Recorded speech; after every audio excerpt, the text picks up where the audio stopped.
Pain. An excruciating pain that pierces the very marrow of his bones. Lin Yang felt as though a rusty saw was grating through his abdomen, the icy air seeping into his body while warm blood gushed out.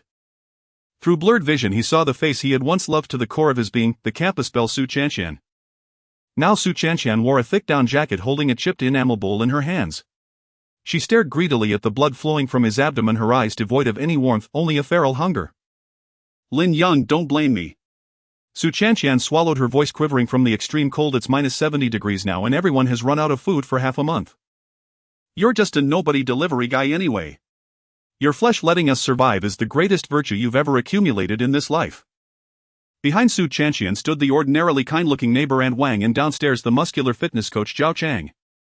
Zhao Chang held a fire axe still dripping with blood, a grim smile on his face. Why waste words with him? Catch the blood before it freezes. This is still warm. Yes, hurry. I want the thigh, that part has strength.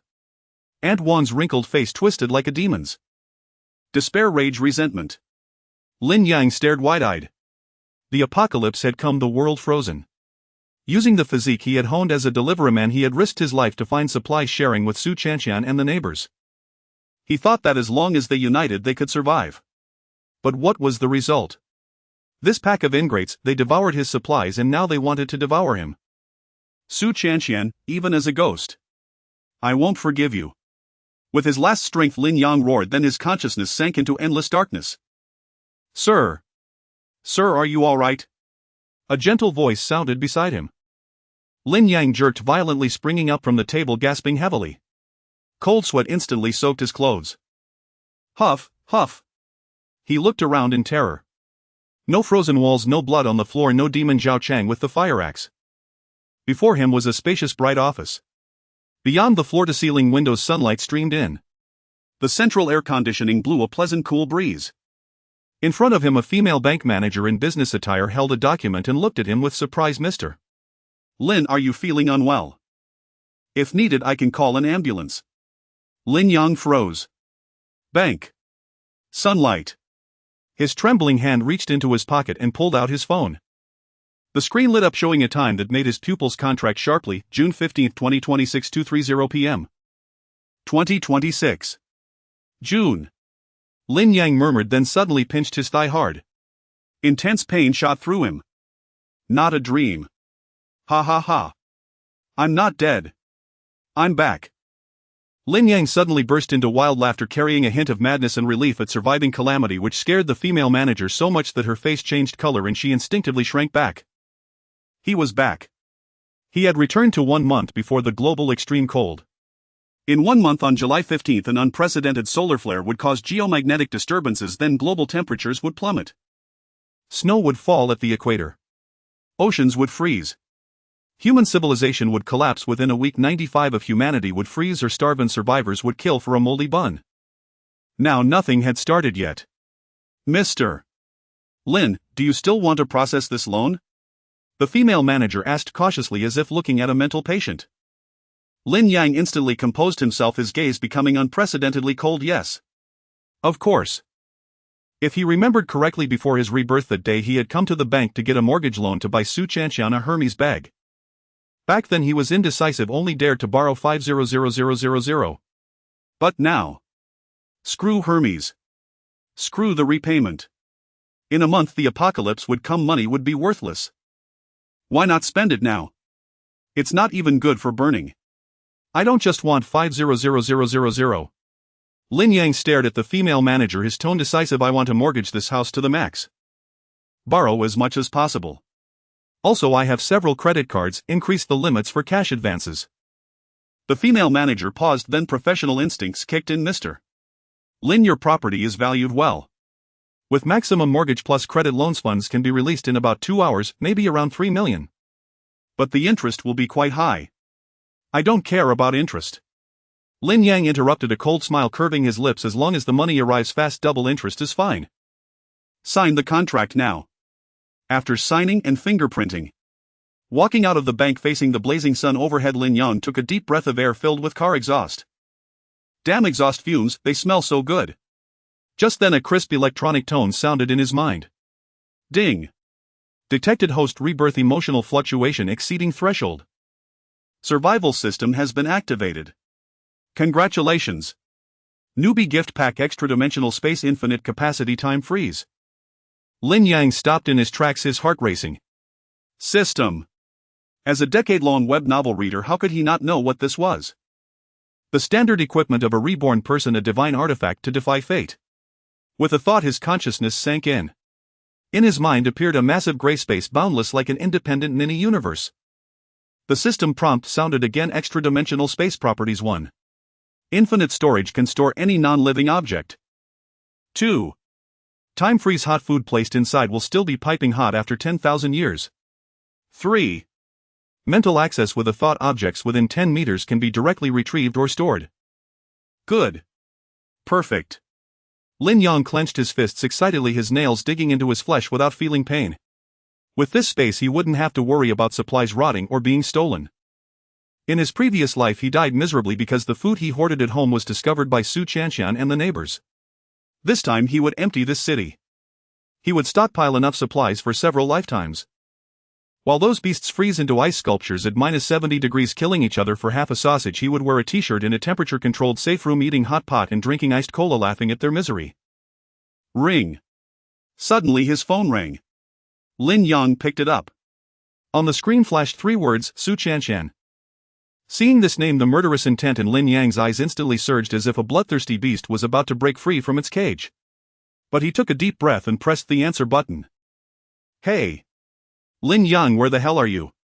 A sharp, impatient voice came from the phone. Didn't you promise to buy me a bag today? I've been waiting at the mall for half an hour. Do you even want to be together? If not, break up.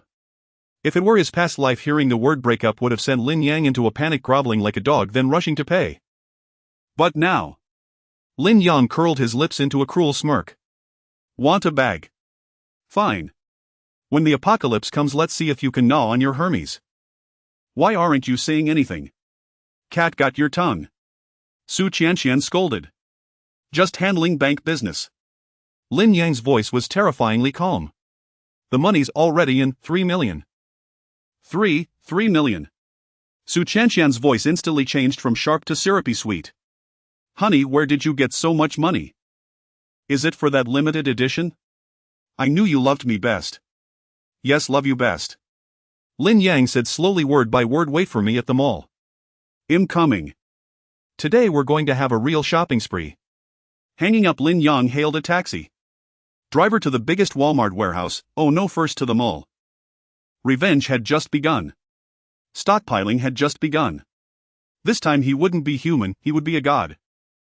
In the International Shopping Mall, on the first floor lobby, Su Qianxian, wearing a tight strappy mini dress and elaborately made up, stood at the Hermes entrance, constantly stamping her feet. Every man passing by couldn't help but glance at her, satisfying her vanity. But thinking about how that poor wretch Lin Yang had made her wait so long, she fumed with rage. Lin Yang! Over here! Seeing Lin Yang get out of a taxi, Su Qianxian immediately put on a stern face, arms crossed, striking a confrontational pose. Why are you so late? Do you know my legs are sore from standing? If I don't get my bag today, don't even think about touching me. Lin Yang walked up to her, his gaze deep and unreadable. Looking at this fair-skinned, voluptuous woman, Lin Yang couldn't shake the image from his past life, her lips stained with blood, holding a bowl to drink his blood. How disgusting. A strong wave of nausea surged in him. Let's go. Lin Yang coldly uttered 2 words, not even glancing at her, and strode into the mall. Su Qianxian was stunned.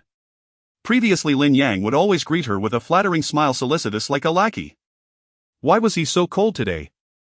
Playing tough. Su Qianxian pursed her lips, clicked her high heels, and chased after him. She skillfully linked her arm with his. Honey, I want the latest platinum bag. I already picked out the matching accessories, it's about 300,000. She chattered, pulling him toward the luxury store. However, Lin Yang stopped. He stood at the entrance of a KFC and McDonald's dual flagship store on the first floor. The rich aroma of fried chicken wafted out. Lin Yang's Adam's apple bobbed violently. In the 3 years of the apocalypse, he had eaten moldy bread, tree bark, even boiled leather belts. The smell of chicken fried at high temperature, sprinkled with pepper and chili powder, was like celestial vapor to him. In the extreme cold of -70 degrees Celsius, a steaming hot fried chicken leg could trade for a campus bell like Su Qianxian 100 times. Lin Yang, what are you doing? That's a fast food place. Hermes is over there. Su Chanxian pinched her nose in disgust. All that oil smell, it's terrible. Terrible. Lin Yang looked at Su Chanxian's repulsive face and suddenly smiled. I think you smell much worse than that. With that he flung off her hand and strode into KFC. Lin Yang. What do you mean? You dare dump me? Su Chanxian stamped her feet in anger, shrieking and drawing stares from passers-by. Lin Yang couldn't be bothered. He walked straight to the counter. The counter girl smiled professionally. Sir, how can I help you? We have a couple's meal special. Call your manager, Lin Yang interrupted, pulling out a bank card and slapping it on the counter. I'm placing a big order. The waitress was taken aback before the manager came over. Sir, I'm the manager. How can I assist you? Lin Yang pointed at the menu above. 2,000 family buckets. 5,000 spicy chicken leg burgers. 10,000 pairs of Orleans grilled wings. And as many egg tarts as you have. The entire KFC instantly fell dead silent. The waitress' jaw dropped. The manager's pen clattered to the floor. Su Chanxian, who had just followed him and heard it too, and stared at Lin Yang as if he were insane.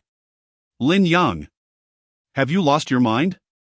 Buying all this junk food, what are you doing feeding pigs? 2,000 family buckets. The manager wiped his cold sweat, stammering. Sir, are you joking? Our current stock isn't enough, and how will you transport all this? Get more from other branches. I have plenty of money. Lin Yang's gaze was sharp.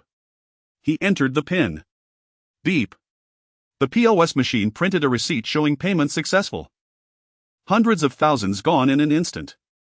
Seeing this, the manager's attitude did a complete 180. He bowed so low his head nearly touched his knees. Yes, boss. No problem, boss. I'll contact all city branches to transfer stock. Where should we deliver? No need. Just pack them and stack them in the back warehouse. I'll arrange transport. Lin Yang waved and turned toward the adjacent McDonald's. Same routine. 5,000 Big Macs, 3,000 large fries and 2,000 Cokes. The entire first floor of the mall was in uproar. A tycoon, instead of buying watches or cars, was cleaning out fast food restaurants. Su Chanxian was now trembling with fury. She rushed up and grabbed Lin Yang's collar. Lin Yang, are you insane? With that kind of money you could have bought me a bag. Are you trying to kill me with anger? Buy a bag. Lin Yang stopped looking down at her, his eyes as cold as if he were looking at a corpse. Su Chanxian, are you still not getting it? It's my money, I spend it how I want. I'd rather feed it to the dogs than give you another cent. Also, I'm letting you know we're done. Su Chanxian trembled as if struck by lightning, frozen in place. You. What did you say? You're breaking up with me. Over some fried chicken. Yes. Over some fried chicken. A mocking smile curled on Lin Yang's lips. He leaned close to her ear and whispered, because in my eyes you're worth less than a piece of fried chicken skin. With that, Lin Yang shoved her away and turned to shout at the busy staff, hurry up. Fresh out of the fryer is best. ITLL get cold. Su Chanxian staggered, nearly falling. Through tears and snot her delicate makeup ran. She watched his busy back, humiliated and disbelieving. This simp she had always treated like an ATM had actually dumped her. And humiliated her in public. Lin Yang. You'll regret this. You'll definitely regret it. Without me, a loser like you will never find a girlfriend. Su Chanxian screamed hysterically, then covered her face and ran out of the mall crying. Hearing the curses behind him, Lin Yang felt nothing inside. He almost wanted to laugh. Regret. Yes, my greatest regret in my past life was not seeing your true face sooner. In this life, embrace your Hermes dream and freeze to death in the bitter cold. 2 hours later. At the mall's back, loading dock piles of cardboard boxes nearly blocked the corridor. The aroma of fried chicken was overwhelmingly strong. As soon as the movers left and no one was watching, Lin Yang concentrated. Absorb. Whoosh. In an instant, the mountain of thousands of family buckets and burgers vanished into thin air. All entered the system's dimensional space. Inside, the spacetime stood still. The fried chicken would stay exactly as it was, the crispy skin still sizzling with oil. Looking at the pile of calorie bombs in the corner, Lin Yang felt an unprecedented sense of security. This was true apocalyptic currency. With this, even if he lazed around in a safe house for a year, he wouldn't starve. But this was far from enough. This is just the beginning. Lin Yang glanced at his bank balance. The earlier spree cost only a few $100,000, a drop in the bucket compared to the $3 million soon to arrive, including various high-interest online loans. Next, I need to secure the real essentials. Lin Yang hailed a cargo van. Driver to the largest wholesale food market on the outskirts. I want to buy rice flour meat, fill the truck. Just then his phone buzzed. A text message from someone labeled Brother Black Dragon. Brother Lin, that special cargo you wanted is available, but the price is doubled. If this gets caught, you'll go to prison. Seeing this message, a sharp light flashed in Lin Yang's eyes. It was the arms dealer he had contacted through the dark web. In the apocalypse, food alone wouldn't cut it. Without guns, all that grain would just be stockpiled for others. Just deliver the goods. Money is no problem. Lin Yang quickly typed back. As long as he could survive, even if it meant tearing a hole in the sky, he would do it without hesitation.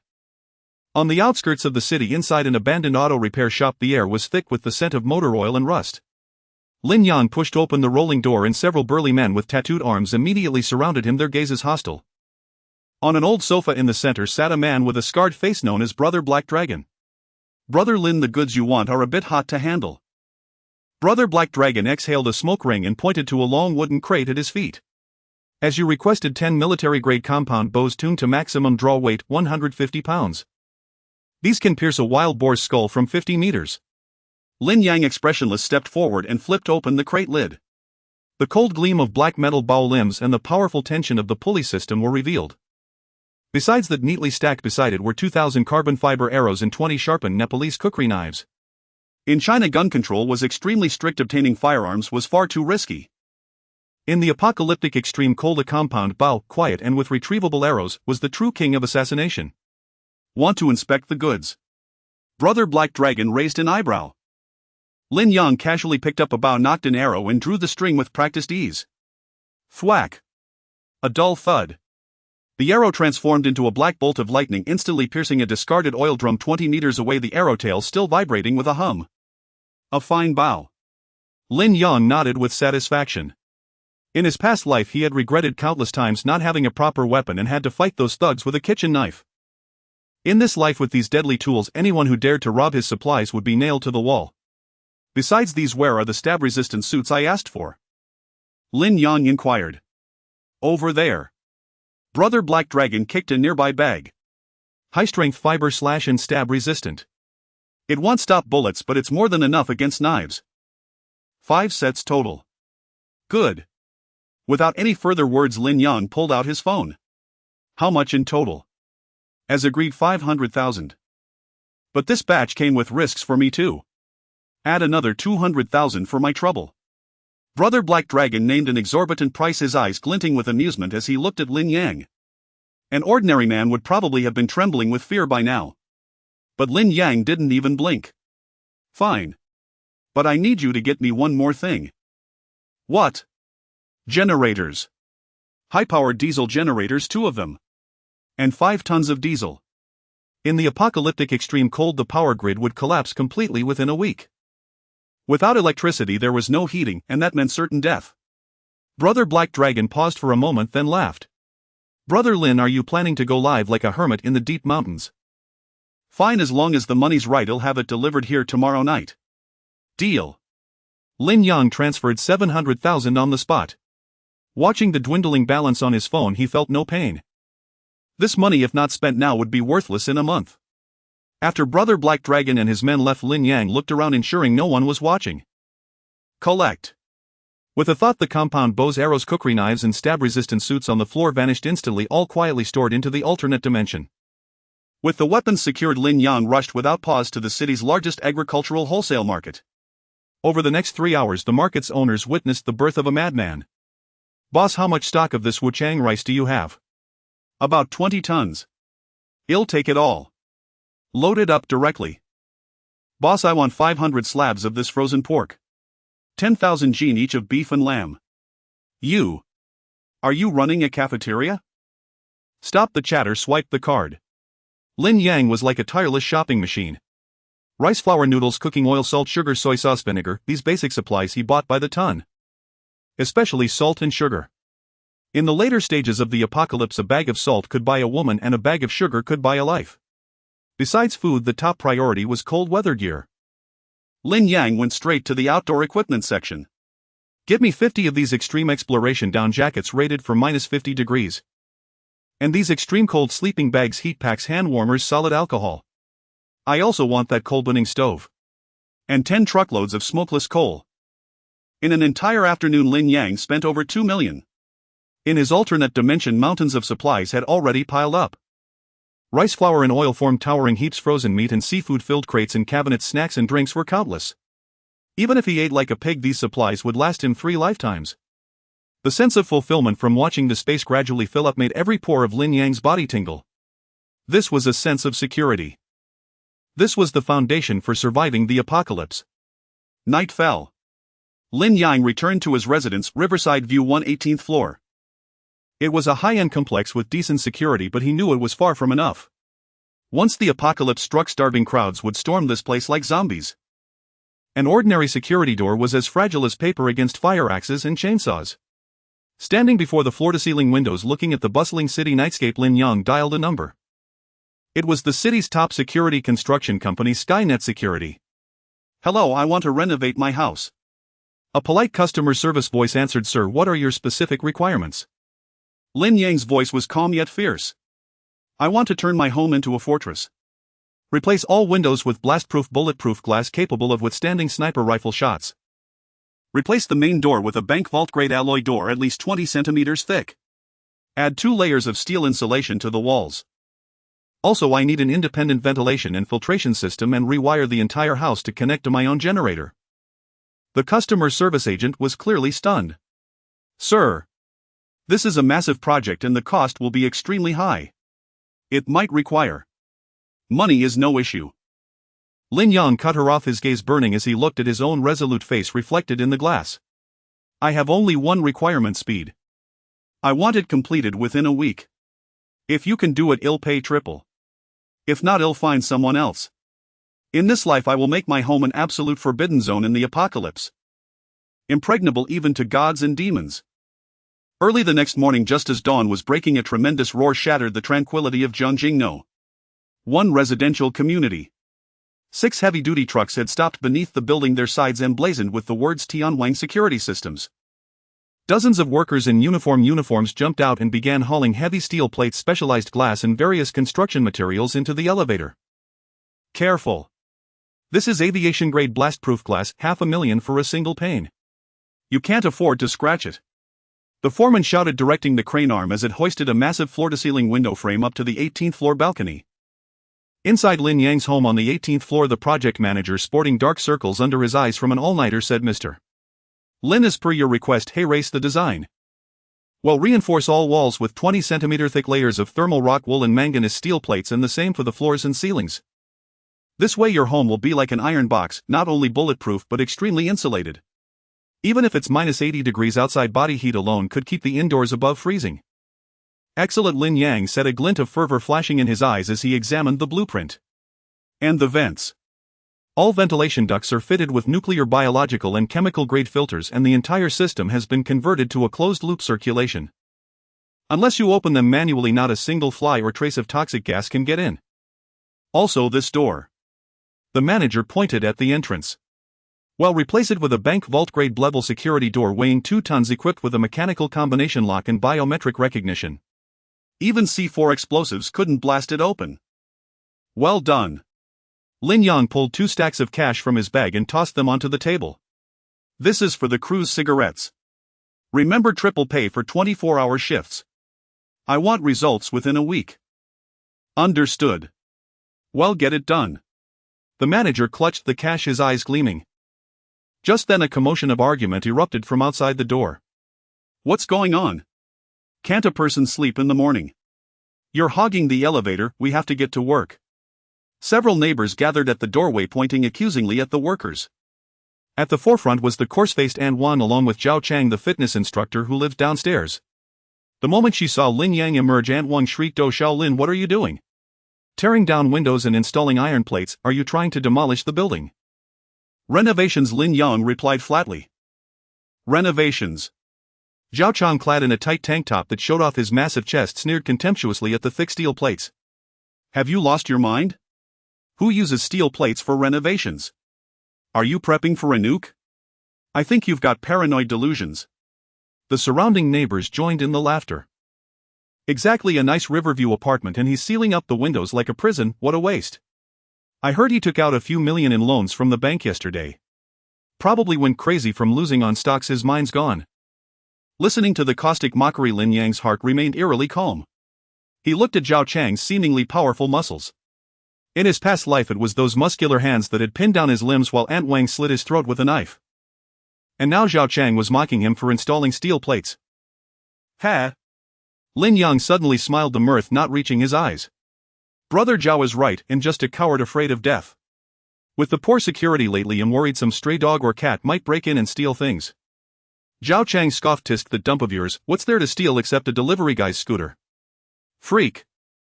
All right, everyone disperse. What's the point of talking to a lunatic? Ant Wang rolled her eyes, waddled away on her bulky frame, muttering, what bad luck living in the same building as a madman. Watching the neighbors retreat, the chill in Lin Yang's eyes gradually solidified.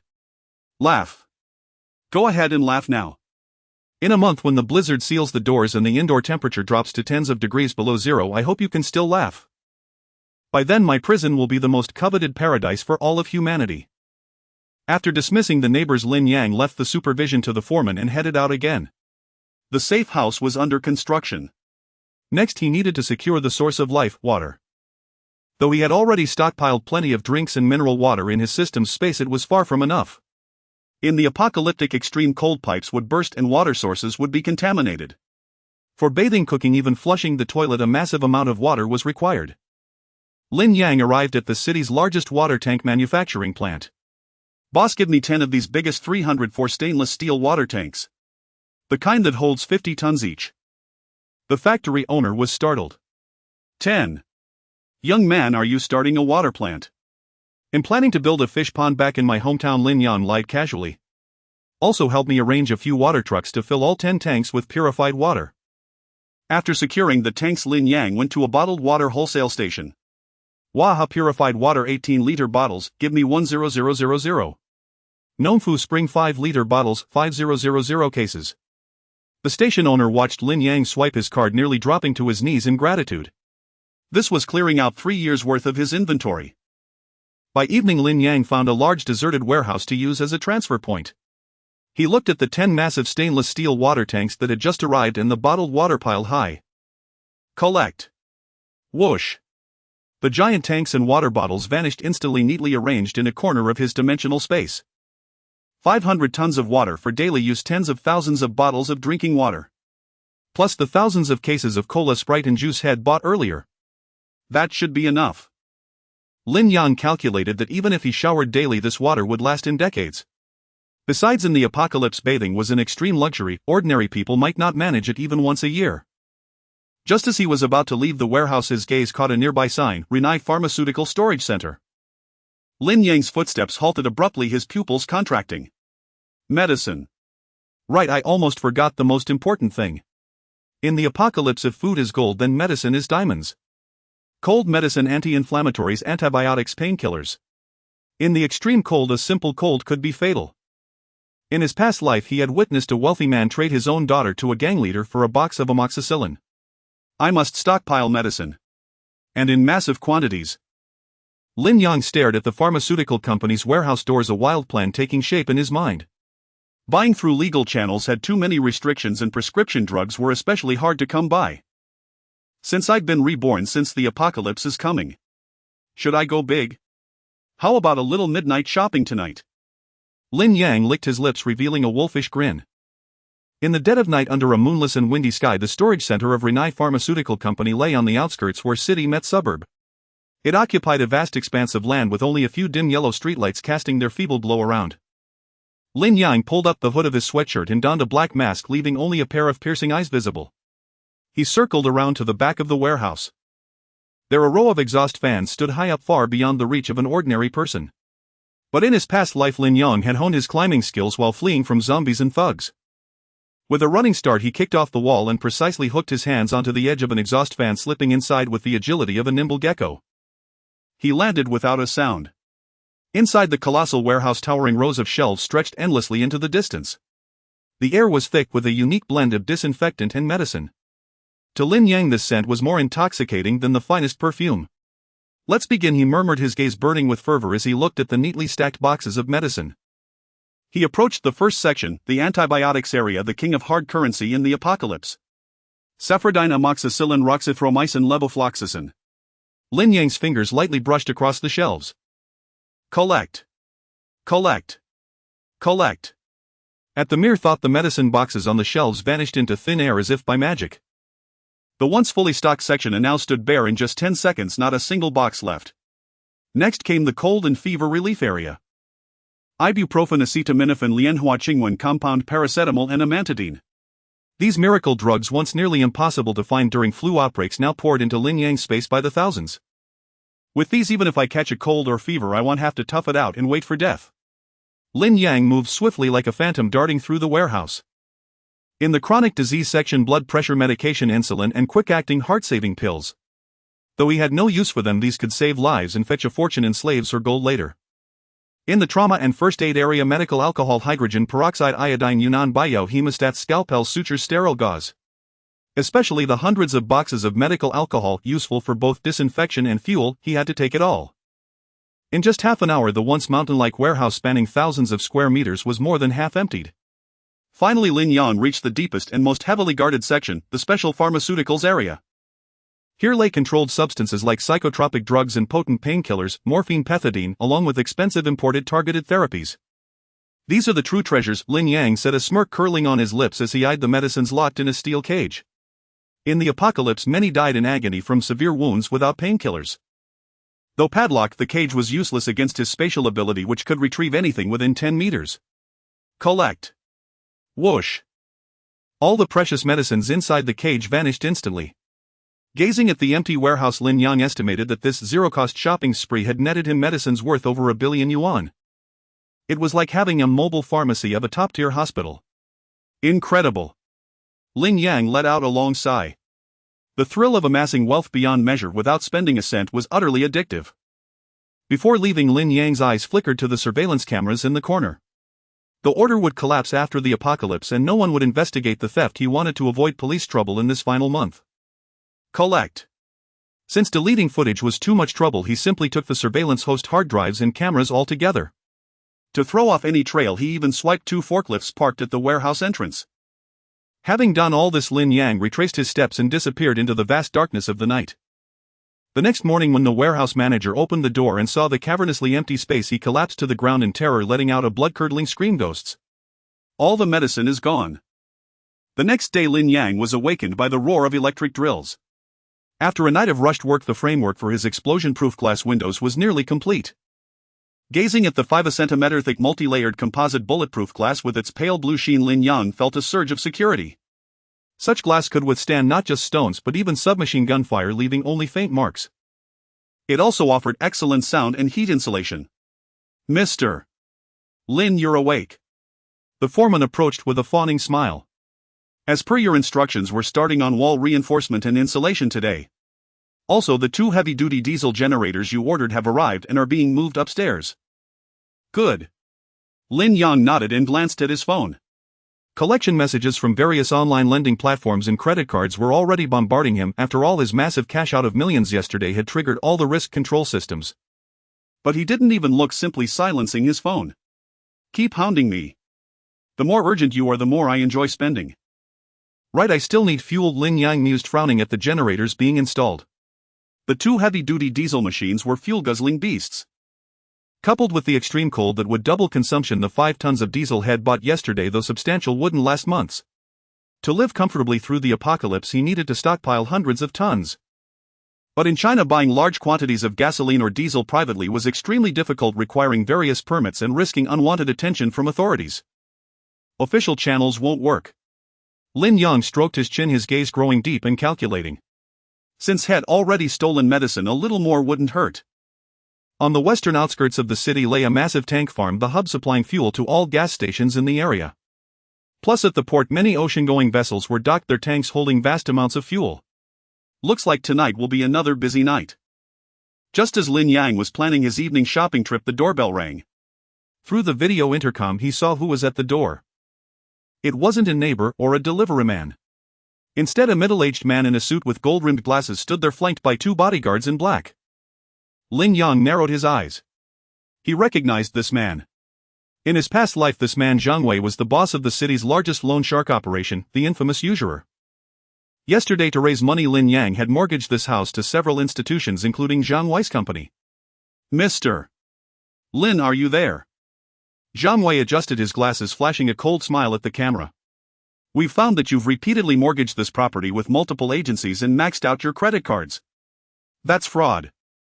How about opening the door for a chat? If we avoid legal channels, we can always settle this by street rules. Hearing this, Lin Yang smiled. Had been looking for someone to bring him money and supplies, and here they were delivered to his door. A loan shark boss. Now that was a true fat sheep. Click. The heavy security door swung open.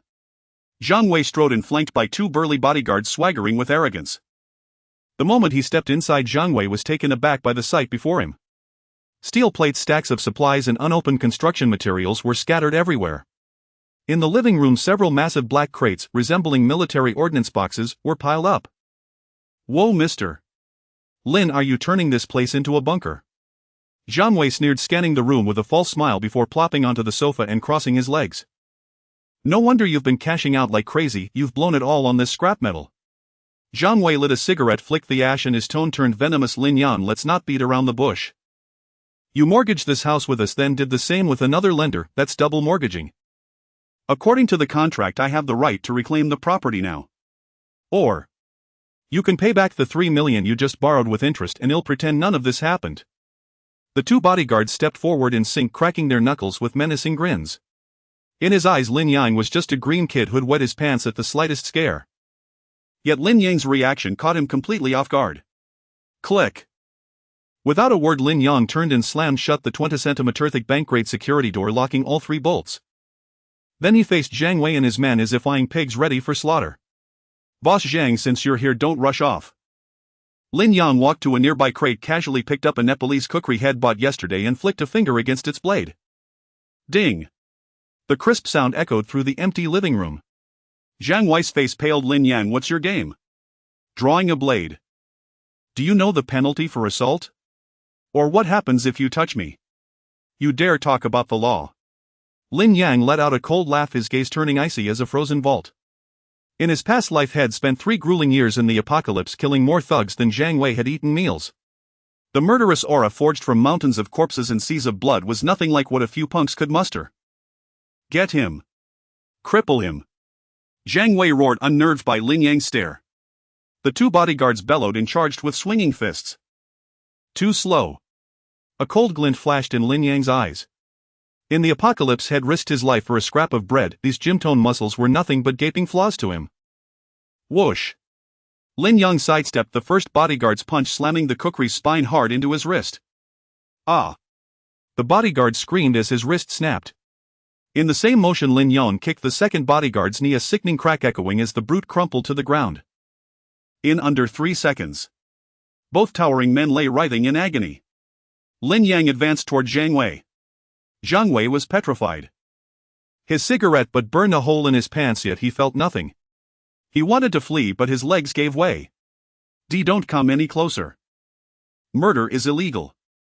Do you want to die? Zhang Wei shrieked in terror. Slap. Lin Yang backhanded him, sending his glasses flying and swelling half his face instantly. So you know murder's against the law. Lin Yang grabbed Zhang Wei by the hair, pressing his face onto the coffee table. The cookery's edge kissed his carotid artery, the icy touch making Zhang Wei lose control of his bladder. A pungent stench of urine filled the air. Boss Zhang, your loan shark outfit has screwed over plenty of folks, hasn't it? I bet your little stash has a fair share of cash and hard assets, right? Lin Yang's voice dripped like a demon's whisper. I'll give it. I'll give it all. Zhang Wei had never faced such a ruthless man, sobbed with snot and tears. There's $500,000 in cash in my car. In my office safe, 10 gold bars. The code is 888,888. Take it all, just let me go. That's it. Lin Yang frowned, pressing the blade slightly to draw a bead of blood. No, no. Zhang Wei nearly fainted from fear. There's also a Patek Philippe watch worth 3 million. And a few property deeds. All in the safe. That's more like it. Lin Yang nodded in satisfaction. Take out your phone and transfer every cent in your account to my card right now. Don't give me that limit nonsense, you're in this business, you know the tricks. I'll transfer. Right away. Trembling Zhang Wei pulled out his phone and under Lin Yang's watchful eye transferred over 4 million from his personal accounts in batches. Ding. Your account ending in 8888 has received 4200000 yuan. Staring at the balance notification on his phone, Lin Yang smiled. This was what they called a money delivery boy. Not only did he avoid repaying the previous loan, but he also pocketed 4 million in cash plus gold bars and a luxury watch. All right. Lin Yang chopped Zhang Wei's nape with his palm and Zhang Wei's eyes rolled back as he passed out. He repeated the same on the two bodyguards. Lin Yang grabbed some heavy-duty zip ties, bound the three like pigs, stuffed rags into their mouths and tossed them into the unfinished bathroom. Take a nap here. Lin Yang dusted off his hands. He wasn't worried about the police. Zhang Wei's hands were far from clean. Running a loan shark operation was illegal anyway. Now that Lin Yang had cleaned him out, the first thing Zhang Wei would do upon waking wasn't call the cops but plot revenge. But unfortunately for him, he wouldn't get the chance. By the time he could escape, the apocalypse would be upon them. Then the streets would be crawling with zombies and frozen corpses. Would care about anything else. Lin Yang picked up the car keys Zhang Wei had dropped. A Bentley. Lin Yang raised an eyebrow. Perfect, I need a sturdy vehicle for my big shopping spree. Low chassis, but at least the trunk's spacious enough. He headed downstairs. He approached Zhang Wei's black Bentley Continental. Opening the trunk, he found a black leather case stacked neatly with 500,000 in cash. Collect. The cash vanished. Lin Yang slid into the driver's seat, floored the gas, and the Bentley roared like a beast as it shot out of the neighborhood. Destination Zhang Wei's loan shark office. Since he'd gone this far, he'd see it through. Those 10 gold bars and the 3 million yuan watch, he wanted them all. Gold might not be edible in the apocalypse, but in large established shelters it still held value as a hard currency.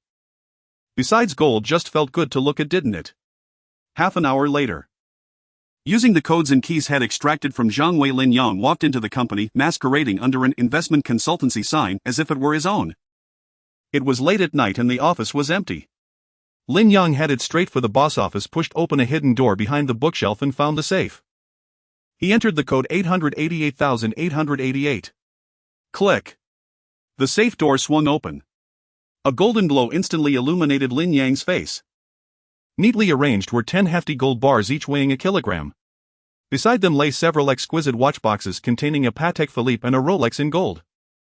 There were also stacks of property deeds and IOUs. IOUs. Useless. Lin Yang didn't spare them a glance, waving his hand. Collect. The gold bars, luxury watches, and the remaining emergency cash, hundreds of thousands, were instantly swept away. Having done all this, Lin Yang didn't rush to leave. His gaze fell on a liquor cabinet in the corner of the office. It was stocked with Maodai Wulianye and a few bottles of what looked like expensive Romani Conti. These spirits, in the freezing apocalypse, a sip will warm you to the bone. They're also top-notch for disinfection. Why not take them? Lin Yang walked over and wherever he passed, the cabinet turned bare. He even pocketed the genuine leather executive chair, the high-end computer, and the premium De Hong Pao tea from the coffee table into his space. The so-called scorched earth was no exaggeration. Stepping out of the building, Lin Yang glanced at the night sky. Dark clouds veiled the moon and a fierce wind began to rise. The air already carried an unusual chill. 29 days left. Lin Yang patted the Bentley key fob in his pocket, a smirk curling his lips. With this windfall, tomorrow's fuel plan can go even bigger. Next target, the West Suburb Oil Depot. At 2 in the morning, the Western Suburb Oil Depot was ablaze with lights. As the city's largest energy transfer station, hundreds of tanker trucks came and went daily, and the colossal storage tanks loomed in the night like steel behemoths. Lin Yang parked the newly stolen Bentley in a small forest 2 kilometers from the depot, then changed into a black tactical jacket. This place has military-grade security. Lin Yang lay in the grass observing through night vision binoculars for a while. High-voltage fences, searchlights, and security guards patrolling with wolfhounds. A direct assault was impossible. Though his physique was decent, he was far from bulletproof. But he had a system. Extra-dimensional space at 10-meter collection range. A smirk curled at the corner of Lin Yang's mouth. He didn't need to enter the core area. Getting close to the tanker trucks in the waiting zone or the peripheral pipelines was enough. Like a shadow cat, he used the night as cover, avoiding the searchlight's blind spots, and stealthily crept to the depot's outer parking lot. 50 heavy tanker trucks were parked there in neat rows, all freshly filled with fuel destined for neighboring cities the next morning. Each truck carried 30 tons of fuel. Heaven helps me. Ecstasy surged in Lin Yang's heart. These trucks were a self-service feast laid out just for him. He crouched low and slunk to the side of the first tanker. He reached out and pressed his hand against the icy tank. "Collect," he commanded with a thought.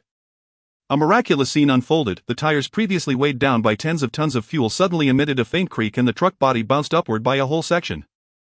The 30 tons of diesel inside vanished in an instant, all transferred into Lin Yang's space.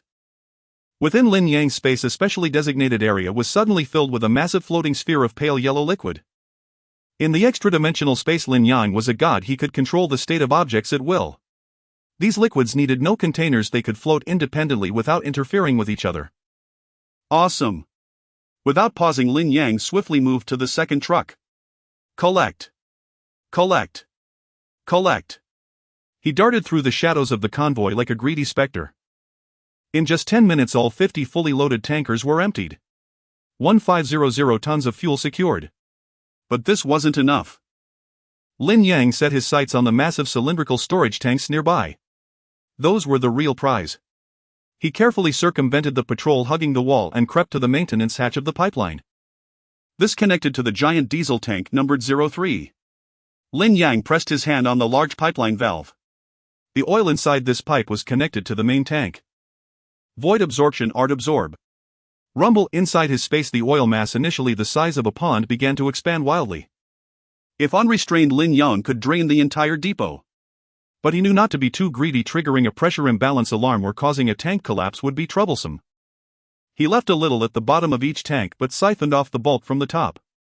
Tank 03 diesel. Drained. Tank 04 gasoline. Drained. Tank 05 aviation kerosene. Drained. A full hour passed. Lin Yang's face was pale, a sign of mental exhaustion, but his eyes blazed with an unnerving intensity. Inside his space, an ocean of oil had formed. Rough estimate: diesel 8,000 tons. 95-octane gasoline 5,000 tons. Aviation kerosene 2,000 tons. What did this mean? Even if he got his hands on an aircraft carrier, this fuel would be enough to sail around the world. As for the 2 generators at home, they could burn at full power for 10,000 years and never run out. Almost there. Any more and the alarms will trigger. Lin Yang wiped the cold sweat from his brow, hearing the distant barking of dogs. The patrol was approaching. Time to retreat. He vanished into the night as silently as he had come. It wasn't until he was driving the Bentley back into the city that the piercing alarms finally sounded from the depot. But that was no longer his concern. Back at Riverview 1. It was now 4 in the morning. Though physically exhausted, Lin Yang was mentally euphoric. With these tens of thousands of tons of fuel, the 2 biggest weaknesses in the apocalypse, heating and transportation, were completely resolved. He lay on the bed about to doze off when his phone buzzed. It was a news alert breaking. A bizarre theft at the city's Western Oil Depot. Tens of thousands of tons of fuel vanish overnight. Experts suspect underground leakage from a pipeline. Lin Yang sneered at the news. Underground leakage, my ass. What kind of leak could drain it that clean? Just then the WeChat group, Loving Family Owners Group, exploded. And Wang 18020, my, did you see the news? The oil depot is leaking. I heard gas prices are going up. Zhao Chang 1701, so what? I don't drive anyway. But that Lin Yang upstairs, his renovation was so noisy yesterday. Why's it quiet today? Did he skip town because of loan sharks? Su Chanqian goddess, don't mention that loser. Zhao Chang, I saw the weather forecast says it's going to get cold next month. I want to buy a down jacket. Can you come shopping with me? Zhao Chang, haha, no problem. If the goddess Chanqian asks, I've got to arrange it. Watching the chat history, Lin Yang's eyes were filled with amusement. Su Chanqian had found a replacement so quickly. And it was that muscle-bound simpleton Zhao Chang from downstairs. Fine. A perfect match for each other. Hopefully when the temperature drops to minus 70 degrees in a month, Zhao Chang's muscles will make good firewood for Su Chanshan. Ding dong. Just then Lin Yang's new backup phone rang.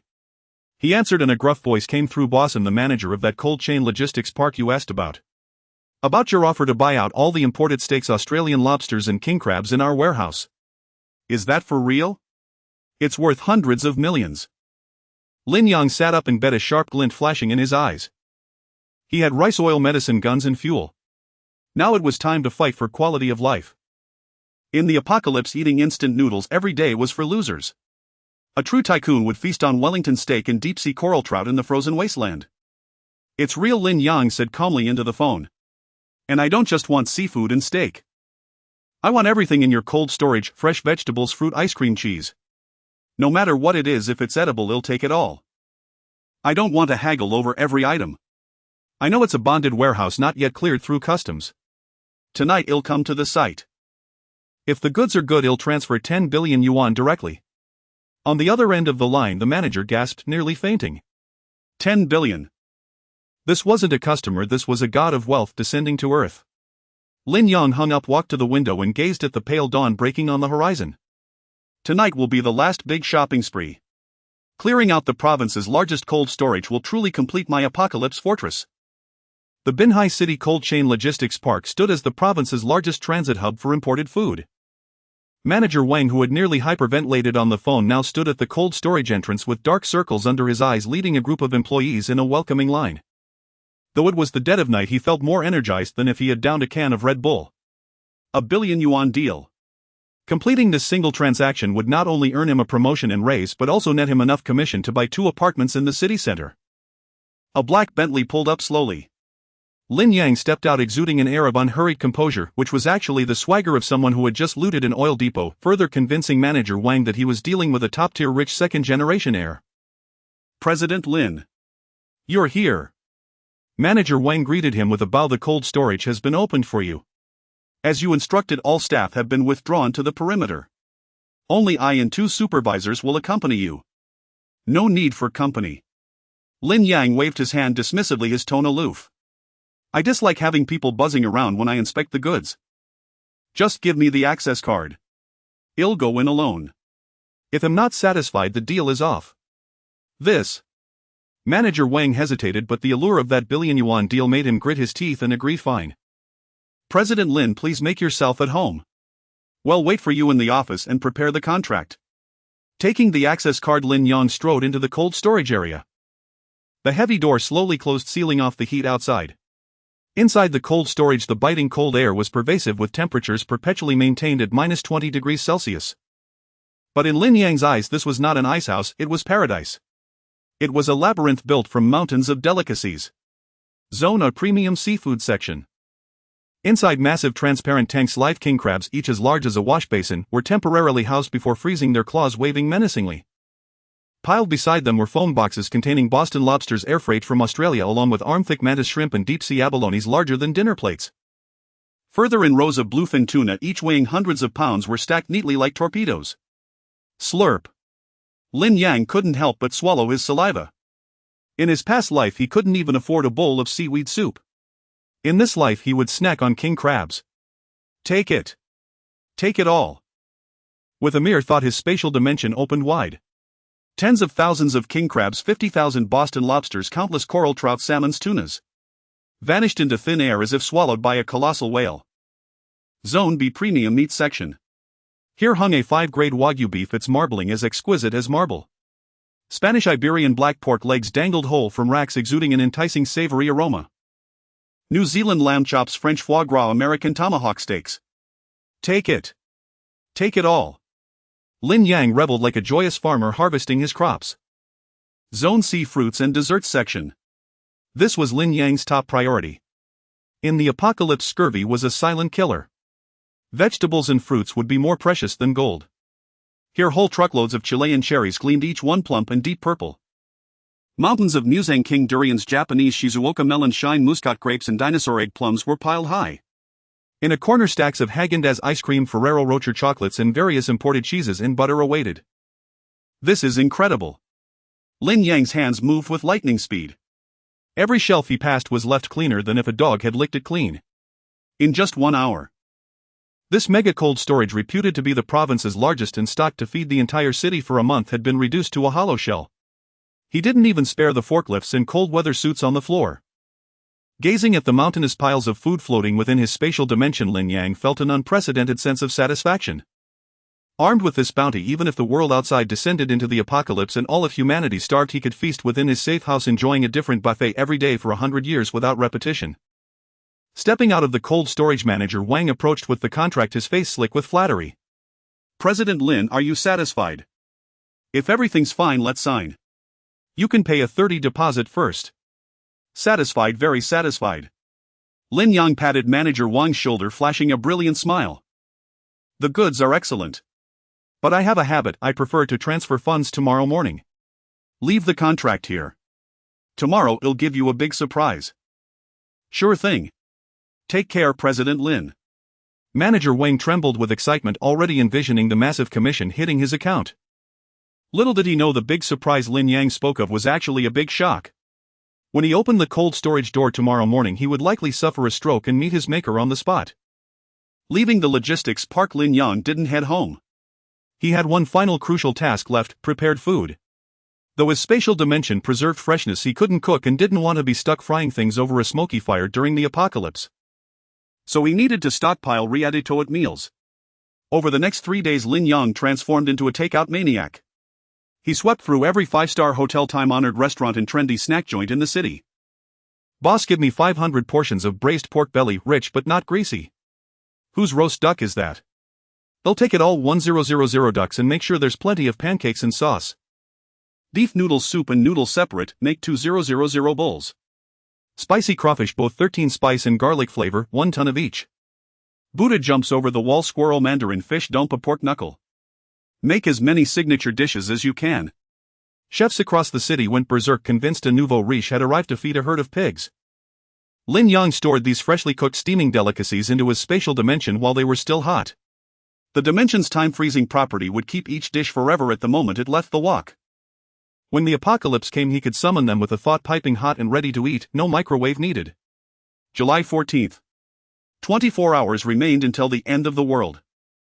Riverside View 1 apartment, 1802. The last group of workers had departed. Lin Yang stood in the center of the living room, surveying the doomsday fortress that had cost tens of millions to build. The walls had a heavy metallic texture. All windows had been replaced with dark blast-proof glass, making it impossible to see inside from outside. The front door was bank vault grade with firing ports installed beside it. The ventilation system hummed silently, filtering the indoor air to pristine freshness. In a corner, 2 high-powered diesel generators were connected, their tanks filled with fuel borrowed from an oil depot. The storage room was stacked with mineral water and compressed biscuits, placed there to mask the true treasure. The real bounty, tens of thousands of tons of supplies, resided within his mind. Finally.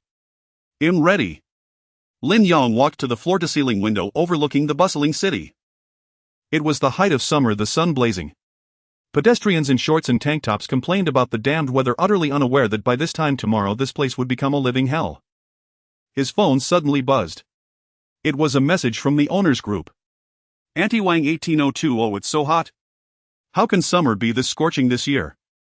I saw on the news something about solar flares, could it be a problem? Zhao Chang, 1701. What could happen? The experts say it's just normal hot weather. Don't borrow trouble, Auntie. By the way, what happened to that lunatic upstairs? Has he starved to death at home? Su Qianqian, goddess, who cares? People like him deserve to die. Brother Zhao, tomorrow's the weekend, you promised to take me to the beach, don't forget. Watching the messages scroll by, Lin Yang raised a glass of ice-cold cola he had just retrieved from his spatial dimension, took a long gulp and let out a contented sigh. Burp, going to the beach. How nice. Tomorrow the sea will come to you.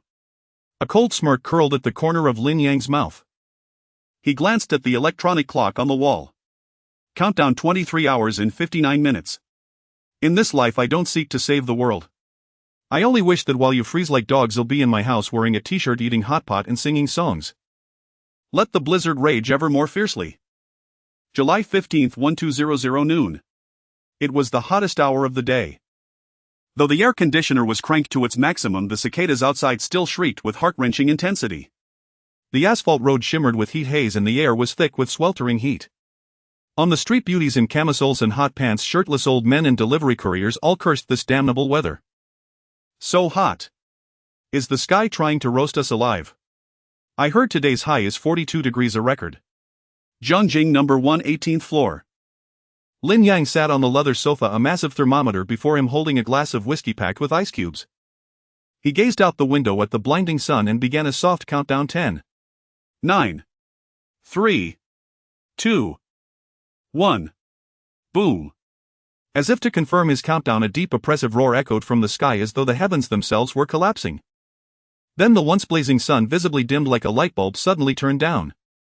In its place, a layer of eerie thick gray-black clouds rolled in from the horizon, instantly devouring the entire blue sky. The sky turned dark. The once sweltering air seemed to freeze in an instant. People on the streets looked up in terror. What's happening? Is a storm coming? Why are the clouds black? They looked terrifying. Before they could react, a fierce wind howled.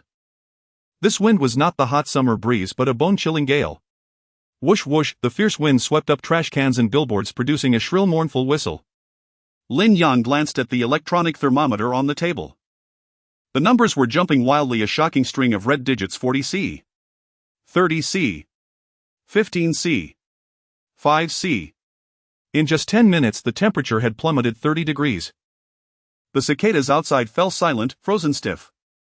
People on the streets in shorts and skirts who had been complaining about the heat moments ago were now shivering violently, hugging their arms and screaming as they ran into shopping malls and subway stations. Cold. Why is it so cold all of a sudden? Oh my God. My breath is turning into mist. Mom. Is it snowing? Someone shouted. Lin Yang walked to the window. In the dim sky, snowflakes as large as goose feathers began to fall. The snow was not white but a gray-black mixed with dust, a blend of volcanic ash and atmospheric debris. Snow in June, the apocalypse had arrived. Before 1 o'clock in the afternoon, the outdoor temperature had already dropped below zero. And it was still plummeting at a horrifying rate. System activate. Lin Yang turned and commanded the smart home system. Deep whole house heating system activated. Deep fresh air circulation system activated. Deep generator unit operating normally, current indoor temperature 26°C. The thick blast-proof glass and insulated steel panels completely sealed out the wind and panic outside. The room was as warm as spring with not a trace of cold air seeping in. Lin Yang took off his coat and changed into a comfortable cotton pajama set. He even felt a bit warm and switched the air conditioner to cooling mode. What's the best thing to do in this weather? Lin Yang walked to the dining table. With a thought, a dual-flavor hot pot base materialized, bubbling with red chili oil, filling the air with an enticing aroma. Then a 5 Wagyu beef slices, premium tripe duck intestines, deep-sea prawn balls, luncheon meat, frozen tofu. The table was laden with a feast. Lin Yang lit the portable stove. Gurgle gurgle. The red chili oil base soon came to a rolling boil, its spicy and savory fragrance instantly spreading through the living room. Lin Yang picked up a piece of beautifully marbled premium fatty beef, swished it in the red oil for 15 seconds, dipped it in a garlic and sesame oil sauce and popped it into his mouth. Sizzle, ah, scorching hot, numbing and tender. With that bite, every pore in his body relaxed. Delicious. Lin Yang took a sip of ice-cold cola and let out a contented sigh. Just then his phone on the side began to vibrate violently. The owner's group chat was in an uproar. Auntie Wang 1802, oh my God. What's going on? Why is it snowing all of a sudden? It's so cold.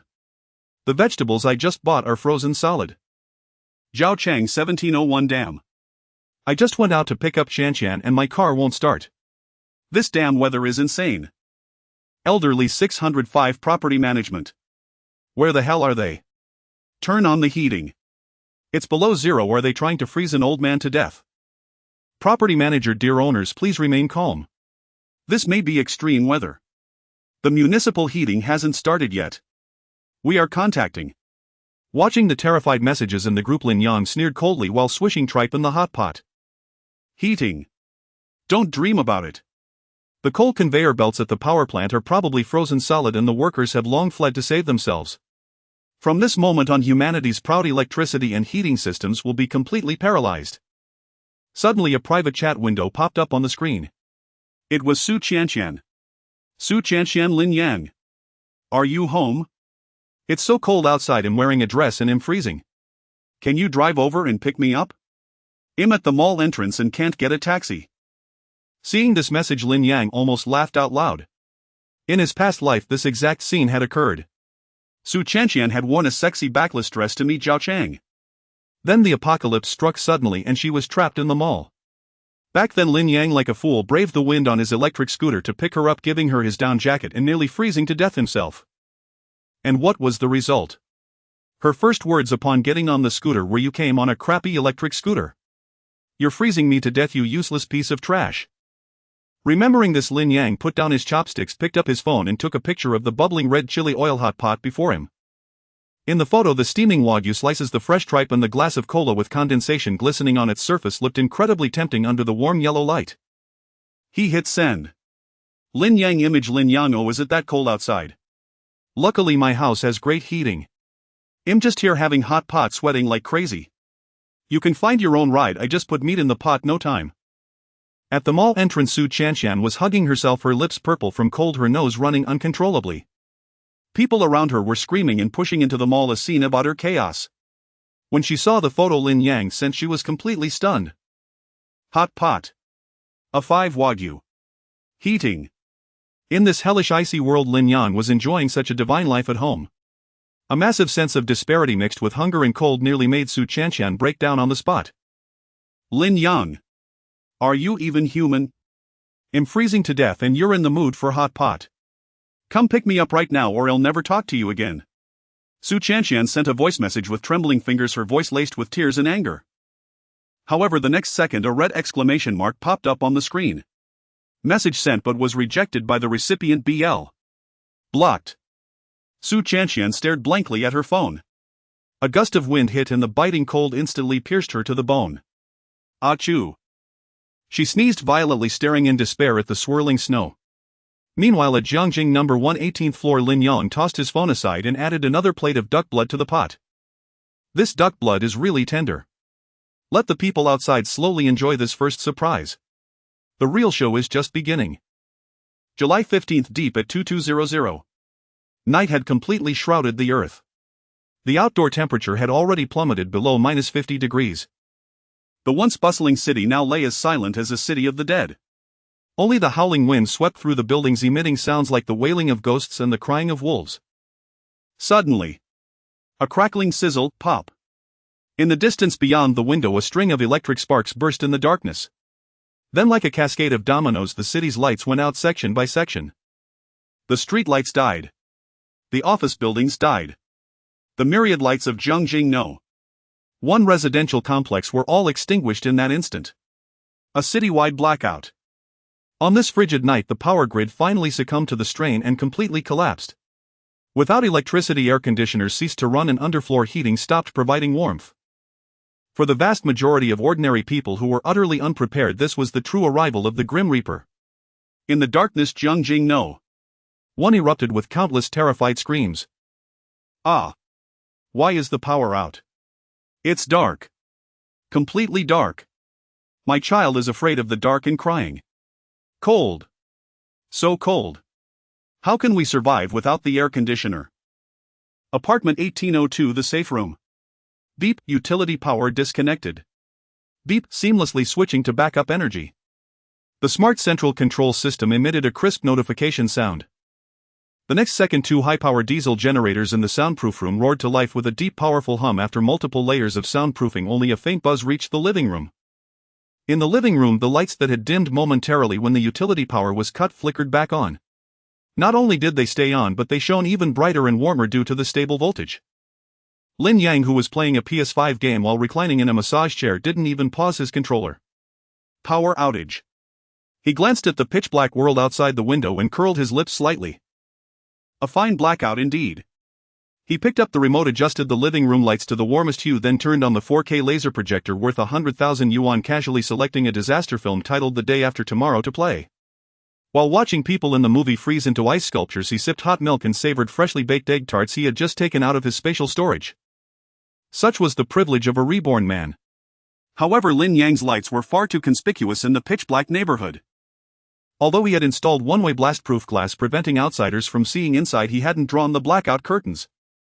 In the ink-black night, those two windows on the 18th floor emitted a soft orange glow like the sole lighthouse in hell, stinging the eyes of all who saw it. The homeowners group chat instantly exploded. And Wang next to 1802 Lin Yang. Xiao Lin. What's going on? Why do you still have power? I can see your windows are still lit. Uncle Lee 605 what? The 18th floor has power. Is the power company only supplying electricity to his home? This is unfair. I want to file a complaint. Zhao Chang 1701 damn it. I see it too. That Lin Yang's place is the only one lit. He must have a generator. At this remark the group instantly erupted.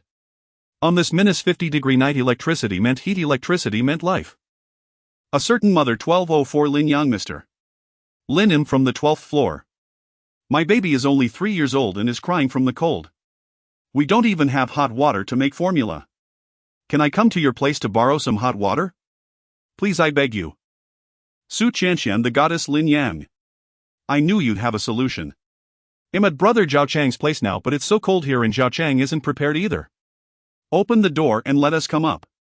For the sake of our past bond, you can't just leave us to die.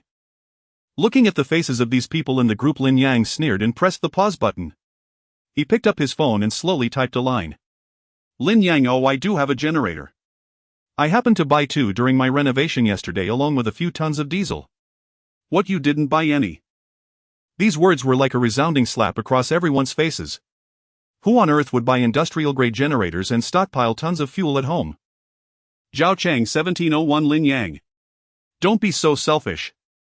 This is a major disaster, we're all neighbors and should help each other. You have a generator and fuel, so you should contribute and run some lines to supply power to every household. Aunt Wang 1802 exactly. Shaolin, I've always been good to you. You live alone in such a big house and wasting so much heat on the heater is unnecessary. Why not let us all come to your place and squeeze in? More people means more warmth. Lin Yang, good to me. Aunt Wang, if I recall correctly, last week you complained about my renovation noise and cursed me to get hit by a car and die, didn't you? Lin Yang, as for you Zhao Chang, aren't you full of muscles and hot-tempered? Why not have your girlfriend hug you to keep warm? Lin Yang, want to use my electricity? Want to enter my home? Ha! Lin Yang, dream on. After sending these words, Lin Yang muted his phone and tossed it onto the corner of the sofa. Wasting words on the dead was pointless. On the 18th floor corridor, Aunt Wang, wrapped in 3 quilts and shivering with snot streaming from the cold, glared fixedly at the tightly shut door of 1802. Through the crack in the door a faint warm light seeped out along with an elusive aroma of hot pot, a lingering scent from earlier. That damned little beast. Aunt Wang's eyes were filled with envy and venom. He enjoys comfort inside while we freeze out here. No. I have to get in. Aunt Wang staggered to her feet, rushed to Lin Yang's doorstep and frantically pounded on the heavy security door. Lin Yang. Open up. It's your Aunt Wang. Open the door. Do you want to freeze an old woman to death? That's a crime. Help. Murder. A neighbor is ignoring someone dying. Bang. Bang. Bang. She slammed the door with all her might, even kicking it. Yet the bank vault-grade alloy door remained utterly unmoved. Not a single sound penetrated inside. Even if it were Zhao Chang wielding a fire axe, the door would likely chip the axe blade. After pounding for over 10 minutes, Aunt Wang was exhausted and gasping for breath, her hands swollen and her bodice heat rapidly depleting. Achoo! A bone-chilling cold swept over her. Aunt Wang felt her hands and feet going numb. Fear finally gripped her. If she didn't crawl back under her covers, she would truly die in this corridor. Lin Yang. Just you wait. When everyone wakes up tomorrow, we'll all come from the whole building to smash your door. Let's see if you open it then. Aunt Wang cursed viciously, then pathetically wrapping her quilt tighter, crawled back into her icy home like an old dog. Inside the apartment, Lin Yang watched Aunt Wang's pathetic retreat on the door's surveillance feed and yawned boredly. She's already leaving. How dull. Looks like I can get a good night's sleep tonight. Lin Yang turned off the projector and walked into the bedroom. The bedroom was carpeted with thick wool kept at a constant 26 degrees Celsius. He slipped into the soft silk duvet and stretched comfortably. This was the first night of the apocalypse. Outside, countless people shivered in the cold and darkness, some even freezing to death in their sleep. But Lin Yang, accompanied by the gentle white noise of the generator, drifted into a sweet dream. In the dream, he stood on a warm castle gazing down at a group of ice sculptures below, laughing heartily. July 16, 8:00 a.m. The second day of the apocalypse. The outside temperature had already plummeted below -60 degrees. After a night of extreme cold, many of the elderly and infirm in Jiangjing one residential area had frozen to death in their sleep. Those who survived were driven to the brink of madness by hunger and the biting cold. The fear of death finally overpowered the constraints of reason and law. On the 18th floor corridor, more than a dozen people had already gathered. Leading them was Zhao Chang, a fitness instructor from the 17th floor. Wrapped in 2 down jackets, he wielded a red fire axe, his face twisted with malice. Behind him stood Su Qianqian and Wang and a few petty thugs who usually loafed around the neighborhood. "Listen up, everyone." Zhao Chang swung his axe and roared at the shivering crowd. "That bastard Lin Yang is inside. He has a generator heating and must have hoarded food. If we break this door down, we'll all be saved." "Yeah. Smash it."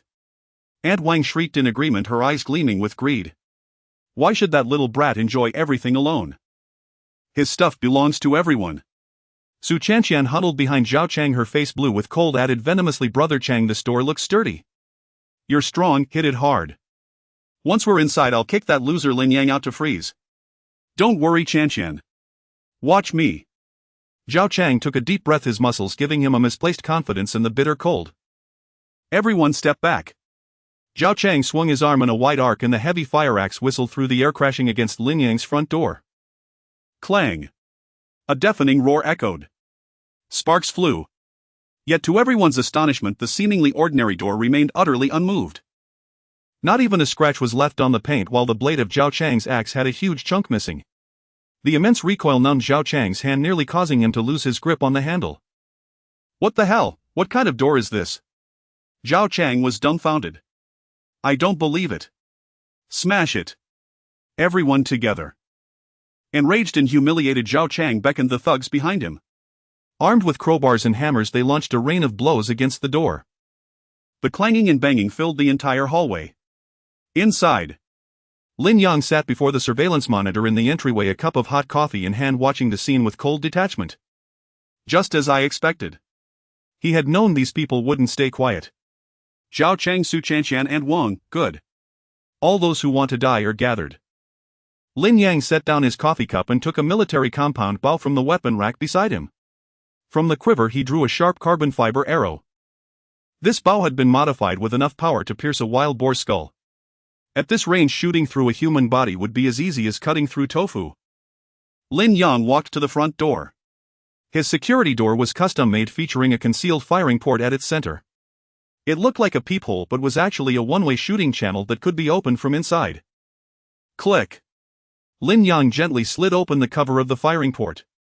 Outside, Zhao Chang, who was raising his axe for another strike, suddenly heard a faint sound.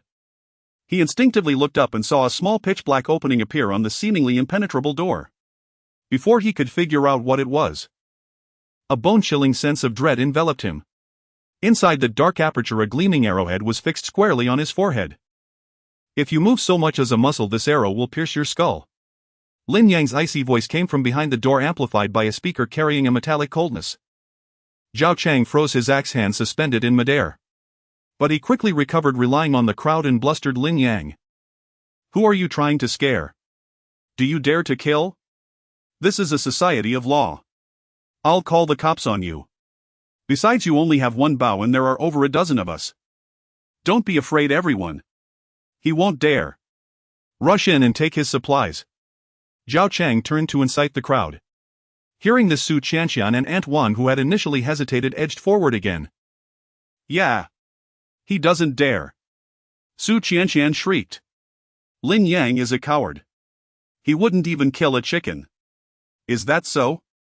Behind the door, a cruel smile curled on Lin Yang's lips. "Since you're all asking for death, I'll make an example of you." But he didn't aim for Zhao Chang's head. In the early days of the apocalypse, a headshot would be too merciful, and killing him outright might scare off this rabble. Better to let them hear the screams, it's more thrilling. Lin Yang lowered his wrist slightly, aiming at Zhao Chang's thigh. Twang! The bowstring vibrated. There was no time to react. Thud. The sickening sound of an arrow piercing flesh. Arg. The next second a blood-curdling scream tore through the hallway. A black arrow was now embedded in Zhao Chang's thigh. The immense penetrating force had gone straight through his once proud thigh muscle, the arrowhead emerging from the back, spilling warm blood onto the floor. My leg. My leg.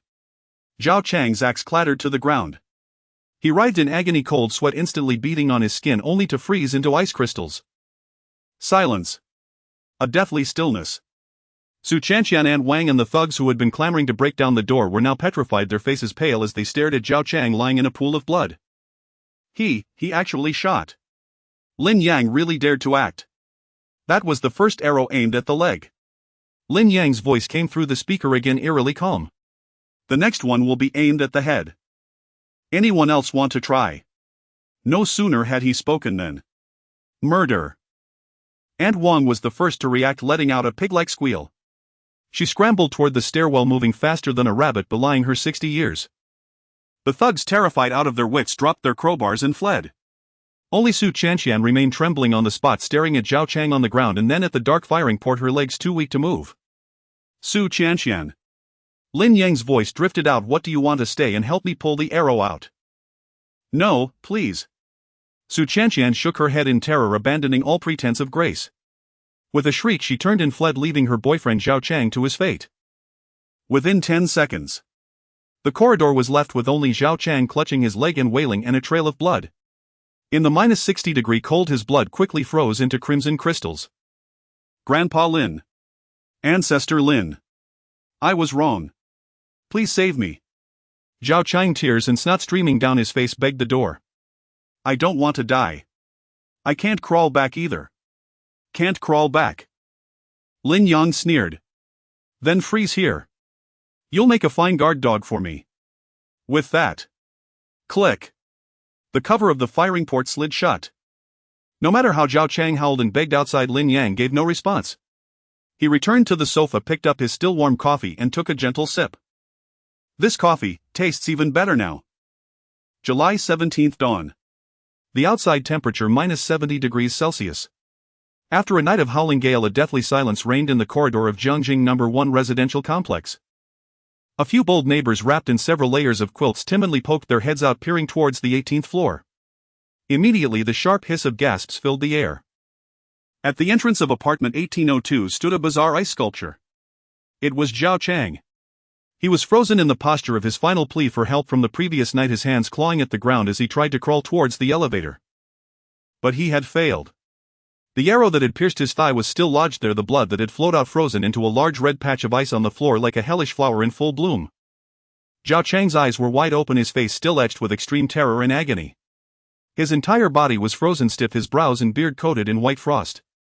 Dead. That fitness instructor who had bullied and terrorized others with his muscles in peacetime had been frozen to death right on Lin Yang's doorstep. This scene struck everyone's hearts like a heavy hammer. Dead. Someone's dead. Lin Yang really did nothing to save him. He really dared to kill. Fear. An unprecedented fear spread through the corridor.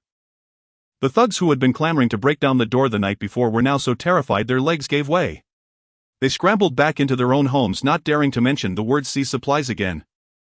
The 18th floor had become an absolute no-go zone for the entire building. The one living there was not a fat sheep to be fleeced, but a merciless demon. Inside the apartment, Lin Yang was eating steaming hot soup dumplings while watching the surveillance footage.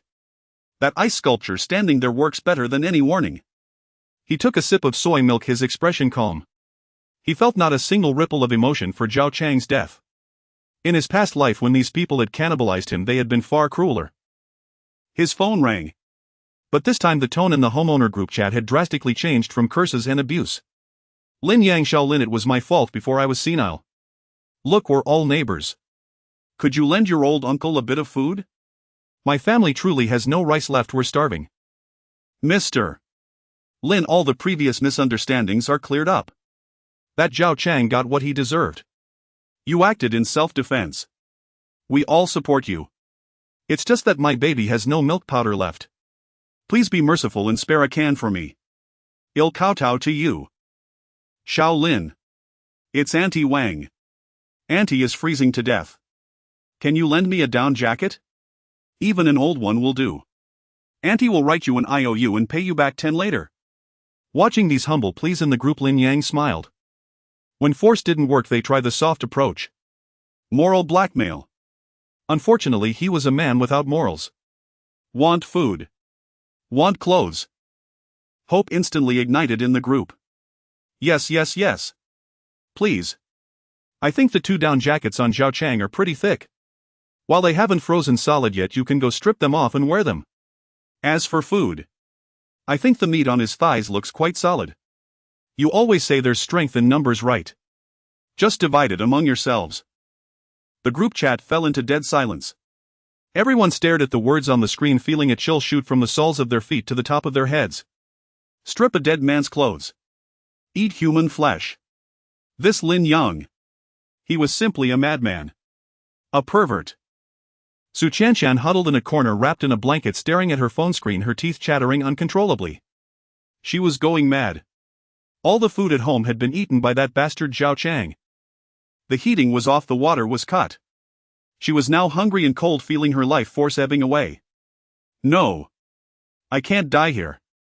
Su Chanshan's once delicate face was now pale and haggard from the cold and hunger. She thought of Lin Yang. She thought of the warm light in his home, the steaming hot pot, and the countless supplies. Lin Yang loved me so much before. He must have turned love into hate. He still cares about me. Clutching at this last straw, she struggled to her feet, found her sexiest lace nightgown, and shivering put it on, not caring about the cold. She used her last bit of makeup to freshen her pallid face, making herself look pitiful and vulnerable. Afraid to knock on his door, she could only send a video call. The call connected. On the screen appeared Lin Yang's languid face. The background was his warm, brightly lit living room. He was wearing comfortable silk pajamas, swirling a glass of red wine in his hand. Lin Yang. Seeing the stark contrast, Su Chanshan's tears flowed instantly. Woo woo. Lin Yang, I was wrong. I truly know I was wrong. Su Chanshan deliberately pulled down the neckline of her gown towards the camera, revealing large patches of fair skin, her voice trembling and syrupy. Actually, I never liked Zhao Chang, he forced me. I love you. Don't you remember? We were so happy together before. Lin Yang, please let me in. As long as you let me in, I'll do whatever you say. I can wash your clothes, cook for you even. You can do whatever you want to me. As she spoke, she made extremely alluring gestures, looking at the camera with a sultry gaze. She had absolute confidence in her body. In the past, a little coquettishness from her would make Lin Yang willing to give her his life. However, on the other end of the video, Lin Yang just watched her performance like a clown. Want to come in? Lin Yang swirled his wine glass, a hint of mockery at the corner of his mouth. I do. I dream of coming back to you. Su Chanshan nodded frantically, a wild joy bursting in her eyes. But Lin Yang leaned closer to the camera, scrutinizing Su Chanshan, then suddenly frowned. Su Chanshan, haven't you looked in a mirror? Ha! Su Chanshan was stunned. Look at the state you're in now. Lin Yang's voice was full of disgust. Your complexion is sallow, your eyes are sunken, your lips are chapped like tree bark. And that makeup of yours, your eyeliner is smudged, making you look like a panda. With a face like that, even the zombies on the street are prettier than you. You want me to let you in? I'm afraid I'd be scared to death if I ran into you getting up to use the bathroom in the middle of the night. What? Su Chanshan felt as if struck by lightning, instinctively touching her face. And another thing. Lin Yang took a sip of his wine, twisting the knife. You said Zhao Chang forced you. Yesterday when Zhao Chang was hacking at my door with an axe, I saw you cheering him on pretty loudly from the back. What, now that he's dead, you want to come back and find a sucker? Su Chanshan, you overestimate yourself. In my eyes, the dog that died at the doorstep is more devoted than you. Don't send me videos anymore. They ruin my appetite. With that, the video was cut off. The screen went dark again. Su Chanshan stood frozen, phone in hand, stunned. Her pride and joy, her beauty, her last trump card was worthless in Lin Yang's eyes. Ah. Lin Yang. I'll kill you. I will definitely kill you. Su Chanshan screamed and collapsed, smashing her phone viciously on the ground. But her only answer was the empty room and the increasingly biting wind. Inside apartment 1802. Lin Yang toyed with his phone in a good mood. Annihilating an antagonist wasn't just about physical destruction but also spiritual demolition. Watching Su Chanxian go from hope to utter despair was more satisfying than a feast. Still, this commotion will probably focus the whole complex's attention on me. Lin Yang walked to the window and looked down through the gap in the blast-proof glass. Although Zhao Chang's death had intimidated the people in this building as the famine spread, people from other buildings and even those outside the complex would eventually set their sights on this place. Alone, a large-scale riot would be a bit troublesome. Maybe it's time to find a helper. Just then a dark shadow flashed across the surveillance screen. Not in the corridor but outside the complex wall. It was a massive dog. No, it was a mutated Tibetan Mastiff. The apocalypse wasn't just extreme cold with geomagnetic disturbances, some animals had begun to undergo atavism and mutation. Lin Yang's eyes lit up. If I could tame that thing to guard the door, it would be far more useful than those neighbors. July 17, noon 1200. Though it was midday, the world beyond the window remained as dark as night. The blizzard had raged for 2 full days and nights, burying the entire city under over a meter of snow. Lin Yang was fully dressed. Although the indoors were warm as spring, his outfit was prepared for venturing outside. The innermost layer was polar thermal underwear, over which he wore a tactical vest reinforced with graphene heating pads. The outermost layer was a custom-made stab-resistant and cold weather suit paired with military snow boots and windproof goggles. This gear allowed him to move freely in temperatures as low as -70 degrees Celsius. Time to stretch my legs downstairs and bring that big fellow back. Lin Yang glanced at the surveillance screen. That enormous black shadow was now coiled in the shelter of the building entrance, its eyes glowing with a faint green light, staring fixedly into the raging snowstorm. It was a purebred Tibetan Mastiff, and judging by its size, it had clearly undergone some kind of atavistic mutation under the influence of the geomagnetic storm. When it stood, it was probably 1.5 meters tall. Its fur bristled like steel needles, pitch black as ink, and its muscles were knotted and powerful. At this moment it was in a state of extreme hunger, a low growl rumbling from its throat like the engine of a tank warming up. In the corridor. When Lin Yang pushed open the door of apartment 1802, the heavy sound of his footsteps instantly startled the neighbors who were huddled in their own homes. Countless eyes peered through peepholes, staring at the hallway in terror. It's Lin Yang. He's out. My God, what is he wearing? It looks so advanced, so warm. What's he holding? Looks like meat. The neighbors swallowed hard. Ignoring the prying gazes, Lin Yang carried a black plastic bag and walked straight toward the elevator. Though it wasn't working, he could take the stairs. With each floor he descended, the stench of sourness and urine in the stairwell grew stronger, a result of people relieving themselves anywhere. Fortunately, Lin Yang wore a gas mask shielding him from the nauseating odors. He reached the first floor lobby. The wind howled and one half of the main door had long been blown away, allowing snow to pour in. The mutated Mastiff was crouched in a corner, gnawing on a frozen rock-hard old tire. Hearing footsteps, it jerked its head up. Roar! A deafening bellow. The Mastiff arched its back, its massive body springing up, instantly revealing a mouthful of dagger-sharp fangs as it locked onto Lin Yang. It was ravenous. In its eyes, this bundled-up human was nothing more than a walking slab of meat. Any ordinary person faced with such primal monstrous pressure would have been terrified out of their wits. But Lin Yang simply stood calmly, even taking a step forward. Big guy starving, huh? His voice came through the mask, tinged with a hint of allure. He slowly opened the black plastic bag. A rich bloody aroma of meat exploded instantly into the frigid air. This wasn't ordinary meat. It was M9 grade Australian Wagyu beef. And Lin Yang had deliberately chosen raw cuts, still carrying the blood.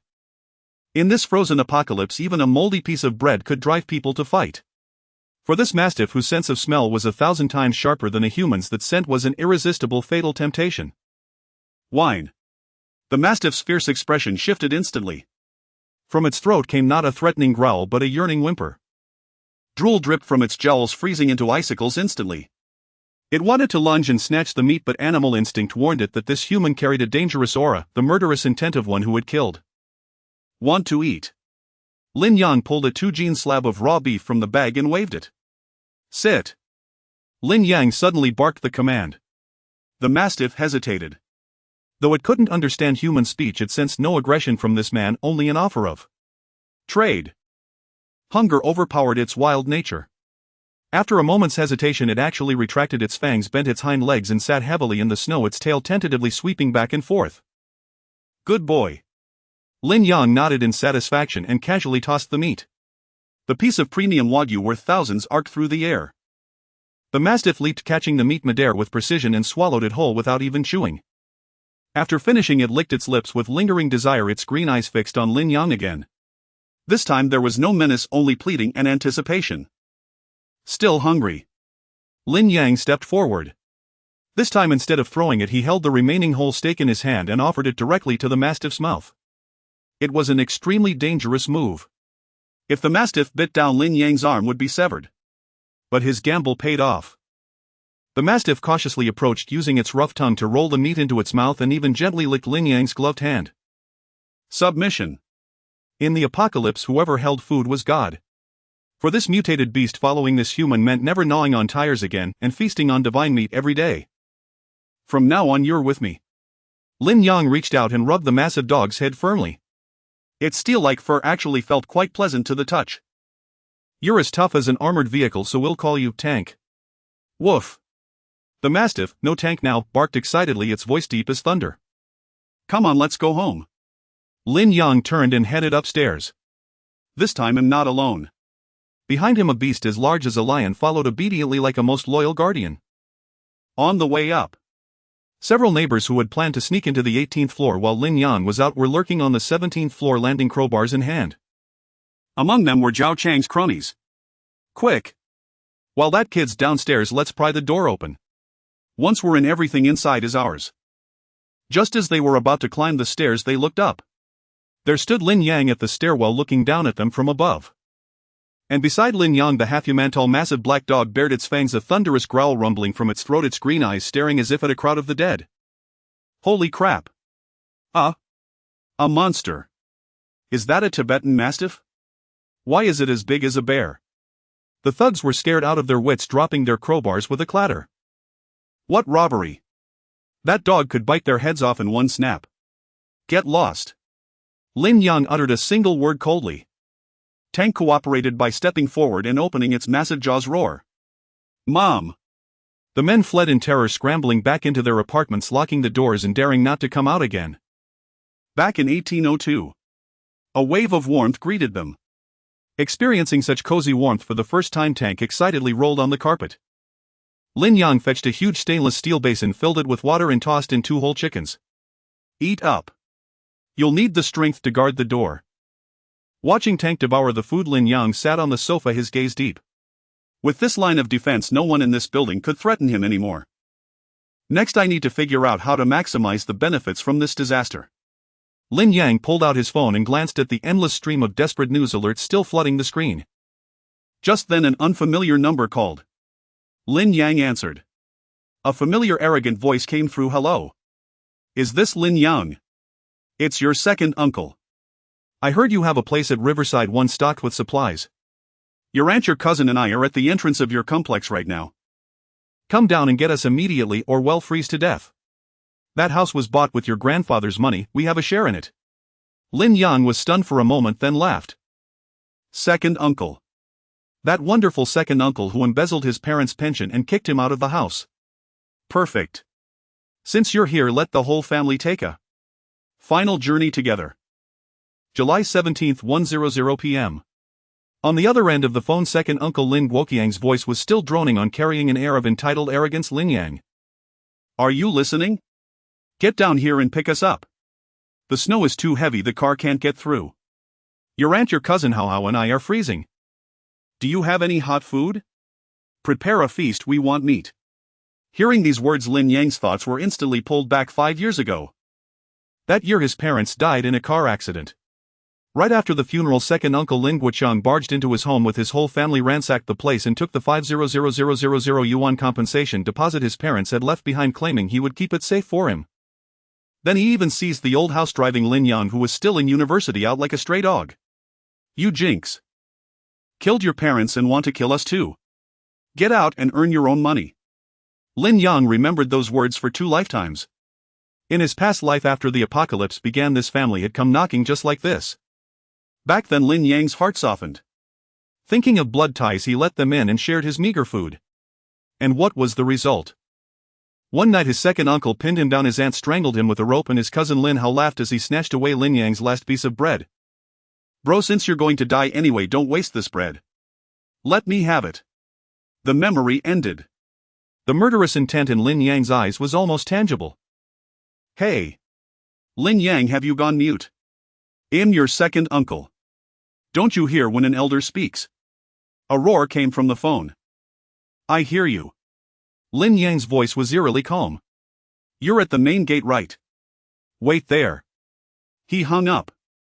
Instead of going downstairs, Lin Yang walked to the floor-to-ceiling window in the living room and picked up a high-powered telescope. At the main gate of the complex, 3 figures bundled up like dumplings were huddled behind the ruins of the security booth, shivering. It was his second uncle's family of 3. Cousin Lin Hao stamped his feet and cursed Mom. Why isn't that useless Lin Yang here yet? I'm freezing. When I see him, I'm going to slap him twice. Making us wait this long. Aunt Zhang Guilan rubbed her hands, a greedy look on her face. Howard, don't rush. Once we get in, this house will be ours. I heard this complex is a luxury one, the heating must be good. Well, make Lin Yang sleep in the living room and we 3 will take the master bedroom. Second uncle Lin Guoqian snorted coldly. Does he dare to refuse? I'm his only elder. That 500000 is still in my hands. If he wants it back, he has to listen to me. Although Lin Yang couldn't hear their conversation, he could guess it perfectly from their expressions. Ding dong. Lin Yang picked up his phone and sent a WeChat message to his uncle. Lin Yang, second uncle, the snow is too heavy. I can't get down. Just walk in yourselves. I'm on the 18th floor. Seeing this message, the 3 at the gate cursed and entered the complex. The snow was knee-deep, making every step extremely difficult. By the time they struggled to the entrance of Building 18, their faces were blue with cold and their limbs were numb. Quick! Get into the stairwell. It must be warm inside. Lin Hao screamed as he rushed in. However, instead of warmth, they were greeted by an even colder draft. A conspicuous Zhaochang ice sculpture. Ah! A dead body. Zhang Guilan screamed in terror, nearly collapsing. Lin Guoqiang also turned pale, but he forced himself to stay calm. Don't be afraid. It's just a corpse. Hurry up and call the elevator. Dad, the elevator has no power. Lin Hao cried out. What? No power? Then how do we get up? The 18th floor. Zhang Guilan was hysterical. Just then the video intercom in the stairwell suddenly lit up. Although the whole building had lost power, Lin Yang had specially modified this intercom system to connect to his backup generator. On the screen appeared Lin Yang's face with a half-smile. Oh, second uncle Aunt Hao, you're here. That was fast. Seeing Lin Yang, they looked at him as if he were both a savior and a punching bag. Lin Yang. You little bastard. Lin Guoqiang cursed at the screen. Why is the elevator broken? Did you do this on purpose? Get down here and carry us up. Your cousin's legs are too weak to walk. Zhang Guilan also screeched. Lin Yang, think of something. We're freezing. And get all your good food and drinks ready. Hao wants lobster. I can already smell it. Lin Yang lounged on the sofa, cuddling his Tibetan Mastiff Tank, who was gnawing on a bone, and said slowly, second uncle, have you got something wrong? What? Lin Guoqiang was taken aback. This is my home, not a refugee camp. Lin Yang's eyes turned cold, his voice suddenly icy. 5 years ago, when you stole my parents' compensation and kicked me out, do you remember what you said? You said I was a jinx and told me to get lost.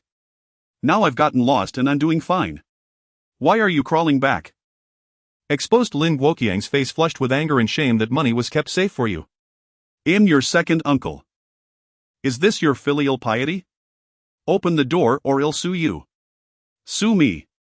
Lin Yang laughed as if hearing the funniest joke. Where will you sue? In the court of hell. Lin Guoqiang, Zhang Guilan, Lin Hao. Lin Yang called out each name, his voice like the death sentence. Since you love that 500000 so much, just count it downstairs. Want to enter my door? In your next life. Oh, I have a gift for you. Lin Yang pressed a button. The electronic lock on the first floor unit door clicked shut.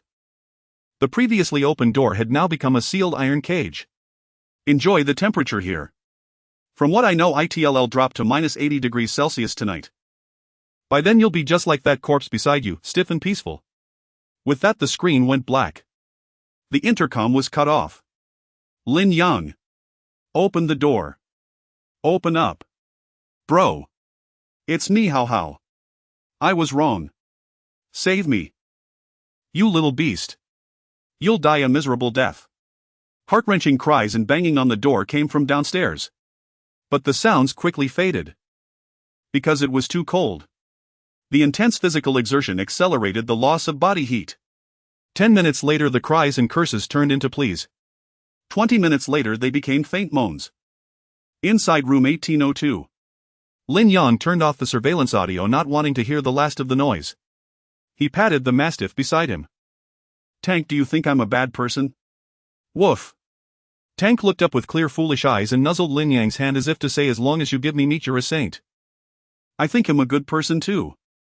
Lin Yang smiled, picked up a freshly grilled tomahawk steak, tore off a large piece and tossed it to Tank, then took a big bite of the rest himself. After all, I reunited their family, didn't I? Outside, the wind and snow grew fiercer. The boundless white snow would eventually bury all sins and all the ugliness of human nature. Having dealt with this batch of despicable relatives, Lin Yang knew that the real challenge was just beginning. The survivors in this building, seeing that the appeal to family ties had failed, finally understood one truth: Lin Yang had a heart of stone and was impervious to both soft and hard tactics. Despair breeds the most extreme madness. Lin Yang looked at the map on the wall. I don't lack supplies and security isn't an issue. But there seemed to be a few awakened ones in this building. From the memories of his past life, besides himself, 2 other ability users had emerged later in Jiangjing No. One was a fire controller and the other had enhanced strength. If those 2 join forces, looks like he'll have to strike first. Deep in the night of July 20th, the 5th day since the apocalypse descended, the number of survivors in the building dwindled by the hour. The elderly and children, frail in health, had mostly succumbed to the extreme cold of the first 3 days. The remaining able-bodied adults were barely clinging to life, ready to brawl over half a moldy piece of bread. Room 1802. Lin Yang was fixated on a specific frame on the surveillance monitor, a residence apartment on the 8th floor. The owner was Lu Biao, a street thug who had hoarded a fair amount of cigarettes and liquor. At that moment Lu Biao lay on his bed, his face flushed crimson, his body convulsing as if in the grip of a high fever. His underlings milled about him, frantic and helpless. Biao's fever is raging 40 degrees. Could it be some virus? To an ordinary observer it would seem like a mere illness. But Lin Yang's gaze turned profoundly grave, even tinged with murderous intent. He remembered clearly. In his past life Lu Biao had come down with this exact fever at this very moment. It was no sickness, it was the precursor to awakening. Under the stimulus of extreme cold, the genetic locks of a rare few humans would shatter, awakening supernatural abilities. And Lu Biao awakened the devastating flame ability. In his past life, after awakening, Lu Biao styled himself the Blaze Monarch. With his mastery of fire control, he no longer feared the cold. He burned through countless steel doors, plundering supplies, committing rape and pillage, becoming the local tyrant. Later it was Lu Biao who had burned a hole through Lin Yang's crude safehouse. Since I've been reborn in this life. Lin Yang caressed the compound bow in his hands, a cold smile curling at the corner of his mouth. The future's class flame awakener. The Blaze Monarch. Too bad you won't get the chance. Lin Yang rose to his feet and patted the Tibetan Mastiff lying on the carpet. Tank, time to work. 8th floor, room 804. The underlings were huddled, discussing their options. If Biaogu doesn't wake up, we're done for. One of them stammered, with what little food we have, we can last maybe 2 more days. Damn it, if only we could rob that Lin Yang on the 18th floor. I heard he's got tons of meat. How? That door can't even be split with an axe. Use fire. Another thug snarled, we've still got a few cases of high-proof liquor. We can make Molotov cocktails and burn that turtle shell down. Just as the group was plotting, a thunderous crash echoed. The door to room 804 was kicked open from the outside with brutal force. The flimsy security door, under the combined assault of Lin Yang's enhanced physique and the monstrous tank, crumpled like paper. Who's there? The thugs inside jumped, grabbing knives and clubs within reach. Snow and wind howled in. A tall figure in a black tactical suit and gas mask strode inside. Beside him was a black beast, massive as a lion. Lin Yang. Someone recognized the iconic gear. I was going to give you a quick end, but since I heard you were planning to burn my place down. His voice came through the mask, muffled and cold. Let Tank have a feast instead. Roar. Tank, already thirsting for blood, lunged like a black lightning bolt at the command. A scream rang out. The thug who had suggested Molotovs was tackled, his throat torn open in an instant, blood gushing. The remaining two were paralyzed with fear but raised their blades in defiance. Before Lin Yang, nourished by spiritual spring water, their movements were excruciatingly slow. Twang! Twang! Lin Yang raised his compound bow and fired 2 arrows at close range. They pierced clean through their eye sockets. Without even a cry, they crumpled to the floor. In under 10 seconds, the only living soul left in the room was the still convulsing Lu Biao. At that moment, sensing the threat of death, Lu Biao's eyes snapped open. His pupils had turned an eerie crimson. A wave of heat erupted from his body, the quilt covering him instantly smoking and blackening. A guttural roar escaped Lu Biao's throat.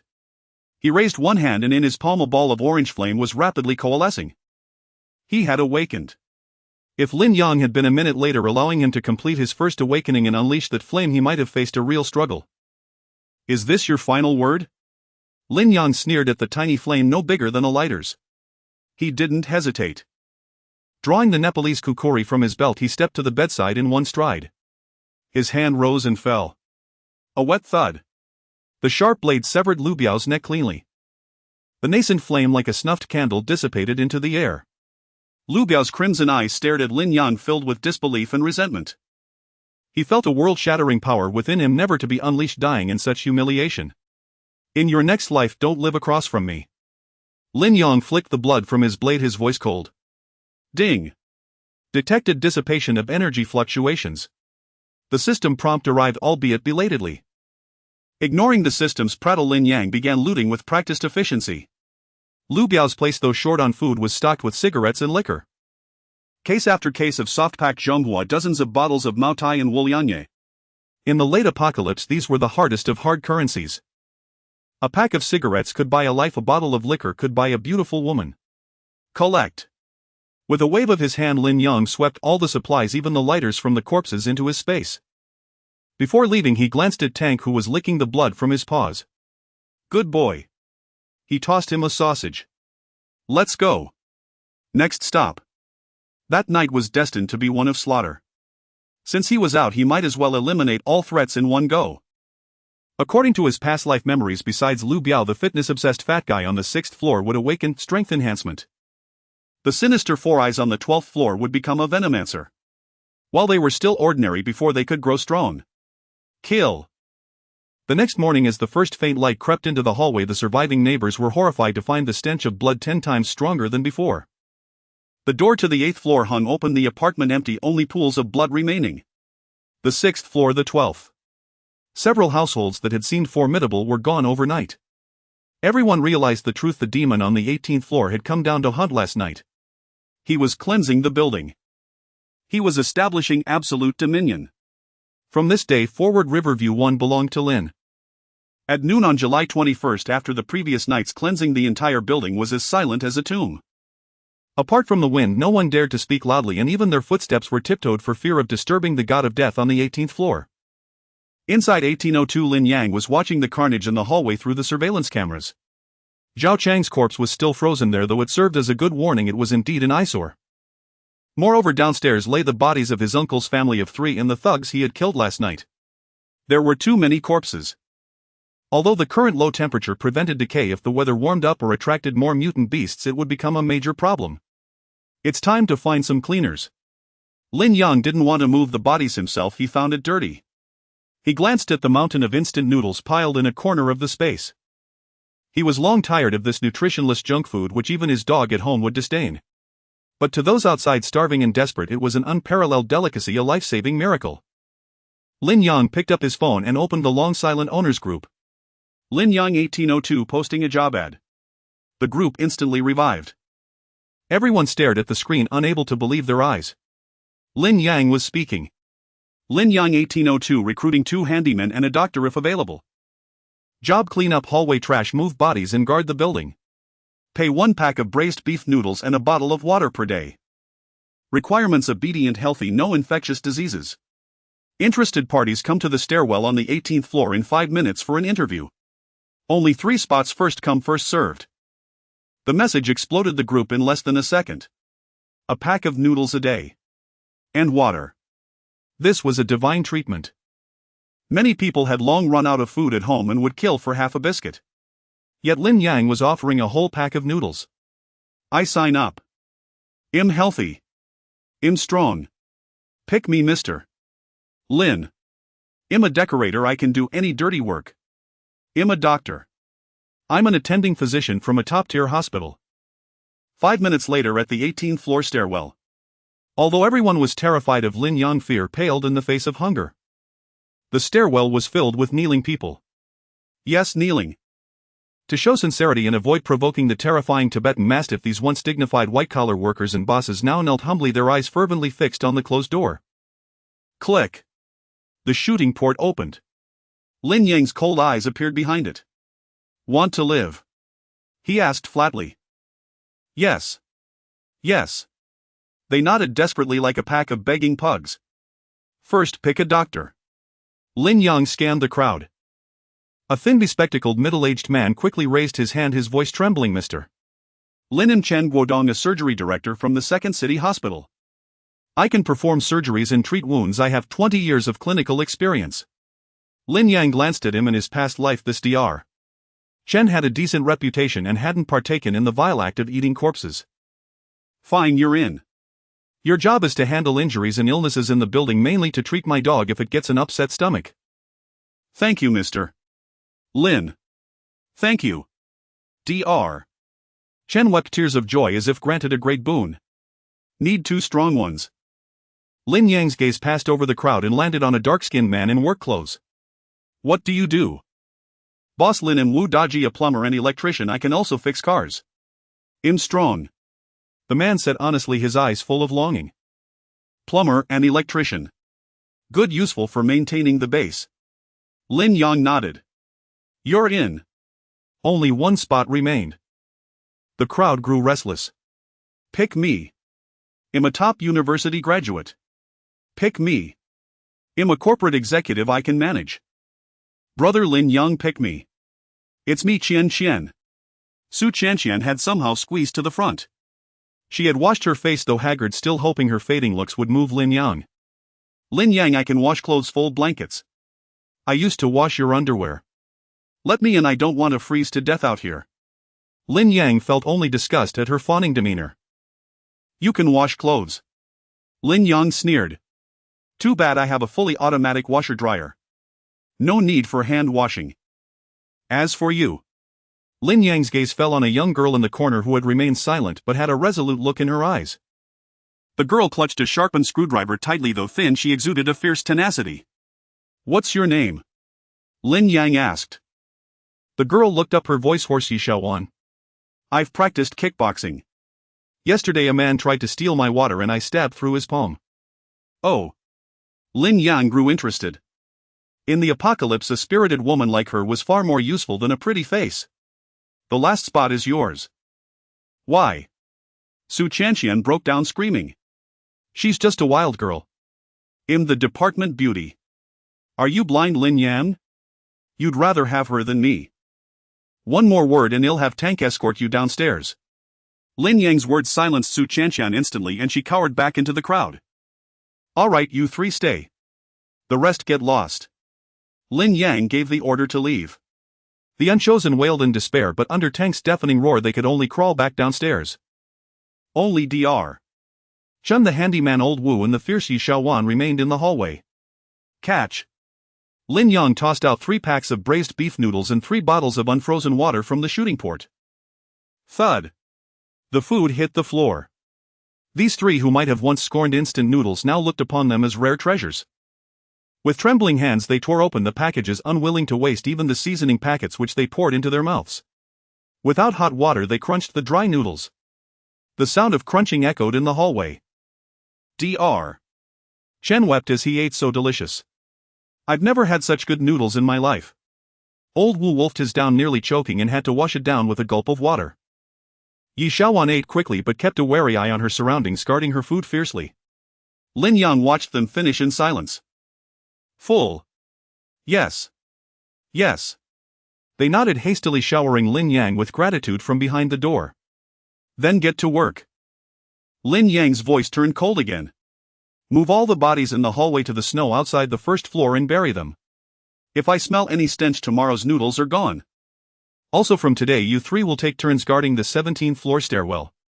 Anyone trying to approach the 18th floor will be killed without mercy. Do well and you'll get meat. Do poorly. Lin Yang didn't finish, but the meaning was clear. The frozen sculpture of Zhao Chang outside was the example. Yes, boss. They said in unison. In their hearts Lin Yang was now the god of this apocalypse. As long as they followed the god they would have noodles and survive.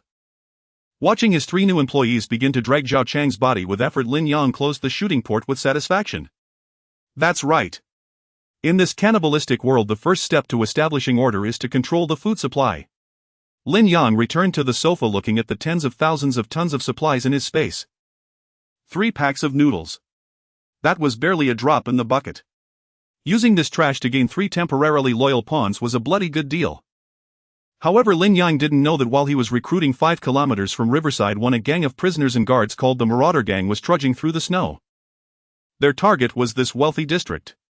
Boss, I heard that Riverside 1 is full of mansions with plenty of fat sheep. A scar-faced thug licked his lips. A bald man at the front toyed with a police pistol, his eyes gleaming with bloodlust. Then let's kill them all and take everything. Late at night on July 22nd. The blizzard still raged, muffling most sounds of the world. But the tranquility of Jiangjing no. One residential complex was utterly shattered at this moment by several muffled gunshots. Bang! Bang! Several modified off-road vehicles violently crashed through the complex gate, crushing the snow piled at the entrance, and sped directly to the base of the building. The doors swung open and over a dozen men exuding a thuggish aura descended. They wore cold-weather gear stripped from prison guards brandishing machetes, iron bars, and even a few handguns. The bald leader, known as Thunder Tiger, was originally a felon in the city's prison. After the apocalypse struck, he led a riot, killed the guards, seized weapons, and rampaged all the way here, burning and looting. Boss, it's these buildings. A scar-faced man beside Thunder Tiger pointed upward. This is a wealthy district, plenty of fat sheep inside. And look at the 18th floor, that's the only place with lights on. Thunder Tiger looked up, his eyes glinting with greed and cruelty at the steadfast glow in the blizzard. Electricity. Looks like there's big haul. Brothers, let's work. Kill the men, spare the women, take all the supplies. Roar. The mob charged like wolves into a flock of sheep, kicking open the first floor unit door. The lock had been broken since the second uncle's family died. The tragedy began. A family on a lower floor freezing was burning furniture for warmth indoors. The door was suddenly smashed open. Before the husband could react, a machete split his skull. Ah! The wife's terrified scream was cut short as a thug covered her mouth and dragged her into the bedroom. This scene unfolded on the 2nd and 3rd floors in succession. The mob reasoned with no one and needed no negotiation. They believed in the primal law of the jungle, the strong take all. The resident group chat exploded. Resident 301, help. Murder.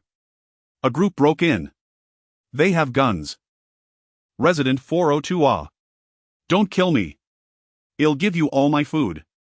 Please spare my wife. Ugh. Voice cut off, followed by a gunshot. Fear spread through the network to every floor.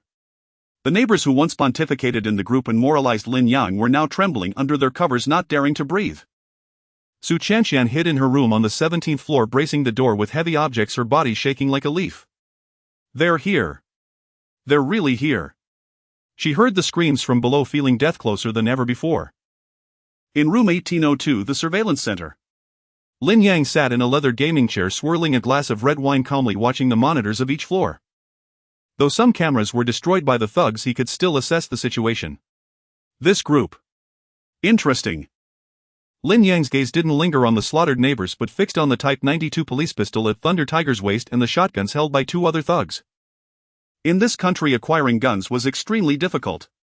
Lin Yang had stockpiled compound bows and stab-proof vests but lacked firearms, his only weakness.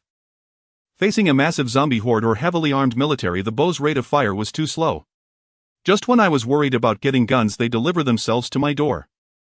A hunter's excited grin curled at Lin Yang's lips. Beep, his walkie-talkie sounded.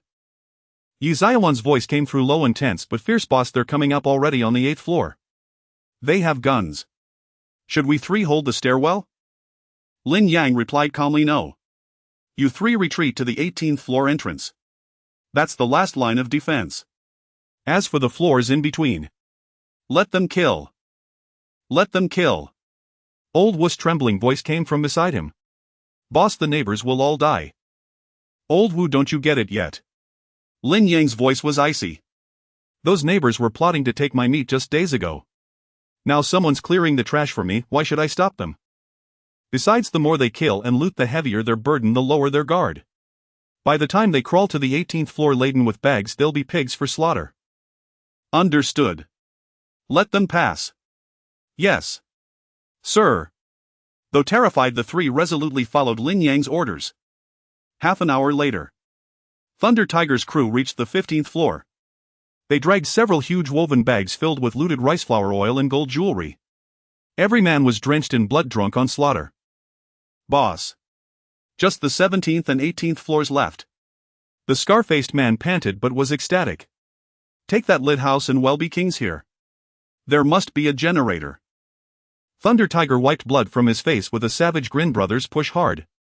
Take the top floor and tonight we feast. That owner hoarded so much, he's a fat sheep. The mob stormed up to the 17th floor. Su Chanshan hid in her room, her heart nearly stopping at the chaotic footsteps outside her door.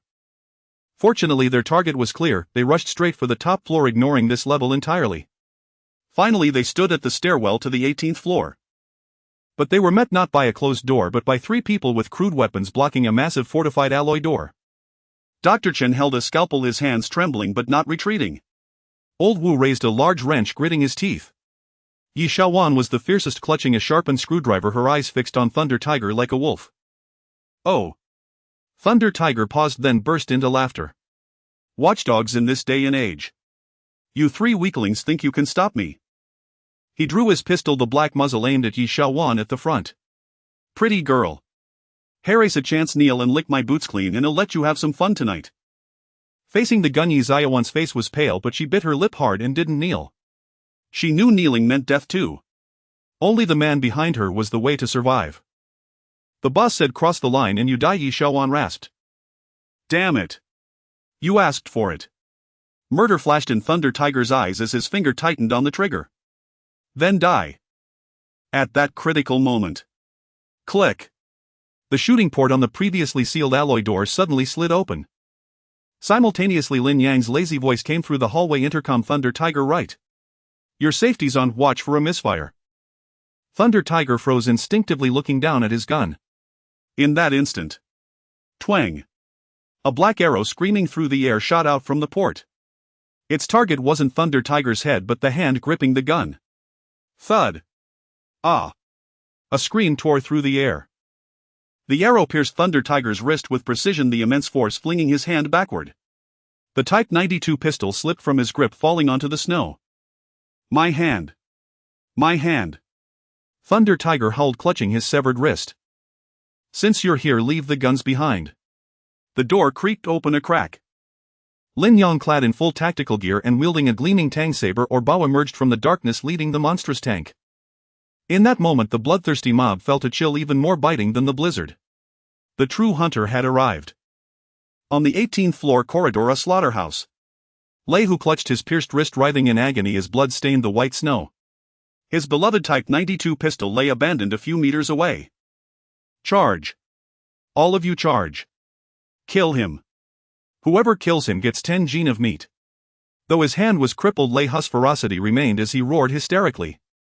The remaining dozen thugs were intimidated by that arrow, but at the mention of the 10 gene of meat bounty, greed swiftly overpowered their fear. That dog may be big, but it's still a beast. I refuse to believe it can hold off so many of us. Chop him to pieces. Two thugs wielding shotguns began to raise their barrels. Tank, dinner time. Lin Yang uttered two cold words and released the leash in his hand. Roar. Tank, who had long been restless, lunged forward like a black heavy war chariot, a bloody gale trailing behind. Its speed was incredible. So fast that the two gunners had no time to aim. Crunch. A sickening sound of bones breaking. Tank pounced directly onto the left gunner, opened its massive maw wide, and amid the man's screams bit clean through half his neck. Blood gushed out like a fountain, splattering the nearby thug. Before anyone could react, Tank swung its head and sent the right thug holding a homemade shotgun flying into the wall. The force of that impact shattered the man's ribs, leaving him clearly beyond saving. Monster! The remaining thugs, staring at the beast like a hellhound, were scared out of their wits. Bang! Lin Yang was not idle either. Though he hadn't obtained a gun yet, his compound bow was a grim reaper at close range.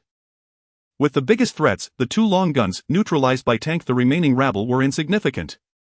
Lin Yang calmly drew and released his arrows. Each twang of the bowstring claimed a life. A throat, a heart, every shot found its mark. In just 1 minute, the narrow corridor was littered with corpses. Aside from Lehus Wales, all the other thugs had been either mauled to death by tank or shot dead by Lin Yang. Blood trickled down the stairs, quickly freezing into crimson icicles. Dr. Chen, Old Wu and Yi Xiaowan huddled in a corner, their faces ashen and bodies trembling. Though they had steeled themselves for it, witnessing such a one-sided massacre firsthand was an overwhelming visual shock. Especially seeing the Tibetan Mastiff, its mouth dripping with blood, gnawing on the gunner's arm, Dr. Chen nearly vomited. Lin Yang stepped forward and bent down to pick up Lehus' fallen Type 92 pistol. Its heavy metallic feel. He checked the magazine, 12 rounds left. Nice piece. Lin Yang nodded with satisfaction, flicked on the safety and tucked it into his waistband. Then he picked up the two fallen shotguns, a 5-shot hunting rifle and a homemade pipe gun, and tossed them to Old Wu behind him. Take these. From now on, they're your door guarding tools. Old Wu fumbled to catch the guns as if holding hot potatoes, too excited to speak. Boss, for me. Just a loan for now, Lin Yang said flatly, then walked over to Lei Hu. Lei Hu, nearly passing out from pain, finally showed fear in his eyes as Lin Yang approached. Don't kill me. I'm the boss of the West City prison. I know where an arsenal is. Don't kill me. An arsenal. Lin Yang raised an eyebrow. Sounds tempting. Yes. Just spare me and I'll take you there. There are rifles, grenades. Lei Hu nodded, frantically grasping at straws. But the next second Lin Yang turned and looked at his three subordinates cowering in the corner. Dr. Chen, Old Wu, Yi Xiaowan. Lin Yang's voice rang out in the deathly silent corridor. Come here. The three shuffled over, trembling. Lin Yang pointed at Lei Hu on the ground and two other thugs who were still alive, groaning in pain. Kill them. Lin Yang tossed a dagger which clattered onto the floor. Ha! Dr. Chan was startled. Boss, they're already defenseless, maybe. In this world, the soft-hearted die the fastest. Lin Yang stared coldly at Dr. Chen. You want to eat my food and live under my protection, but you won't get your hands dirty. This is your oath of allegiance. Whoever doesn't act can go down and keep Zhao Chang company. Dead silence. A few seconds later, a hand reached out and picked up the dagger from the floor. It was the seemingly friendliest girl, Yi Xiaowan. She said nothing, but a glint of ruthlessness flashed in her eyes. She wanted to survive and never be bullied again. She walked up to Lei Hu. Lei's eyes widened in terror. You bitch, how dare you? Thud. Yi Xiaowan gripped the knife with both hands, closed her eyes and plunged it deep into Lei's heart. Blood splattered across her face. She trembled violently but didn't let go. She pulled it out and stabbed again. Well done. Lin Yang nodded in approval. Yi Xiaowan, from now on you're the captain of these two. Tonight extra rations, 2 sausages for you. With a leader, the rest was simple. For survival, for those 2 sausages. Old Wu gritted his teeth, picked up a wrench and smashed a thug's skull. Dr. Chen, though his hands were meant for healing, could only pick up a scalpel to slit the throat of the last survivor in order to live. Thus the raging thugs gang was completely wiped out. The 18th floor corridor had become a true slaughterhouse. Lin Yang looked at his 3 subordinates, now drenched in blood, with shifting eyes, and smiled with satisfaction. Clean up the bodies. Strip the clothes, their good cold weather gear. Gather the guns and ammo and bring them to me. After you're done, each of you gets a bowl of hot porridge and a grilled sausage. Thanks, boss. This time their voices held less fear and more of a wolfish edge. They finally understood a truth: following Lin Yang meant not only having enough to eat but also becoming someone who could control the life and death of others. The next morning at dawn, the news of the raging thugs gang's annihilation spread through the entire neighborhood like wildfire. The neighbors who had been waiting to see Lin Yang fail or scavenge leftovers were utterly crushed. If even armed bandits were no match for Lin Yang, who in this building could challenge him? Riverside View No. 1 was now indisputably Lin Yang's domain. Just as Lin Yang thought he could have a few quiet days while sorting through the spoils, he pulled a crumpled map from Lei's backpack. On the map, besides marking several supply points, a red circle was drawn around the city stadium with 3 words written beside it: Shelter official Lin Yang's pupils contracted slightly. In his past life, the authorities had indeed established large shelters, but that was 3 months later. How did Lei Hu know about this now? Lin Yang studied the map more closely and found a question mark next to the red circle along with a line of small script. Heard they're recruiting superhumans there. Superhumans. The authorities were already recruiting superhumans this early. Lin Yang stroked his chin. Though his supplies were ample, this building was still just a civilian residence with limited defenses. If official forces were involved, or if that shelter had some special technology. Looks like I need to find a chance to scout the place. But before that, Lin Yang glanced at the mountain of supplies in his space, then at the bone-chilling cold outside that could freeze an elephant. Time to upgrade my safe house first. Now that I have a gun, shouldn't I set up a sniper post on the roof? July 23rd morning. The day after the destruction of the Madman Gang.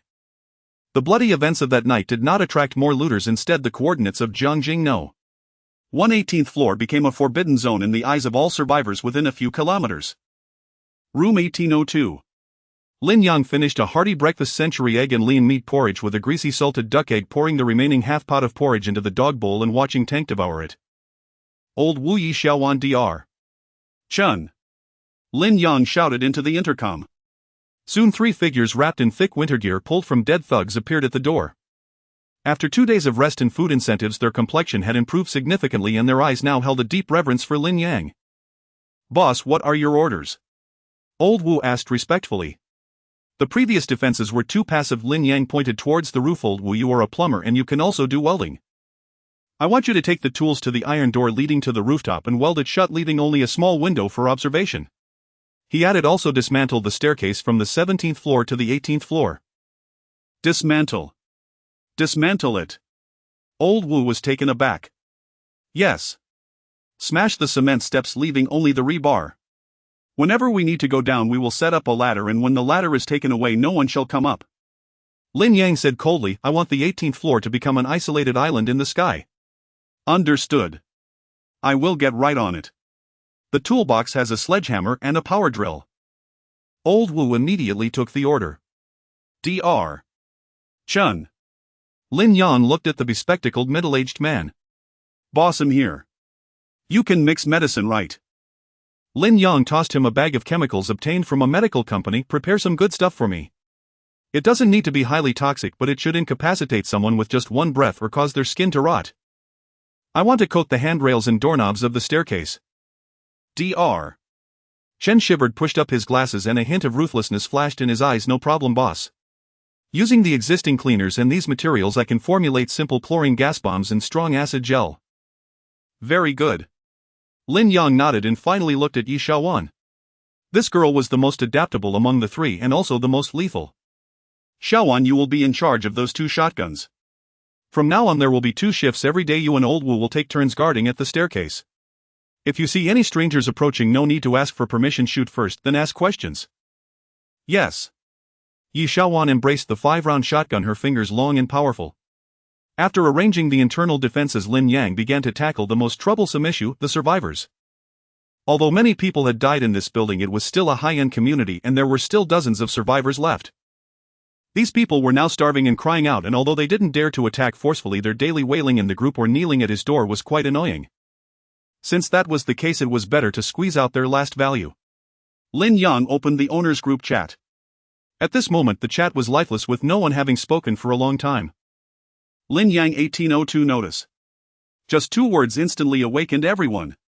Lin Yang 1802, I know you are hungry. For the sake of neighborhood harmony, or rather to clear the stock, I have decided to initiate material exchange. From today onwards at noon every day I will send someone to set up a trading point at the entrance of the 17th floor staircase. The rules are as follows: 1. Gold, diamonds, luxury watches, antique paintings can all be exchanged for food. 2. The specific exchange rate is up to my mood. 3. Only 10 spots available, first come first served. 4. Those who dare to rob or cause trouble will be referred to the ice sculpture downstairs. As soon as this news was released, the entire community erupted. Long live Boss Lin. I have gold bars. I have a lot of gold bars. I have a Rolex. The green water ghost. Worth over 100,000. I have a jade bracelet. It's a family heirloom. In the face of life and death, these once representative possessions of identity and wealth instantly depreciated to worthless. Noon 1200.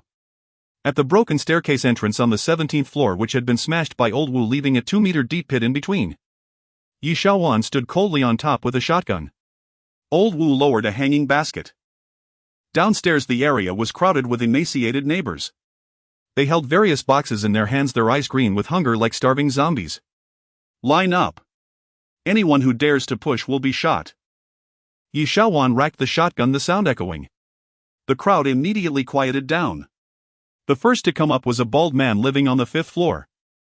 Beautiful lady. Look at this.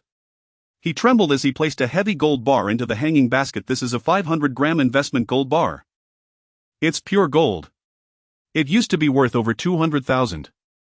I want to exchange it for a box of instant noodles. Yi Xiaowan pulled the basket up and asked Lin Yang through the intercom, boss, a 500-gram gold bar. Lin Yang, watching the surveillance, scoffed. A box of instant noodles. What does he think this is? Give him a pack of compressed biscuits. Take it or leave it. The boss said, a pack of compressed biscuits. Yi Xiaowan took out a small pack of military compressed biscuits about the size of a palm and threw it into the hanging basket. What? Just one pack? The bald man was dumbfounded. But this is a 20,000 gold bar. Is this all I get to eat? Don't want it. Yi Xiaowan pretended to take it back next. I want it. I want it. The bald man shouted frantically, fearing that the life-saving biscuit would fly away. He snatched the biscuit, tore open the packaging on the spot, ignoring its dryness, and began to gobble it down, choking and rolling his eyes, but with a look of bliss on his face.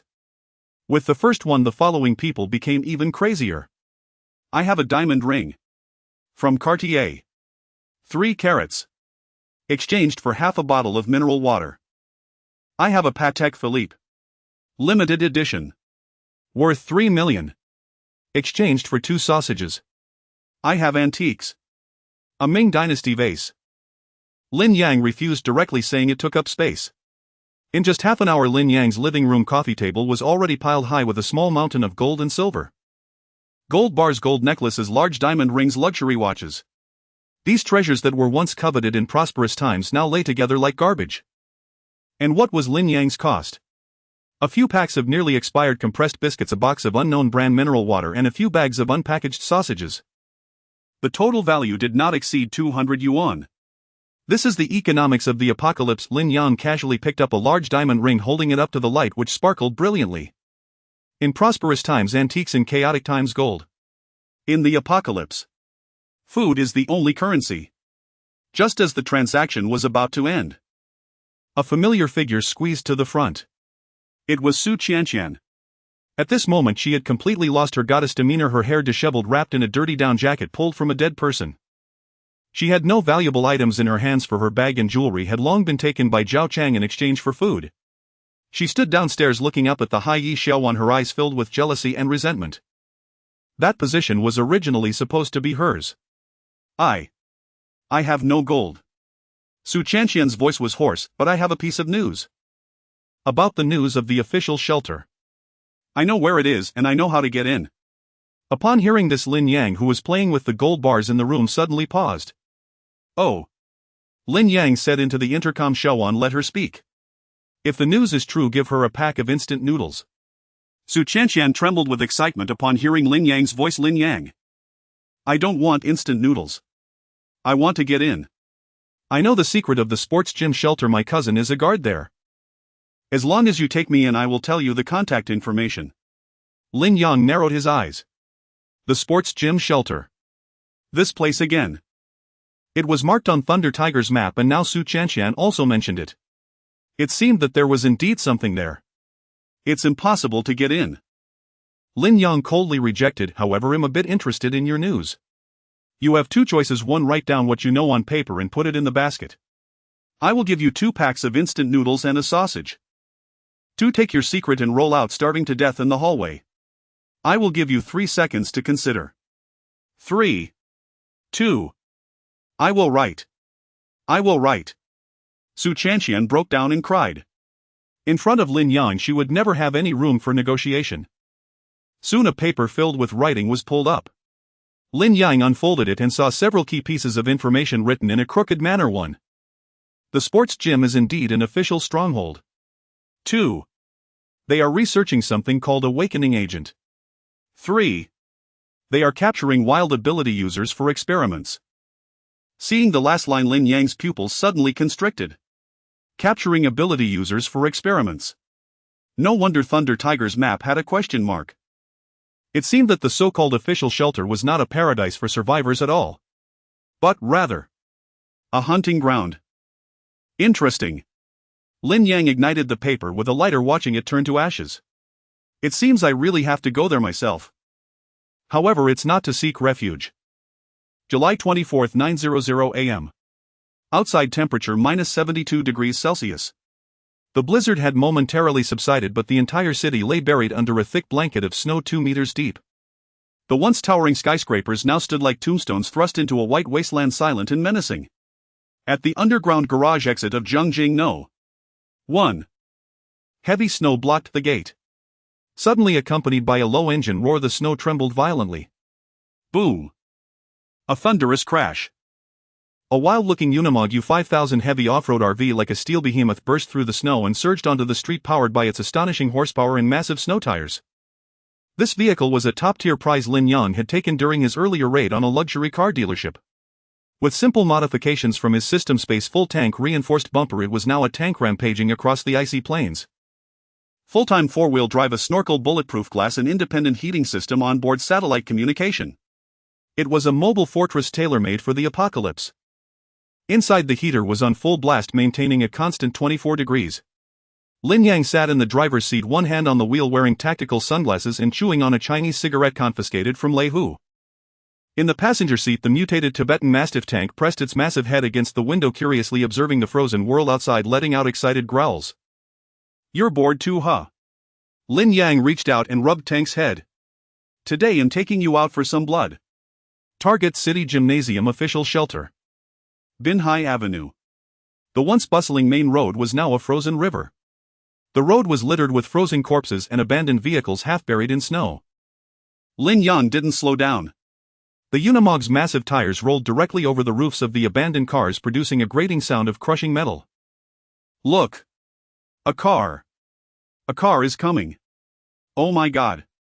That thing is huge! It must have heating! It must have food!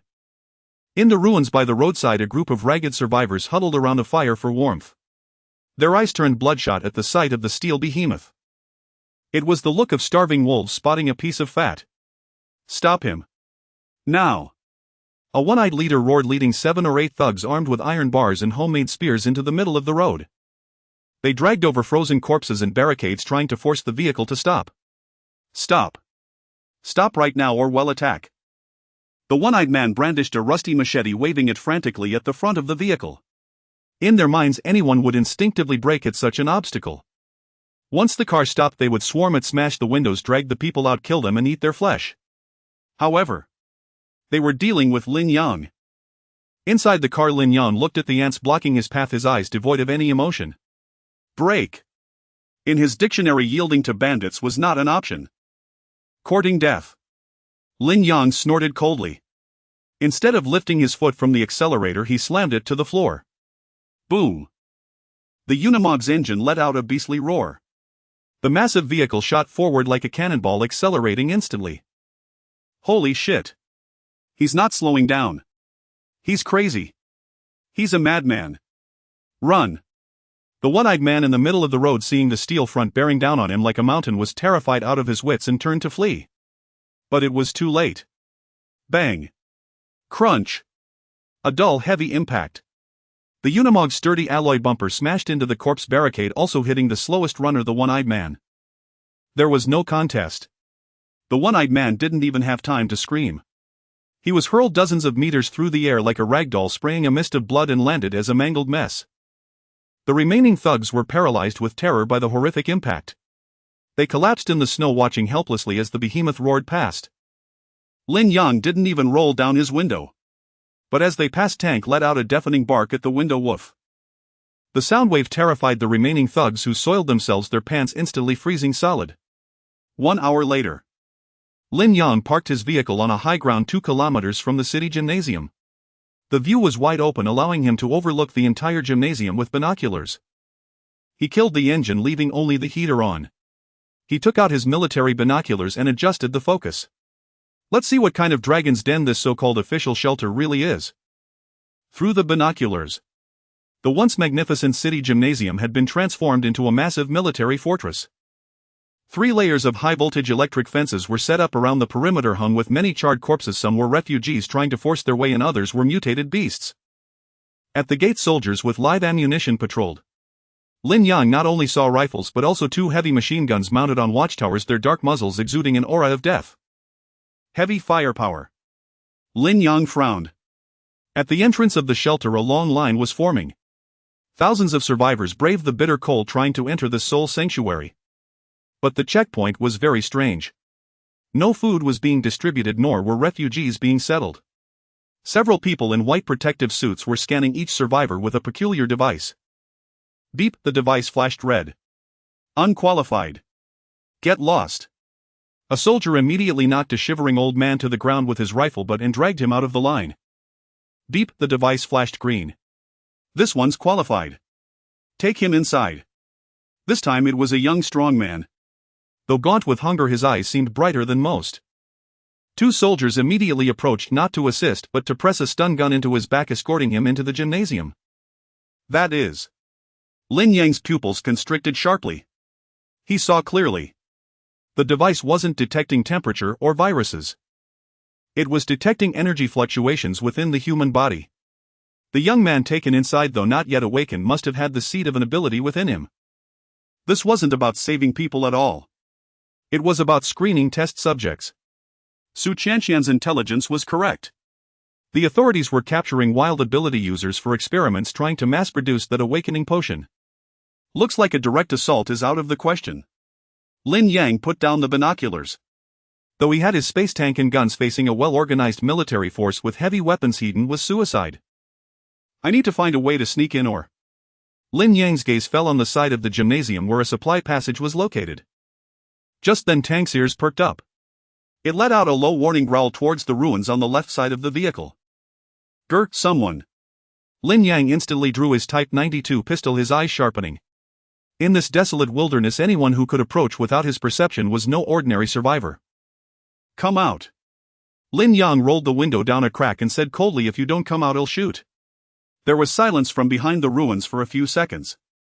Then a figure wrapped in a white down jacket looking like a snowball slowly emerged. It was a woman. Though she wore a mask and a hat, her eyes clear, cold, exuding an unearthly aloofness. Most importantly, the moment Lin Yang saw her, a name flashed in his mind. It was one of the supreme powerhouses who had dominated the apocalypse in his past life. The Ice Empress, Luo Bing. What was she doing here? And it seemed she was injured. July 24, 1000 a.m. Amidst the ruins along the coastal avenue, the woman in the white down jacket stumbled a few steps before collapsing against a broken concrete pillar, her strength finally giving out. The cold wind blew off her hood, revealing a pale yet stunningly beautiful face. Even in this apocalyptic world, her beauty carried a breathtaking icy allure. Luo Bing. In her past life, she was the awe-inspiring Snow Queen, capable of freezing an entire city with a wave of her hand, for whom countless men would gladly die just for a glance. But now she was nothing more than a bloodied prey, having just escaped from a laboratory. A gruesome wound on her abdomen stained her white down jacket crimson, quickly freezing into red icicles. Help! Help me! Luo Bing gazed at the steel beast before her and the indifferent man behind the window, mustering her last ounce of strength to cry for aid. Lin Yang rolled down the window, a cigarette dangling from his lips as he scrutinized her with a playful gaze. There was no sympathy, only assessment. Save you. Lin Yang exhaled a puff of smoke. Give me a reason. Or rather, what can you offer me? Luo Bing was stunned. She hadn't expected this man's first reaction to her injury, even as a beautiful woman, was to negotiate terms. I am an ability user. I can fight for you. An ability user. Lin Yang scoffed. In your half-dead state. My dog is fiercer than you. The tank beside him barked in agreement, proving his master's point. just as Luo Bing was sinking into despair. A roar echoed in the distance. Two camouflage-painted snowmobiles sped towards them from the direction of the gymnasium. Four soldiers heavily armed and clad in thick bulletproof vests with special ops on their helmets sat on the vehicles. Over there. Subject 007 is over there. The lead soldier shouted, raising his automatic rifle and aiming directly at Lin Yang's vehicle. Vehicle ahead. Cut the engine and exit immediately. We are here to reclaim official assets. Resistance means death. Official assets. Lin Yang glanced at Luo Bing, a cold smirk curling on his lips. So in their eyes the future queen was merely an asset. Seeing her pursuers, Luo Bing's eyes filled with extreme terror. No. Don't hand me over to them. They're demons. They'll cut open my brain. Shut up, Lin Yang commanded calmly. He pushed open the door and stepped out of the vehicle. Facing four dark gun muzzles, he didn't even draw his weapon, casually flicking off his cigarette ash. Hey soldiers. Lin Yang's voice was soft but clear in the cold wind. This woman is blocking my path now, so she's my obstacle. You want to take my obstacle away? Did you ask my permission? The lead soldier was taken aback, then erupted in fury. What lunatic is this? Obstructing official business. You're asking for death. Open fire. Turn him into a sieve. Rat-a-tat-tat. Flames spewed forth. Luo Bing closed her eyes in despair. She thought the seemingly arrogant man would be turned into mincemeat in the next second. Yet. A strange ripple suddenly permeated the air. Lin Yang didn't dodge, nor was he hit. Because a meter in front of him, all the bullets slammed into an invisible wall, halted instantly, and fell weakly onto the snow. Alternate dimension, space barrier. This was a new application Lin Yang had recently developed, covering his front with a spatial entrance that transferred all attacks into another dimension. Is this your firepower? Lin Yang shook his head in disappointment. Too weak. The next second, a black Type 92 pistol materialized in Lin Yang's hand. Return the favor. Bang. Bang. Bang. Bang. 4 gunshots rang out, rapid as a string of firecrackers. His physique, enhanced by spirit spring water, granted him dynamic vision and reflexes far beyond ordinary men. Each shot precisely struck the unprotected faces of the 4 soldiers. Blood splattered across the snow. The 4 soldiers, once so arrogant, didn't even have time to scream as they tumbled off their snowmobiles, turning into 4 corpses. Instant kill. Luo Bing opened her eyes, staring dumbfounded at the scene. Her once cold and haughty gaze now filled with sheer shock. So this is the world of the powerful. Lin Yang blew away the gun smoke, walked over and expertly stowed the 4 automatic rifles and ammunition into his space, also confiscating the 2 snowmobiles. Every bit counts, no point in leaving them behind. After finishing, he turned and walked step by step towards Luo Bing.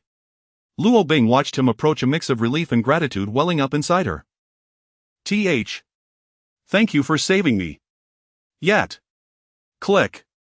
Lin Yang's gun pressed directly against Luo Bing's smooth forehead. The cold barrel instantly froze her nascent gratitude. You don't misunderstand. Lin Yang looked down at her, his eyes as cold as millennia-old ice.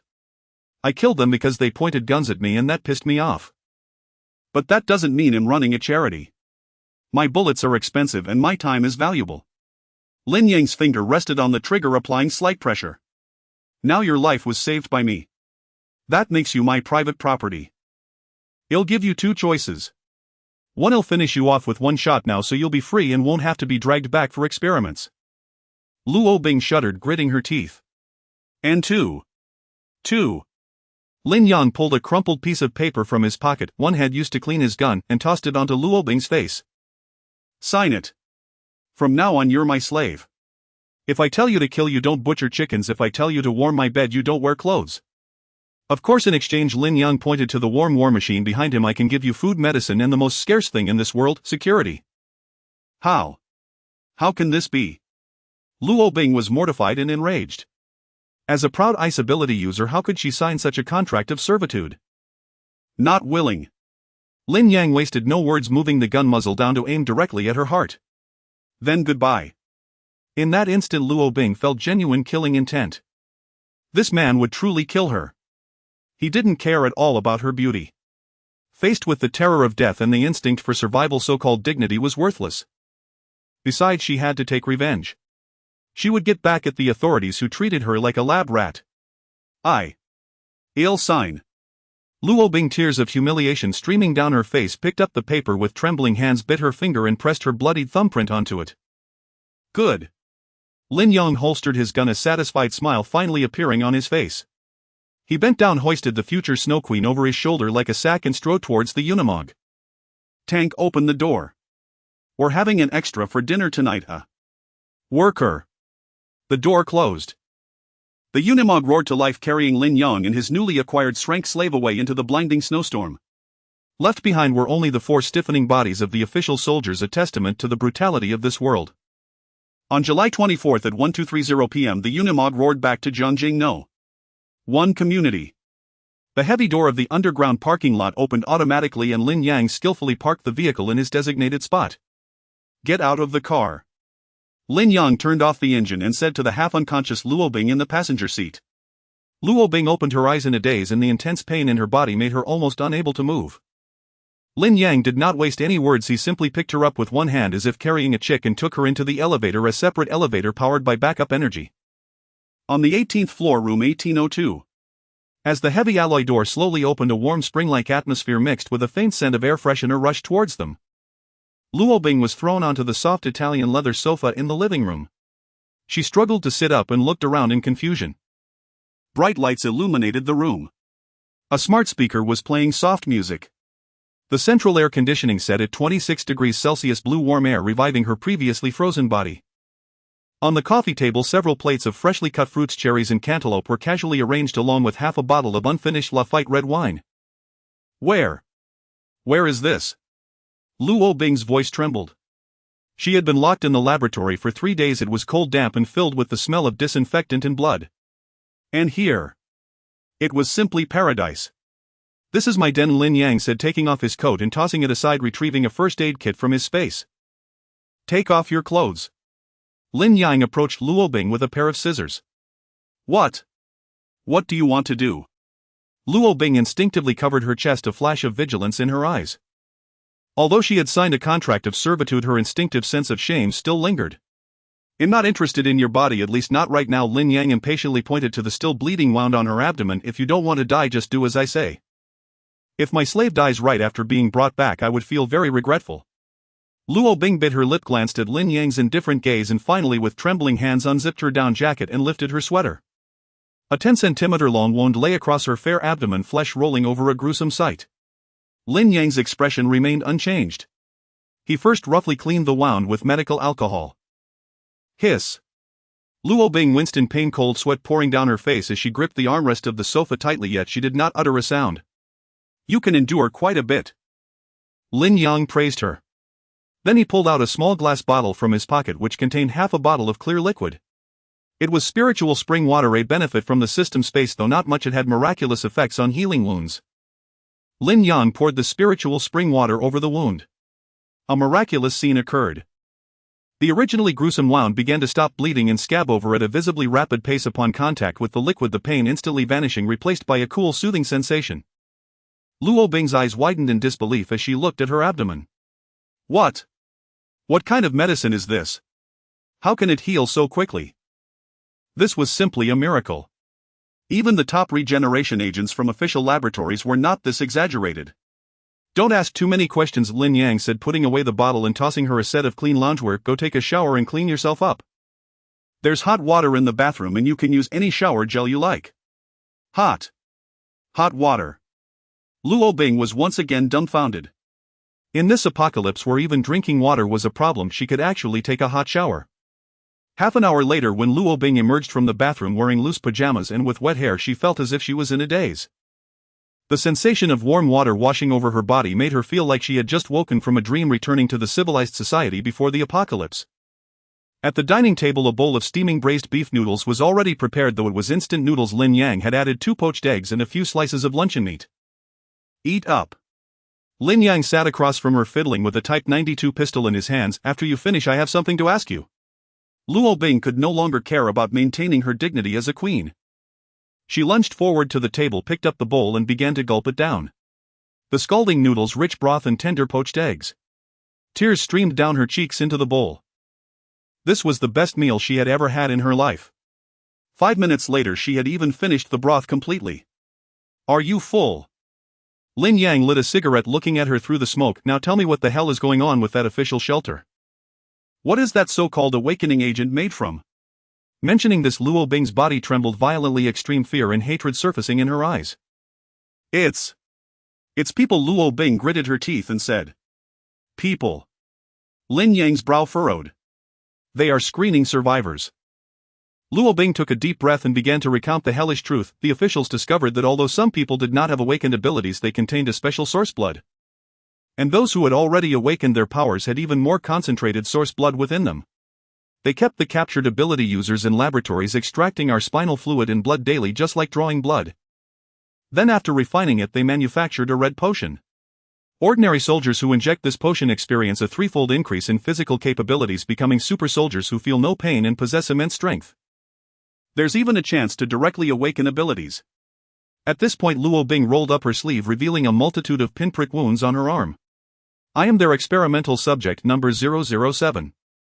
Because I am a rare ice-type ability user, they wanted to use my blood to mass-produce ice-type soldiers. If it weren't for the mutant beast riot that occurred in the laboratory yesterday, during the chaos I managed to escape, I would have probably been drained dry by now.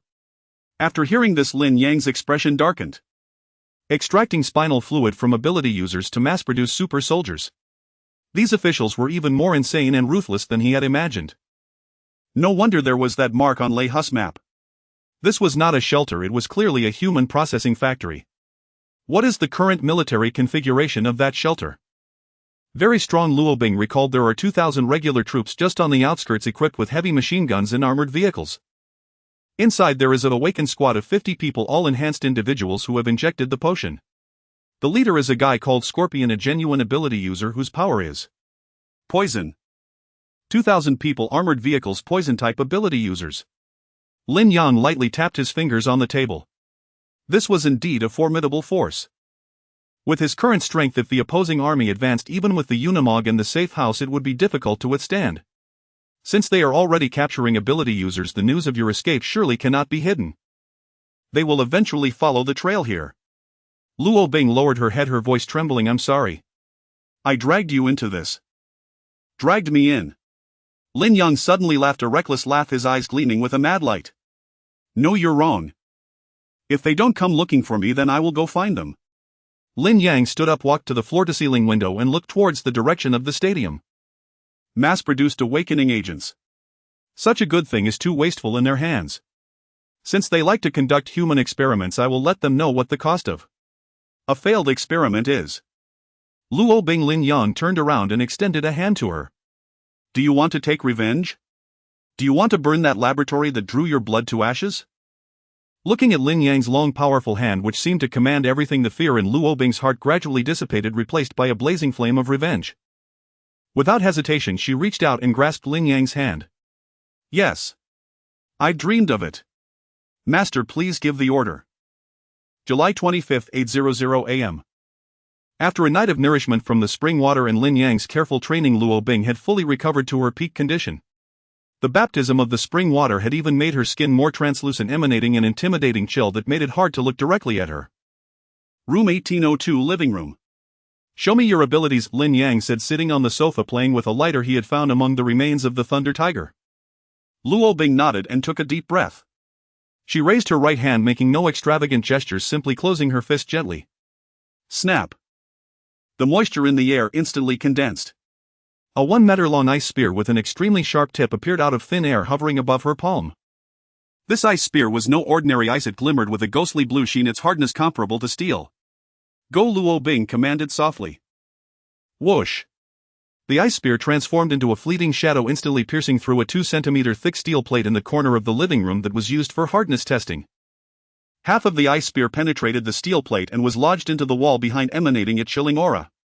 Instant release armor piercing. Lin Yang nodded in satisfaction. Not bad.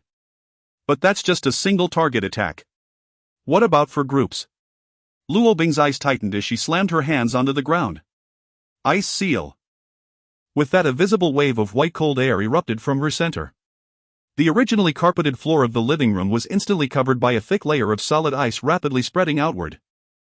If it weren't for her deliberate control, the entire room would have turned into an ice cave in mere seconds. An's class ability truly worthy of its name. Lin Yang clapped his hands.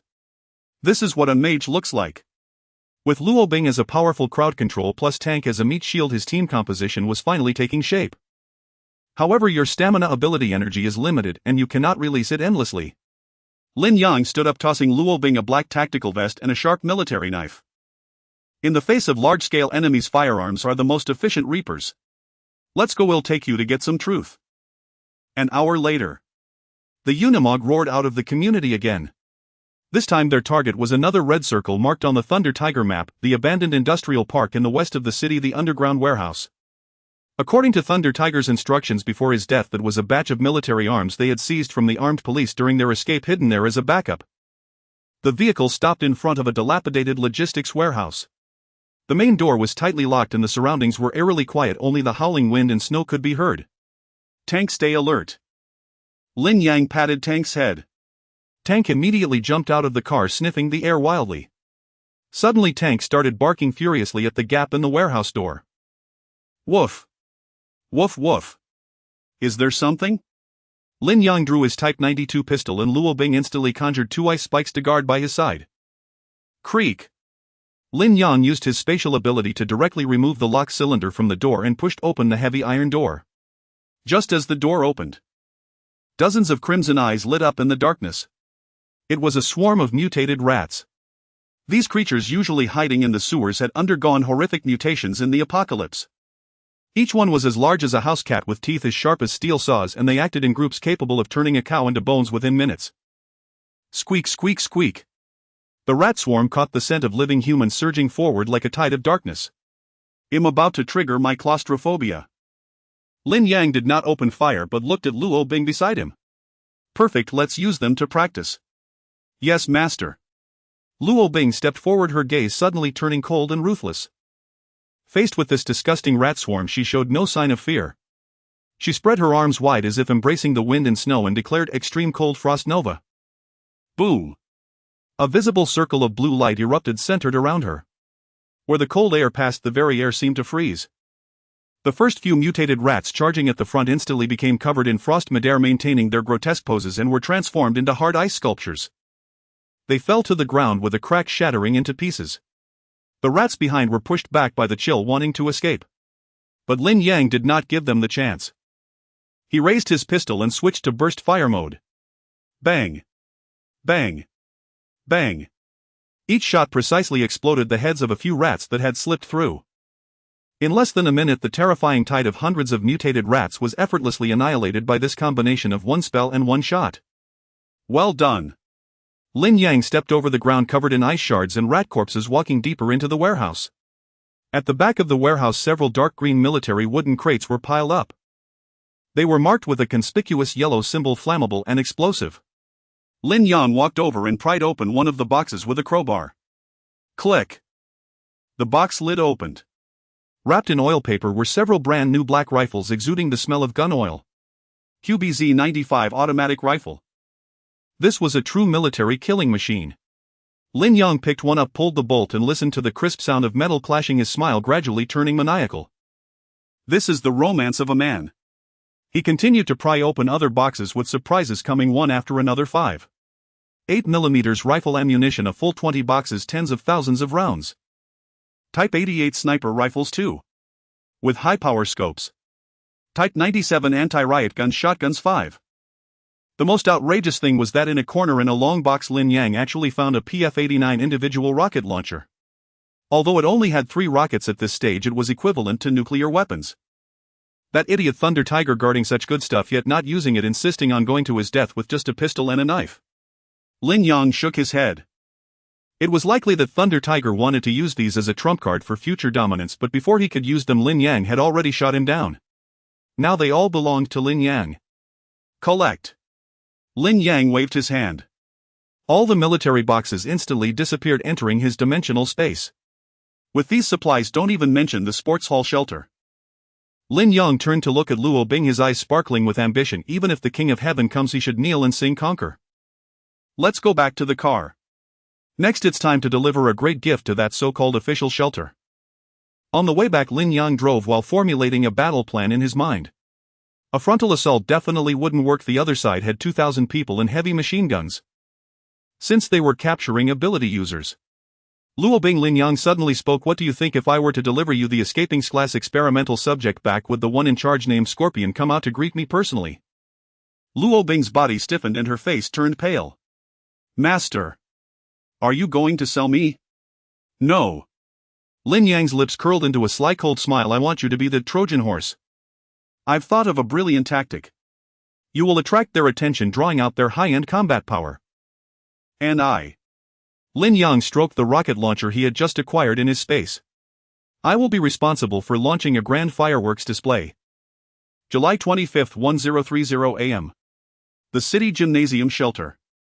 Amidst the wind and snow, the steel behemoth still crouched on the frozen plain like an indestructible fortress. Outside the high-voltage electric fence, thousands of survivors who had been denied entry huddled together, using each other's body heat to withstand the minus 70 degrees Celsius cold. Every few minutes someone would freeze and collapse, only to be stripped of their clothes and pushed aside by others. This was the true face of the apocalypse. A rumbling roar echoed from afar. The arrogant Unimog camper van once again appeared in everyone's sight. It's that van again. Why is he back? Don't get close. The owner is a merciless demon. The refugees scrambled to clear a path. The van drove straight to the main entrance of the shelter and stopped steadily under the aim of 2 heavy machine guns. Who goes there? Get out now or we'll open fire. A soldier on the watchtower shouted, his gun already locked onto the cab. The door opened. Lin Yang stepped out with his hands up, a mischievous grin on his face. But he wasn't empty-handed. In one hand he held a Type 92 pistol, muzzle pointed down to show no hostility. In the other he dragged a rope. The other end of the rope was tied to a woman's hands. Disheveled and clad in thin clothes, she shivered from the cold with fake bruises painted on her face. When the soldiers on the watchtower recognized the woman's face, they all gasped. That's Subject 007. It's the escaped ice-type test subject.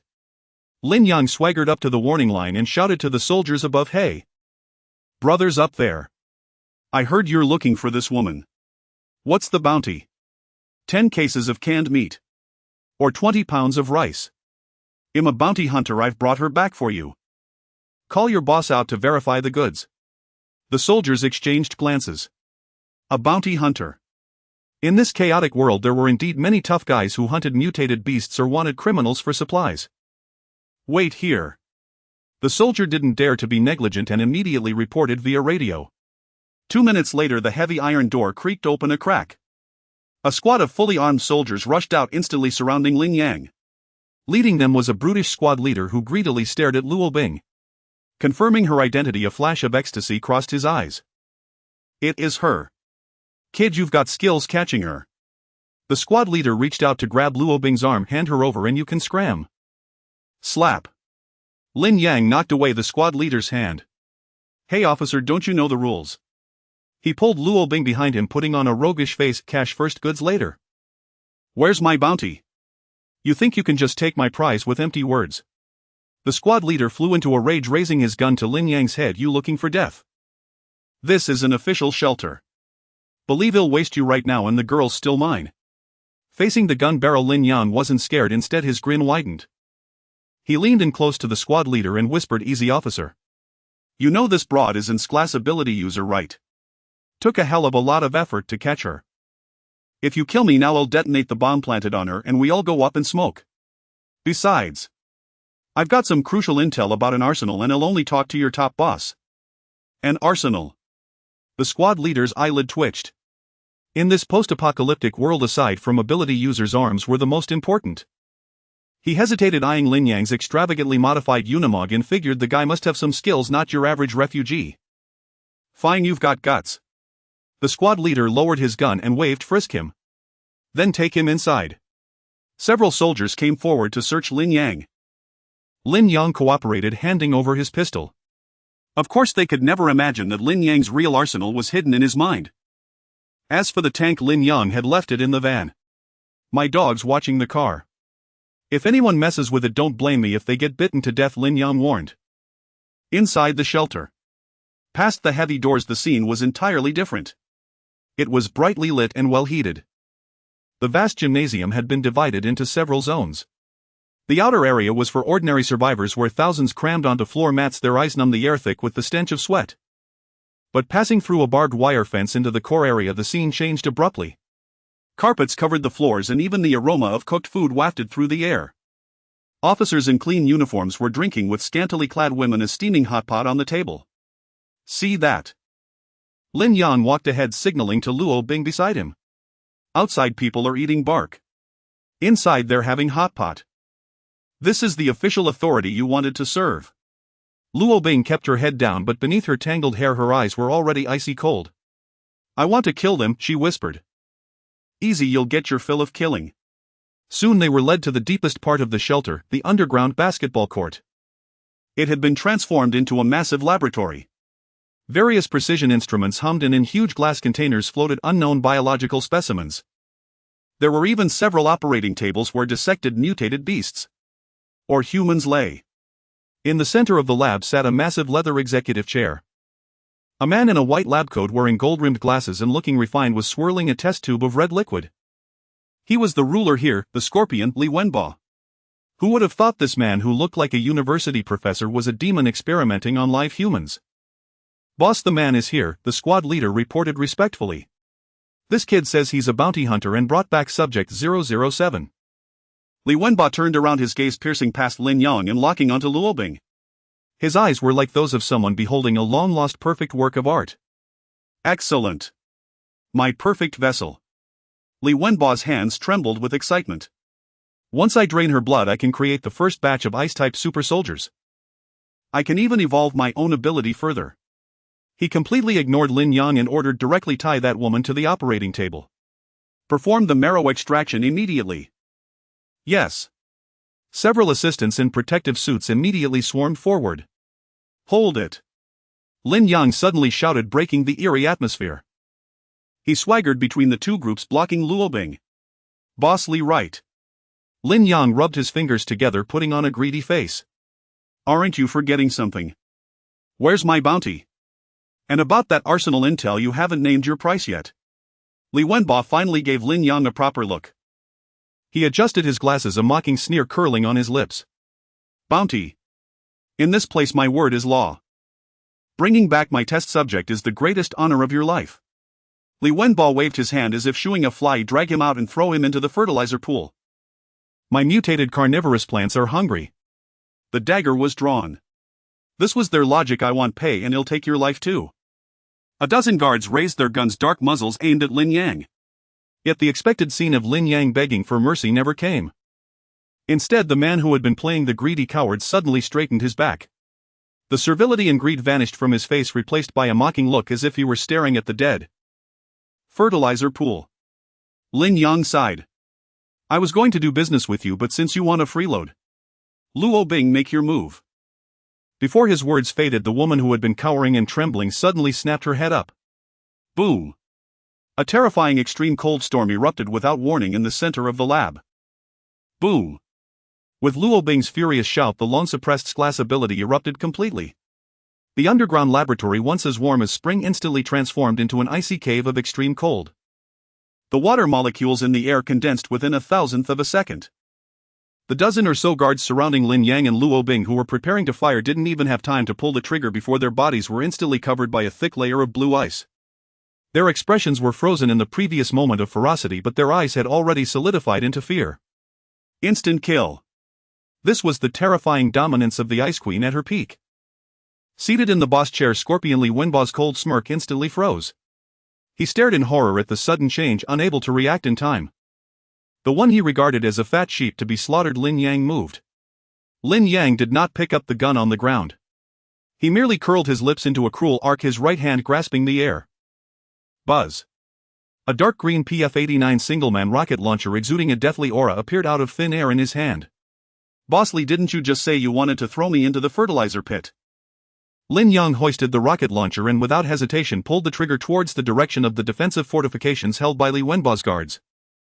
Then please have a taste of this, big fellow. Whoosh, boom. The rocket, trailing a long flame, exploded in the narrow underground space.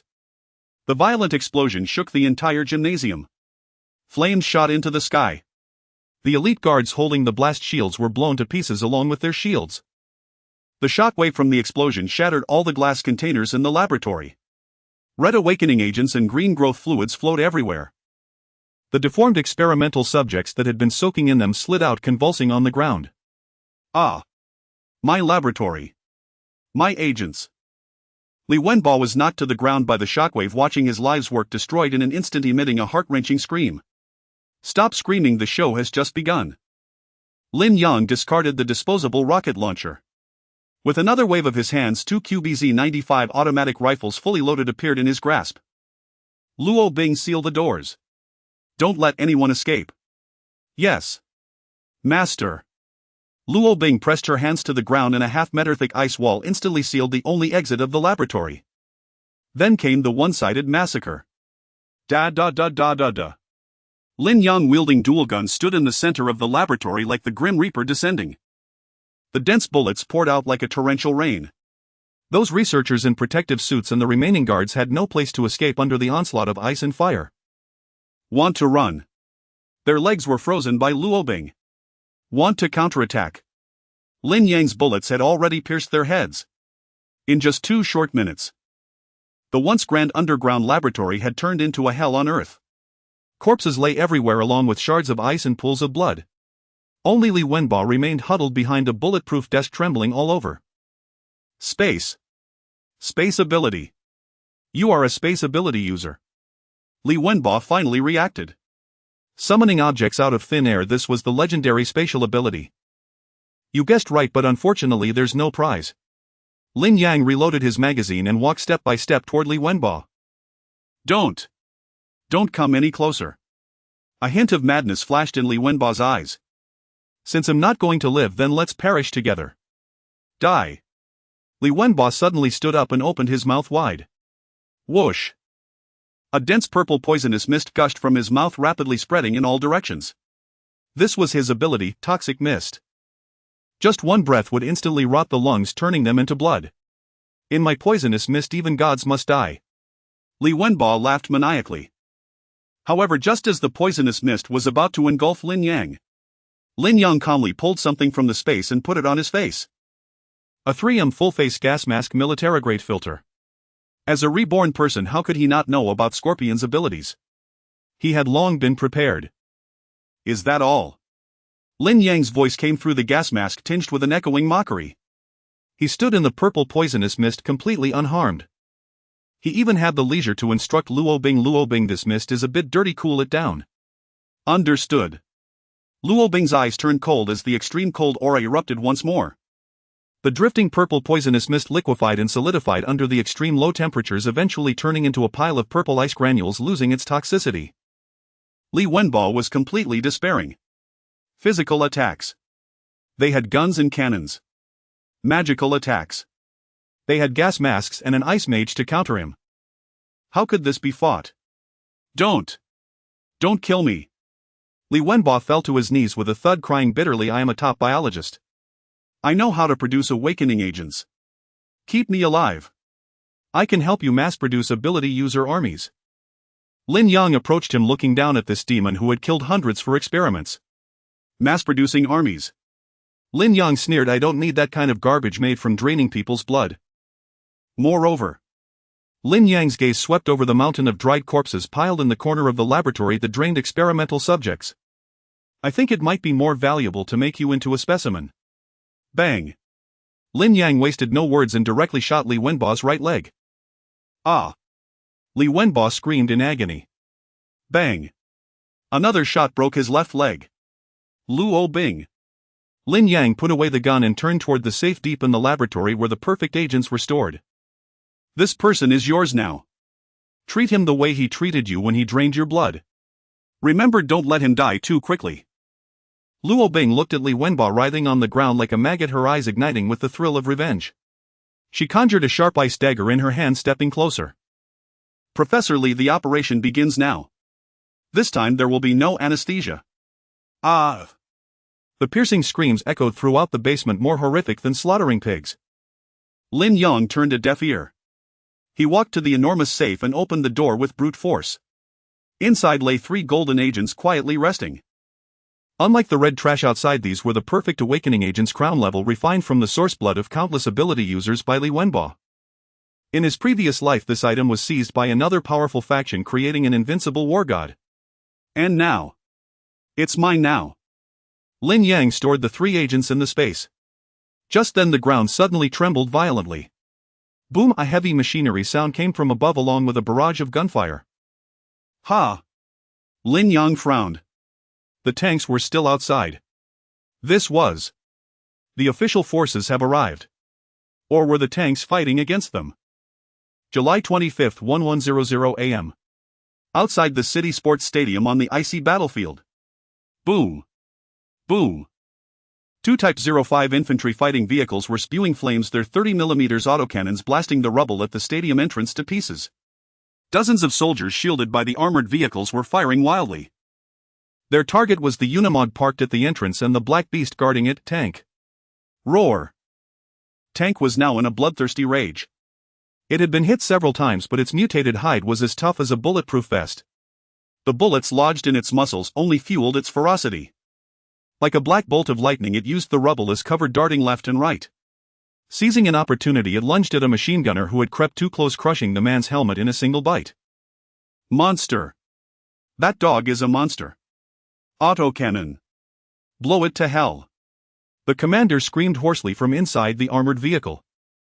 Just as the autocannon's barrel swiveled and locked onto Tank. Bang! A thunderous gunshot rang out from the direction of the stadium entrance. That was the sound of a Type 88 sniper rifle. The next second, the autocannon operator on top of the armored vehicle had his head explode like a melon, his headless body slumping limply into the cabin. Who? The commander was horrified. Through the smoke-filled entrance, Lin Yang strode out holding a sniper rifle in one hand and pulling along Luo Bing, who was drenched in the aura of vengeance after completing her revenge. Tank! Get in! Lin Yang let out a sharp whistle. Hearing its master's call, Tank abandoned its fight, leaped nimbly and jumped into the back of the Unimog. Trying to run. Surround them! The commander roared. Forget the ability users. Blow them and the vehicle to ashes. The 2 infantry fighting vehicles rumbled to life, their tracks crushing the ice, sealing off the Unimog's path. Meanwhile, the surrounding soldiers aimed rocket launchers. The situation was critical. Inside the vehicle, Lin Yang jumped into the driver's seat and shoved Luo Bing into the passenger seat. Buckle up. The path ahead is blocked. Those are infantry fighting vehicles. We can't ram through them. Luo Bing's face paled as she stared at the 2 steel behemoths ahead. Though the Unimog was formidable, it was like an egg against a rock compared to military armor. Can't ram through. Lin Yang shifted gears and floored the accelerator, a mad grin curling at the corner of his mouth. Luo Bing, watch this. Today I'll teach you a trick, physics ice skating. Aim your ultimate at the road ahead. Make it smoother than a mirror. Though confused, Luo Bing obeyed her master without question, extending her hand out the window. Ice seal path of extreme slipperiness. Sizzle, a blast of frigid air surged forth. The rough snow-covered road instantly transformed into a crystal-clear, flawlessly smooth super ice track. Hold tight. Lin Yang bellowed as the Unimog's engine roared like a wild beast. But instead of charging forward, he yanked the steering wheel, sending the vehicle into an impossible 360-degree drift on the ice. Harnessing the rotational momentum, the Unimog didn't crash into the armored vehicle's frontal plating. Instead, like a spinning bowling ball, its rear end slammed violently into the side tracks of one of the armored vehicles. Bang! A deafening crash echoed through the sky. In normal conditions, this would have barely jolted the armored car. But now the ground was an utterly frictionless sheet of ice. The infantry fighting vehicle, weighing over a dozen tons, lost all traction and was shoved sideways by the impact. It slid like a comical ice hockey puck, uncontrollably careening into the other armored vehicle. Crash! The 2 vehicles collided violently. The immense kinetic energy sent them spinning together until both lost control, sliding off the roadbed and tumbling into a deep ditch nearby. Beautiful! Luo Bing couldn't help but gasp in amazement. So this was how abilities could be used. Don't celebrate too soon. Hold tight, we're about to take off. Lin Yang didn't slow down. Though the roadblock ahead was cleared, pursuers remained behind. Several military off-road vehicles mounted with heavy machine guns were chasing them like mad dogs. Rat-a-tat-a-tat. Bullets slammed into the Unimog's bulletproof glass, sending sparks flying. Annoying flies. Lin Yang glanced at the rearview mirror. Luo Bing built a wall behind us. I want them to taste the despair of an insurmountable barrier. Yes. Luo Bing was now fully in the zone. She turned and faced the rear, her hands clenching as if grasping something. Rise. Rumble at her while the ice behind them suddenly shattered. A massive ice wall 1 meter thick and 3 meters high erupted from the ground without warning, standing across the middle of the road. At that moment, the leading military off-road vehicle was hurtling at 100 km/h. Facing the suddenly rising ice wall, the driver had no time to brake. No. Bang. The vehicle smashed headlong into the iron-hard ice wall. Its front end crumpled instantly, the entire car crushed like a squashed soda can, completely wrecked. The vehicles behind swerved to avoid the crash, but on the slippery ice Luo Bing had created they instantly lost control, chain collided and exploded into a fireball. Total annihilation. Now that's what I call art. Lin Yang whistled, watching the towering flames in the rearview mirror, his mood soaring. The Unimog left all pursuers behind, cruising on the empty, desolate, icy highway. Inside, Luo Bing slumped in her seat, drained from the continuous use of her powers, but her eyes sparkled with an astonishing brightness. She turned to look at Lin Yang, who was driving with one hand. His profile was stern, his gaze resolute. This man was not only immensely powerful but also possessed a terrifyingly high battle IQ. Following him might indeed be the most correct choice in this apocalypse. Master. Luo Bing spoke softly, a hint of unprecedented docility in her voice. Where are we going now? Home. Lin Yang pulled a golden awakening potion he had just seized from his pocket and tossed it to Luo Bing. Drink this when we get back. You're shrank now, but it's not enough. I want you to become the true Ice Empress. Luo Bing caught the potion, which flowed with a golden light, sensing the terrifying energy within. Her hands trembled. This legendary crown-level potion, and he just casually threw it to her. Yes. Luo Bing swears eternal loyalty to her master. This time it wasn't forced, but a submission from the depths of her heart. Zhongjing 1 residential area. When the bullet-riddled yet still imposing Unimog stopped in front of the building, old Wu and Yi Xiaoan, who were on guard duty, rushed out excitedly. The boss is back. The boss made it back alive. Heavens, what happened to this vehicle? Are those autocannon marks? When Lin Yang stepped out with Tank and the legendary Ice Empress, old Wu and Yi Xiaoan felt an unprecedented sense of oppression. Lin Yang surveyed his territory. This trip had not only destroyed an official stronghold and seized divine medicine, but also recruited a top-tier enforcer. His strength had skyrocketed. Close the doors, seal the building. Lin Yang gave the order. For the next while we are going into seclusion. Because. Lin Yang looked up at the increasingly thick clouds in the sky. As a reincarnator, he knew. The first wave of extreme cold was just an appetizer. In 3 days the true eternal night storm would descend. Temperatures would plummet to over 100 degrees below zero, and all living things still roaming outside would perish. And he in these 3 days would use the 3 divine potions in his possession to forge an invincible squad of all awakened beings. July 25, 1400 p.m. Room 1802, Riverside View 1. As the heavy blast door closed, the blizzard and carnage outside were completely shut out. Inside, the lighting was soft and the scent of red wine lingered in the air. Lin Yang sat on the woolen carpet in the center of the living room. Before him lay the 3 metal boxes he had seized from the scorpion's safe. Opening the boxes, 3 vials of dark golden liquid lay quietly on the velvet. The glow was both enchanting and perilous, as if it contained the power of the cosmos. So this is the perfect serum. Luo Bing sat nearby, her gaze distant. She could feel the once depleted psionic energy within her body trembling with desire as she approached the vials. Exactly. Lin Yang picked up 1 vial, his eyes burning with intensity. This is the essence extracted from the source blood of thousands of psions. A single injection can awaken an ordinary person for a psion. It can break the genetic lock and ascend to a higher plane of existence. In my past life, the substance created a monster known as the War God. In this life, it's ours. Lin Yang looked at Tank lying at his feet and then at Luo Bing beside him. We 3 are the core combat strength of this base.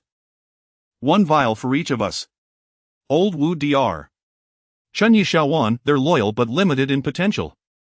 Later I'll give them the ordinary red serums I scavenged from the lab. That'll be enough for their self-defense. Lin Yang was an absolute egoist. The best resources must be kept in his own hands and those of his absolutely controlled battle pets and slaves. Tank, come here. Lin Yang beckoned.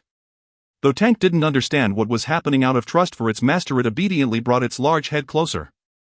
Lin Yang plunged the first golden vial directly into the thick vein of Tank's neck. Gru rule. As the liquid was injected, Tank let out a pained roar. Its body began to convulse violently and its bones emitted a series of sharp cracks. Visibly, its size swelled once more. Originally as large as a lion, it now grew to the size of a young calf. Even more terrifying, its pitch-black fur began to shed, replaced by layers of metallic black scales. On its hooves and around its eyes, eerie hellfire began to burn. 10 minutes later. The evolution was complete. Tank rose to its feet again. It shook itself, wreathed in black flames, and the pressure it exuded made even Luo Bing's heart tremble. Mutant beast evolution successful. Species Hellfire Hound, juvenile abilities adamantine bones, black flame breath, inextinguishable shadow stride. Good dog. Lin Yang exclaimed in delight, patting Tank's armor-like scales. From now on, if anyone dares to attack, you'll roast them alive. Woof. Tank's bark had become deeper, like a roar from the abyss. Luo Bing, your turn. Lin Yang handed the second vial to her. Luo Bing took a deep breath, hesitated not, and injected it directly into her arm. Instantly, the temperature in the living room plummeted to 100 degrees below zero. Even Lin Yang had to erect a spatial barrier to withstand the chill. Luo Bing's body levitated in the air, her black hair instantly turning silver-white, flowing in the wind. Her skin became translucent as if carved from ice and jade. When her eyes opened, there was no white, only a deep, boundless icy blue. Psionic advancement successful. Rank SS Class Ice Empress. New abilities: Absolute Zero Molecular Freezing, Frost Domain, Complete Control within Domain, Ice Elementalization, Immunity to physical attacks. When Luo Bing slowly descended, her entire aura had transformed. She was no longer the distressed beauty she once was, but a true goddess, lofty and disdainful of the mortal world. Yet when she looked at Lin Yang, the ice in her eyes melted instantly. She knelt on one knee. Thank you, Master, for bestowing this power. Rise. Lin Yang nodded in satisfaction. With elementalization and a domain, Luo Bing alone could annihilate an entire army. Finally, Lin Yang picked up the last vial. It was also the one with the most concentrated energy. My turn. Without hesitation, he injected it directly into his heart. Boom! An unimaginably vast energy exploded within him. This was not merely a physical enhancement but a sublimation of his spiritual power. Lin Yang felt as if his mind had connected to a boundless dimension. The pocket dimension, once only the size of a football field, began to expand wildly. Boundaries crumbled and new land was born. A football field. 10 football fields. A small island. A continent. Not only that. Lin Yang sensed a qualitative change in his control over space. Previously, he could only store objects or use spatial barriers for defense. Now, he could cut through space. Lin Yang's eyes snapped open. He raised his hand and gently sliced through the air. Shying. There was no sound. The solid wood coffee table before him, along with the woolen carpet and even the concrete floor, instantly bore a clean, smooth incision. It was as if erased by the hand of God. Psionic advancement successful. Rank SS Class Spatial Sovereign Ability 1, Spatial Expansion, New Ecological Planting Zone capable of sustaining life. Ability 2, Dimensional / ignores all physical and magical defenses, Forced Severance. Ability 3, Instantaneous Movement, Teleport anywhere within line of sight. Dimensional / teleportation. Lin Yang gazed at his hands, feeling the surging power within him. This was true invincibility. Even if a nuclear bomb exploded before him, he could teleport away. Even armor as thick as a tank's was but a thin layer of gauze before the dimensional slash. Phew! Lin Yang exhaled a breath of turbid air and stood up. By now the sky outside had completely darkened. It wasn't the black of night but a deathly stillness like spilled ink. The howling wind became shrill and piercing like the wails of countless vengeful spirits. The temperature began to plummet sharply. -80 degrees. -90 degrees. -100 degrees. The true eternal night storm had arrived. Lin Yang walked to the floor-to-ceiling window, looking out at the world that had been utterly devoured. Over the next 3 days this storm would claim 90 of the planet's survivors. Without solid shelter and ample fuel, no creature would survive the night. But Lin Yang merely raised his glass and took a gentle sip of red wine. Inside, the fireplace blazed warmly. The hellhound tank dozed on the carpet surrounded by black flames as warm as spring. The Ice Empress Luo Bing stood obediently by his side pouring his wine. The storm is here. Lin Yang looked out the window, a faint smile curling at the corner of his mouth. Let them wail in despair. And we shall be crowned kings in the new world. On July 28 at 7:00 a.m. the eternal night storm, which lasted for 3 days and 3 nights and brought temperatures plummeting to -100 degrees, finally ceased. The sky remained a bleak gray-white devoid of sunlight. Although the temperature had risen to around -60 degrees, it was still a forbidden zone for life. Room 1802, the master bedroom. Lin Yang opened his eyes but did not rush to get out of bed. With a thought, his consciousness instantly sank into his other dimensional space. After the S-level advancement, the space had undergone a tremendous transformation. Once merely a vast warehouse, it now featured an additional plot of black soil approximately 10 acres in size at the edge of the warehouse. This place had its own artificial sun and automatic irrigation system maintained at a constant temperature of 25 degrees with fresh and humid air. This is it. Lin Yang looked at the black soil, his spirits lifted. Though I have stocked up plenty of supplies, there will come a day when they run out. Only by being able to produce myself can there be true sustainable development. He controlled his thoughts, scattering the collected vegetable seeds, lettuce, strawberries, tomatoes, cucumbers into the soil, then summoned spiritual spring water for irrigation. A miraculous scene unfolded. Under the dual influence of the spiritual spring water and the unique time flow of the space, the seeds sprouted and grew visibly before one's eyes. Tender green lettuce leaves unfurled and bright red strawberries hung from the branches, exuding an enticing sweetness. Pick. With a thought, a plump juicy strawberry flew into Lin Yang's hand. Taking a bite, juice burst forth, sweetening his heart. Refreshing. Lin Yang enjoyed the strawberry before exiting the space. In the apocalypse, while others were fighting over a moldy piece of bread, he could indulge in the freshest fruits and vegetables at any time. This was the life of a god. Back to reality.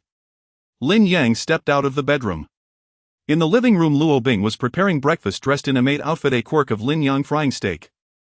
Meanwhile, the tank lay beside the fireplace, its black scales shimmering in the firelight. Master, good morning. Luo Bing saw Lin Yang and immediately bowed respectfully. After the potion enhancement, her demeanor had become even more striking, but she was more obedient to Lin Yang. Lin Yang tossed her a basket of freshly picked strawberries, fruit after the meal. Is this fresh strawberries? Luo Bing's ice blue eyes widened. Outside was the frozen apocalypse. How could the master still obtain such things? Her admiration for Lin Yang had reached a blind level. After eating, prepare to work. Lin Yang walked to the window, gazing at the lifeless white world outside. Although the storm has stopped, it seems we have some new neighbors in this building. In his mental perception, the sensory ability of the Space Master, he sensed dense and strange scraping sounds coming from several floors below.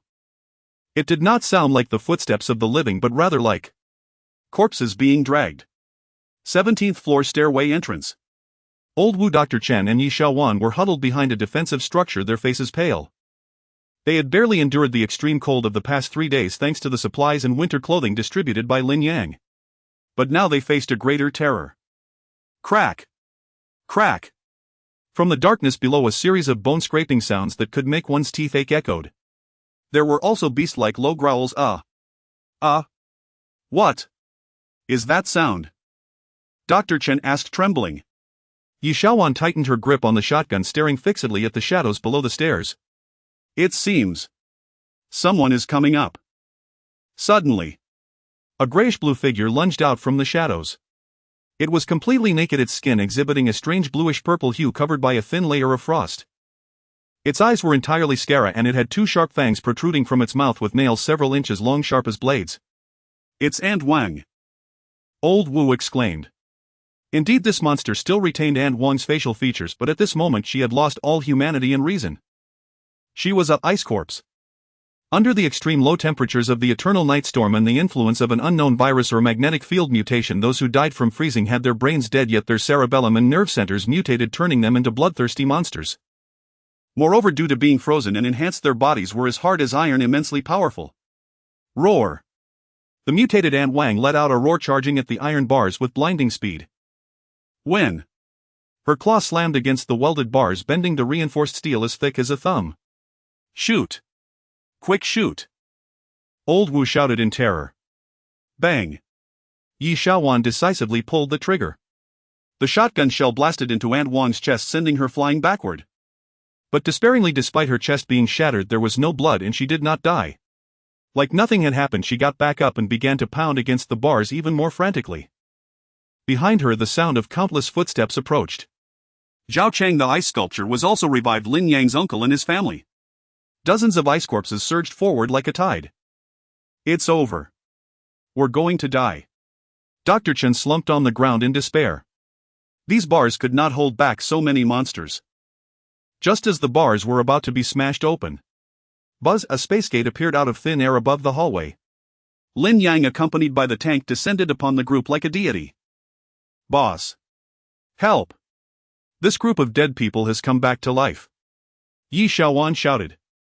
Lin Yang looked at the group of ice corpses with their blue faces and fangs, and instead of fear he exhibited an expression of interest.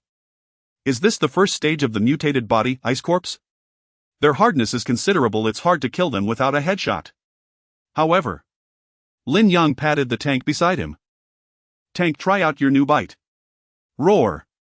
The tank, having evolved into a hell-black flame dog, let out a roar that shook the entire building. It opened its enormous mouth wide. Whoosh! A stream of pitch-black flame erupted from its mouth. This black flame had no temperature, or the temperature was repressed, but upon contact with any object, be it steel or solid ice, it instantly turned to nothingness. That was the extinguishing fire from hell. The Aunt Wang at the forefront was instantly consumed by the black fire. Not even a scream had the chance to escape, as her body, as hard as iron, vaporized like a wax figure thrown into a furnace. Following her were Zhao Chang, Lin Yang's uncle's family. The black fire surged down the hallway like a dragon.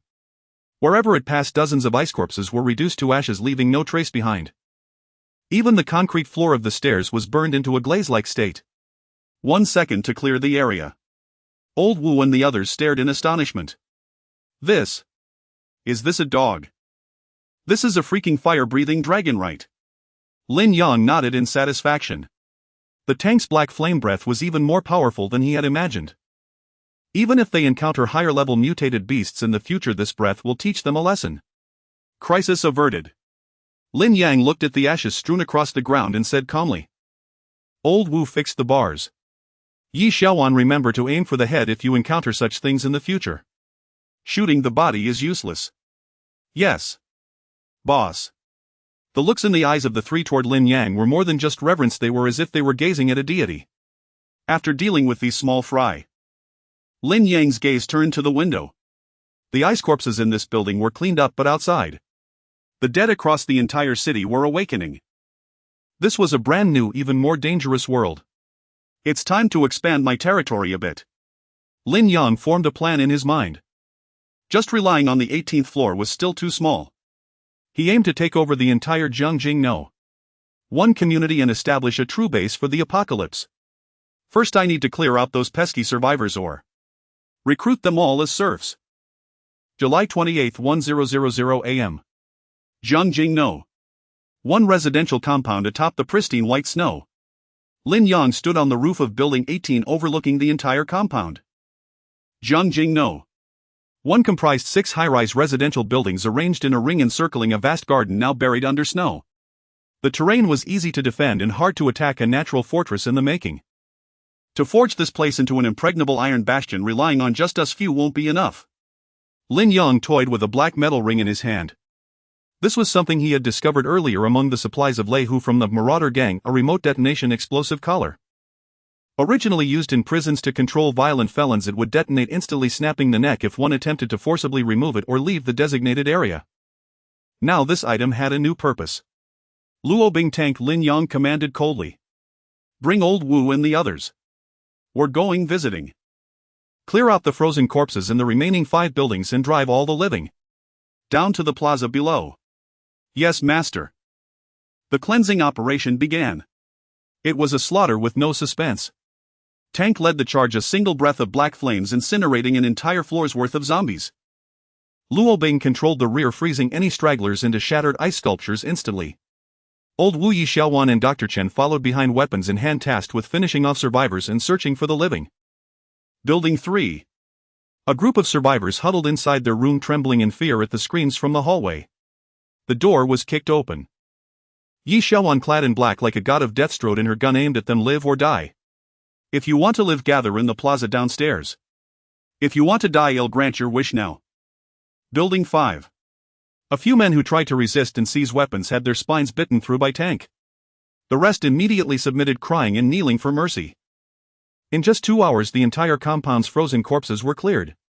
A total of 108 survivors were herded like livestock to the snowy plaza in the center of the compound. Assembly in the plaza. The frigid wind howled. This crowd of over 100 people were ragged and emaciated, some even barefoot in the snow, their bodies blue and purple from the cold. They stared in terror at the young man seated before them on a sofa, brought down specially a cup of hot tea in his hand.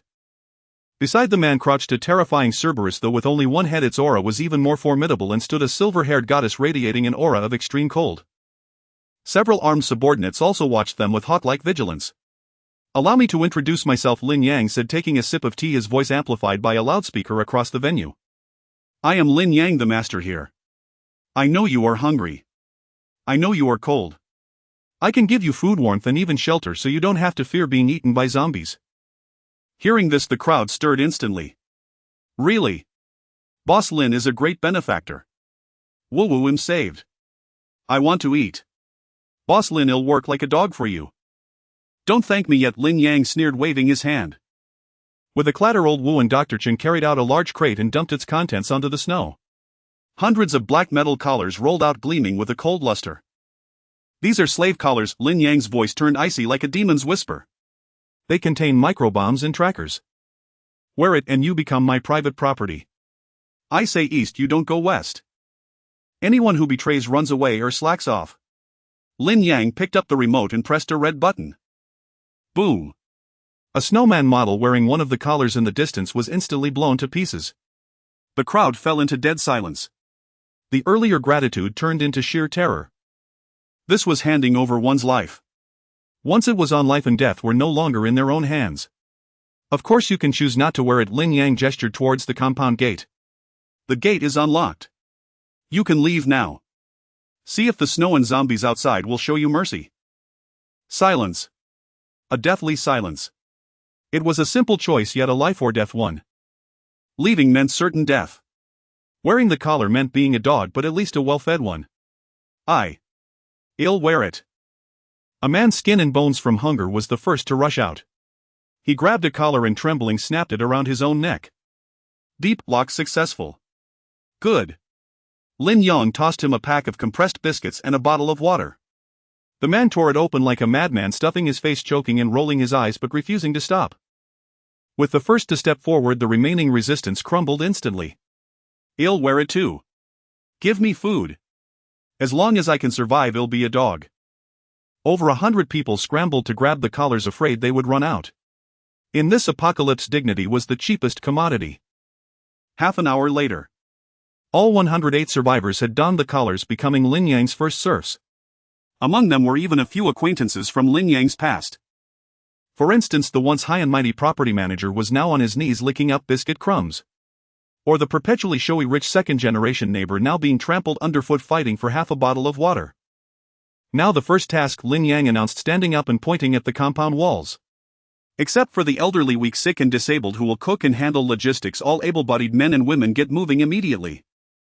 Clear the snow. Move the corpses. Reinforce the walls. Luo Bing." Lin Yang looked at the silver-haired empress beside him. "You are the overseer. Use your ability to build a 10-meter-high ice wall around the compound's perimeter. Turn these slaves into your water carriers, have them pour the water and you freeze it." "Understood, master." Luo Bing nodded, a glint of excitement in her eyes. Building an ice castle. This was her favorite thing to do. Construction in full swing. With the addition of over 100 laborers, the project progressed rapidly. The slaves carried buckets, drawing water from the river or breaking the ice and pouring it onto the original walls. Luo Bing only needed to release her frigid aura, instantly freezing the water into mystic ice harder than steel. In just one day, a colossal ring-shaped ice wall 10 meters high and 3 meters thick rose from the ground. Under the sunlight, the ice wall refracted a crystalline radiance like a divine miracle. Only one entrance was left, guarded day and night by tank. Inside the compound, the snow was cleared, revealing the original ground. Although Lin Yang had a plantation in his spatial storage, he still had the slaves set up a few simple greenhouses to keep up appearances and to grow some cold-resistant mutated potatoes. Night fell. Lin Yang stood before the floor-to-ceiling window on the 18th floor looking down at the nascent base taking shape. The walls were majestic searchlights swept across the area. Slaves toiled in the cold wind while patrols stood guard with guns. And he high above the clouds commanded it all. Now this is more like it, Lin Yang swirled the wineglass in his hand. Just then the walkie-talkie crackled with Yi Ziyuan's voice tinged with urgency. Boss. Bad news. The drone has detected a heavily armed convoy approaching from 2 kilometers south of the compound. Judging by the flag, it's the Skull Society. And it's a large force, at least 50 vehicles. The Skull Society. Lin Yang frowned. This was a notorious raider organization from his past life, leaving scorched earth in their wake.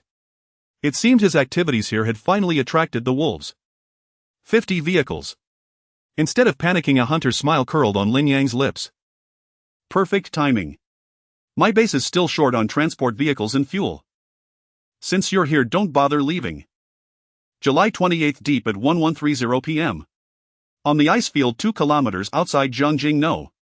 1 residential area. With a thunderous roar, 50 heavily modified off-road vehicles, pickup trucks and even 2 makeshift armored cars tore through the silence of the night. Their headlights blazed like the eyes of countless greedy monsters. Black flags fluttered atop the vehicles emblazoned with a white skull, the emblem of the Skull Society. This was the largest raider faction in the vicinity. Like a swarm of locusts, they left a trail of slaughtered men, violated women and plundered supplies. Inside the lead vehicle, a Hummer H2. A burly bald-headed man with a necklace of human finger bones hung around his neck raised his binoculars, his gaze fixed greedily on the distant Zhongjing-no. 1. He was the Skull Society's second-in-command, known as Bone Crusher. Damn. These people really have something, he muttered, eyeing the 10-meter ice wall that gleamed under the searchlights, his eyes filled with envy and avarice. With a wall that high, there must be plenty of good stuff inside. Maybe even some beauties.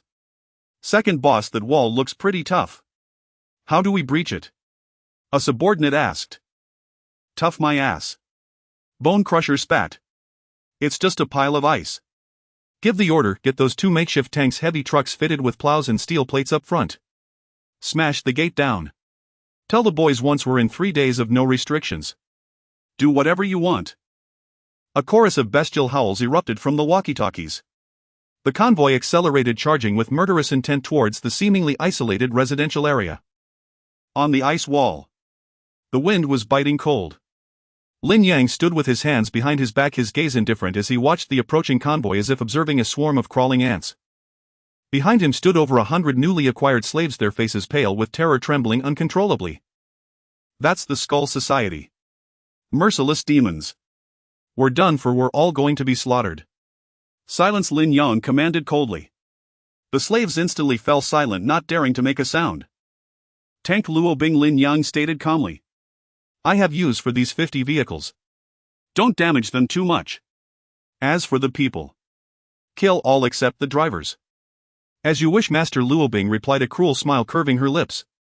Tank, barely able to contain itself, erupted in a violent blaze of black flames, melting deep pits into the ice beneath its feet. The battle began. The Skull Society's 2 heavy battering rams charged ahead, roaring towards the ice wall's gate. Smash it! Bone Crusher bellowed from behind. Just as the battering rams were 50 meters from the gate. Ice seal, thorny hell. Luo Bing, standing atop the wall, slammed her hands downwards.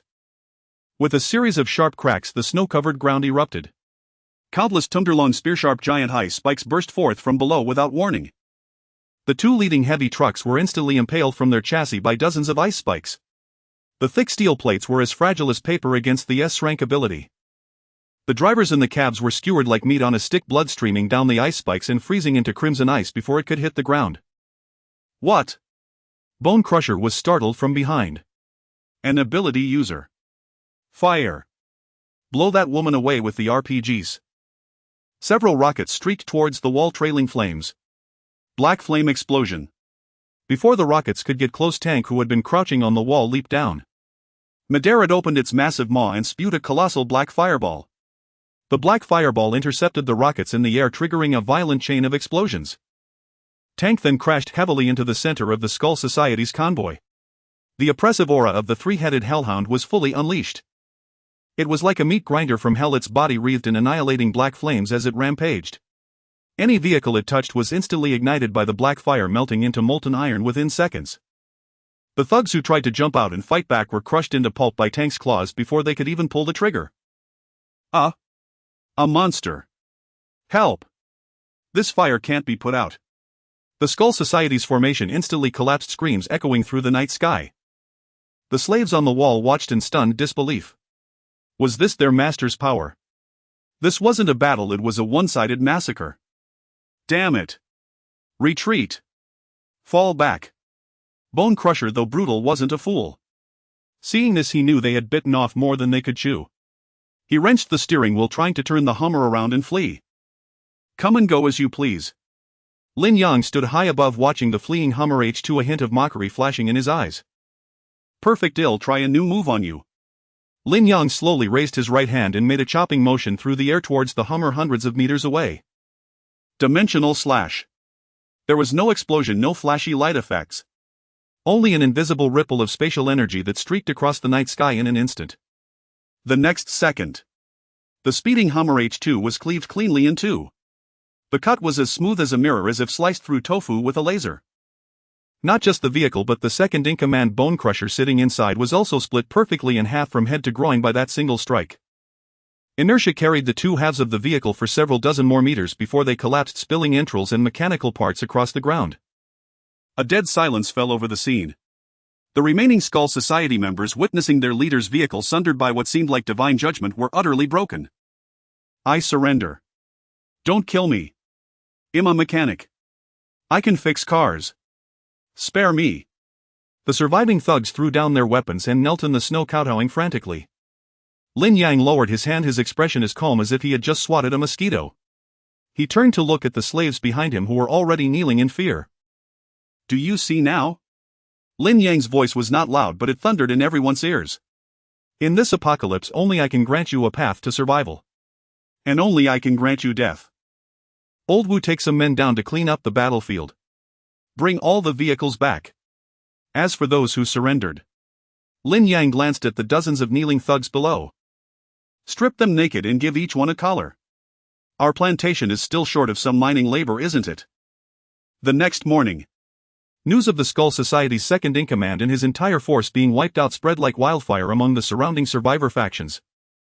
Everyone remembered that terrifying place, Zhongjing No. 1. It was a forbidden land guarded by an ice goddess, an infernal beast, and a deity who could cleave war vehicles. Someone erected a wooden sign 3 kilometers from the residential area on which 8 large characters were crudely scrawled in blood. Ahead lies Zhongjing, gods and demons, forbidden passage. Inside the base, Lin Yang looked at the 50 modified vehicles neatly parked in the garage and the several tanker trucks full of fuel and smiled with satisfaction. We have a transport fleet and labor now. Next, it's time to expand my commercial empire. Lin Yang unfolded a map of Binhai City and drew circles on several key locations. Since I am the wasteland overlord, I must set the rules. From today, I will monopolize all grain trade in this city. July 31st, noon 1200. Outside the Zhongjing No. 1 residential complex 500 meters from the ice wall. A simple yet sturdy trading post had been erected. It was cobbled together from several shipping containers with 2 heavy machine guns mounted on top and a few fully armed slaves, former soldiers of the Skeleton Society, patrolling the area. Word had been spread the Zhongjing base opens trade today. If you have something of value, you can exchange it for food. Now thousands of survivors had gathered outside the trading post. They crawled out from every corner of the city like a horde of starving zombies, their eyes fixed on the window. On the 18th floor, inside the surveillance room, Lin Yang sat on a leather sofa watching the scene through a high-definition camera. He held a glass of iced cola and beside him was a bucket of freshly popped popcorn. This foot traffic is busier than the CBD before the apocalypse. Master order is maintained. Luo Bing's cold voice came through the walkie-talkie. She stood on the roof of the trading post, her powerful ice aura suppressing the entire crowd. No one dared to cause trouble. Begin, Lin Yang ordered. The trading began. The first to rush to the window was a former real estate tycoon. Trembling, he shoved a heavy cloth bag through the opening. Food. I want food. This is all gold. 5 kilograms. The slave at the window took the bag expressionlessly and weighed it. 5 kilograms of gold, mediocre quality. Then he tossed out a pack of long-expired soda crackers from behind him. Take it. What? The real estate tycoon's eyes bulged. I only get this one pack of crackers. This gold could have bought a whole building before. Don't want it. The slave coldly pushed the gold back. Next. I'll take it. I'll take it. The tycoon weeping grabbed the pack of crackers and scurried away, clutching it as if it were his own life. The people around watched him wolf down the crackers, drooling with envy. Though the trade was utterly heartless in the eyes of those on the verge of starvation, gold was mere stone and crackers were life itself. The subsequent trades pushed the limits even further. A Rolex Submariner for half a bottle of mineral water. A signed limited edition poster of a top actress. Rejected. Get lost. A mutated beast's fong basic material for 2 sausage sticks. Lin Yang watched the growing stockpile of gold in his space, useless for now, but he firmly believed it would be currency when civilization was rebuilt, along with various bizarre mutated materials his mutilated. This is the joy of a monopoly. Suddenly a commotion arose in the crowd. Move it. Get out of the way, you cripple. A burly man kicked a frail scrawny youth dressed in a tattered windbreaker covered in filth. The youth fell into the snow, clutching tightly to an object wrapped in a rag, a stubborn glint in his eyes. The burly man shoved his way to the window, brandishing a blood-stained machete. I'm an awakener. Strength enhancement type. I want to join your base. Give me meat. The slave at the window glanced at the indicator light above. Lin Yang was controlling it remotely. Red light. Strength type. Your strength isn't even as good as our guard dogs, the slave said coldly. No. Get lost. What did you say? The burly man was enraged. He had killed many to survive. In doing you a favor. Believe I want smash this stump of yours. He raised his machete to strike the window. Bang. A gunshot rang out. The burly man's head exploded like a watermelon, his headless corpse collapsing stiffly. On the ice wall a kilometer away, Yi Shaowan blew the smoke from her sniper rifle's muzzle. In this market only the boss can lose his temper. A dead silence fell over the crowd. Those who had been thinking of taking advantage of the chaos immediately crushed that thought in its cradle. Just then the frail youth who had been kicked over limped to the window. He had no gold, no strength. Carefully he unwrapped the rag in his arms, revealing a mechanical arm. The arm was pieced together from various scrap parts, looking crude, but the joints had extremely precise hydraulic devices. I have no gold. The youth's voice was weak, frail from prolonged hunger. But I know how to modify things. I made this mechanical arm myself. It can triple an ordinary person's grip strength. I want to trade it for a piece of bread. Even half is fine. In the surveillance room, Lin Yang's originally casual gaze suddenly froze the moment he saw that mechanical arm. Though the thing was crudely made to forge a prototype hydraulic exoskeleton from scrap metal in an environment devoid of any professional equipment. This wasn't just skill, it was talent. Lin Yang immediately searched his memories from his past life. In the later stages of the apocalypse, there was indeed a top-tier powerhouse known as the God of Machinery, said to be able to turn a beat-up minivan into a spaceship, even build Gundam-like mechas. That person's name was Luban number 7. No, was it Lu Neng? Whatever his name was. This youth before him was definitely a buried-class technical talent. What did Lin Yang's base lack most? It wasn't fighters or supplies, it was the tech tree. With him, could the Unimod be fitted with a laser cannon? Could the base have an automated defense tower? Luobing. Lin Yang pressed the walkie-talkie, his tone serious. Bring that youth in. Keep him alive, don't scare him. And give him an Orleans roast chicken. Moments later, the back door of the trading post opened. Luobing walked out herself and, under the envious and hateful gazes of thousands, led the lame youth inside the perimeter. For me. The youth stared at the steaming, greasy whole roast chicken in his hand, completely stunned. He had only wanted half a loaf of bread. This sudden happiness was so overwhelming he thought he was dreaming. Eat, Luobing said, looking at him. When you're done, come with me to see the master. Your luck has come. The youth tore into the chicken ravenously, even chewing and swallowing the bones. He wept as he ate. His name was Chen Xiaobei, a dropout from a polytechnic university and a die-hard mechanical fanatic.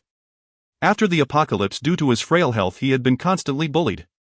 If not for his skill at tinkering and repairing, he would have starved to death long ago. But he never expected that a little trinket he made would become the key to changing his destiny. Half an hour later. Room 1802. Chen Xiaobei stood nervously at the edge of the carpet, afraid to step on it and dirty it. He looked at the man sitting on the sofa. Young, handsome, domineering, exuding an aura of leadership that made one want to submit. Chen Xiaobei right. Lin Yang looked at the youth who was thin as a monkey. I heard you know how to modify things. Lin Yang pointed out the window at the crude tank confiscated from the Skeleton Society. I'm giving you 3 days. Double the engine power of that junker and install an automatic machine gun turret on it. Use whatever materials you want, the warehouse is full. If you can do it, you'll be the base's chief engineer from now on with meat every day. If you can't. Lin Yang pointed at the tank hellhound beside him. You'll be its chew toy. Chen Xiaobei looked at the terrifying beast wreathed in black flames and his legs nearly gave way. But he quickly lifted his head, a light of fanaticism burning in his eyes. As long as he had materials and tools, modifying machinery was easier for him than eating. Boss. Forget 3 days. Chen Xiaobei straightened his back. Give me enough parts and I can turn it into a Land Cruiser in 2 days. Big talk, Lin Yang chuckled. He tossed out a precision laser cutting tool from his space, a top-tier item he had snagged from the hardware city. This is for you. Get to work. Watching Chen Xiaobei run out excitedly hugging the tool as if it were his lover, Lin Yang knew he had struck gold again. For combat he had Luo Bing, for defense the tank, for technology Chen Xiaobei, and a group of slave laborers. Everything is ready. Lin Yang walked to the map, his gaze settling on a farther place, the heavy industrial zone across the river. There a nuclear power plant stood. Since we're building a base, we need to solve the power problem once and for all. It's time to extend our reach across the river. At 9:00 a.m. on August 1st, after 3 days of secluded modifications, the already imposing Unimog U5000 had been completely transformed. In the garage of Jiangjing No. One Chen Xiaobei, with dark circles under his eyes and grease-stained hands, pointed excitedly at his masterpiece. Boss. It's finished. The original roof had been reinforced and atop it sat a fully automatic hydraulic turret. Mounted on the turret was the QJZ-89 heavy machine gun that Lin Yang had captured earlier, and beside it hung 2 makeshift rocket launchers salvaged from the skeleton cruise vehicles. The vehicle's body was welded with spiked alloy plates and the front was fitted with a shaped icebreaker plow, making it resemble a steel rhinoceros armed to the teeth. I've named it Doomsday Tyrant. Chen Xiaobei looked at Lin Yang with anticipation. Not bad. Lin Yang stroked the cold gun barrel. Looks intimidating. Hope it can take a beating. Get in. Target the Cross River Bridge. Half an hour later. The Tyrant roared along the only route to the opposite bank, the Binhai Cross River Bridge. Due to the extreme cold, the White River had frozen into an icy river with ice several meters thick. But the bridge was far from peaceful. Abandoned vehicles and frozen corpses littered the area, including the wreckage of a few overturned tanks. Strange, said Luo Bing from the passenger seat, frowning as she looked out the window. It's too quiet here. Not a single zombie. Normally such a transport hub would be a zombie gathering spot. But now within a kilometer radius not even a ghost was in sight. Only the mournful howl of wine through the steel cables could be heard. When things are abnormal, there must be a reason. Lin Yang lit a cigarette calmly. It means something big is here and it's eaten everything else. Before his words faded, a thunderous boom erupted. The ice beneath the bridge suddenly trembled violently. Then countless massive cracks spread across the thick ice. With a crash, the ice shattered. Several dark red tentacles as thick as concrete pillars and covered in countless suckers and barbs burst out from under the ice and lashed fiercely at the bridge. With a bang, a section of the bridge railing was smashed to pieces, steel bars twisting like noodles. A deep, strange roar followed. A mutated giant octopus the size of a small hill crawled out of the ice hole. Its head was like a massive hot air balloon covered with over a dozen scarlet compound eyes. Its 8 tentacles, each tens of meters long, stirred up a bloody wind as they flailed. Mutated creature, abyssal demon octopus, a great abilities, monstrous strength, tentacles, regeneration, ink spray, strong acid. Holy crap. This octopus has become a demon. Chen Xiaobei in the back seat turned pale with fear, hugging his computer and trembling. Don't panic. Lin Yang looked at the giant octopus, but his eyes lit up. He swallowed his saliva and turned to Luo Bing. Tell me, would these huge tentacles be better grilled on an iron plate or made into octopus balls? Luo Bing was taken aback, then smiled helplessly. Master, now might not be the time to discuss recipes.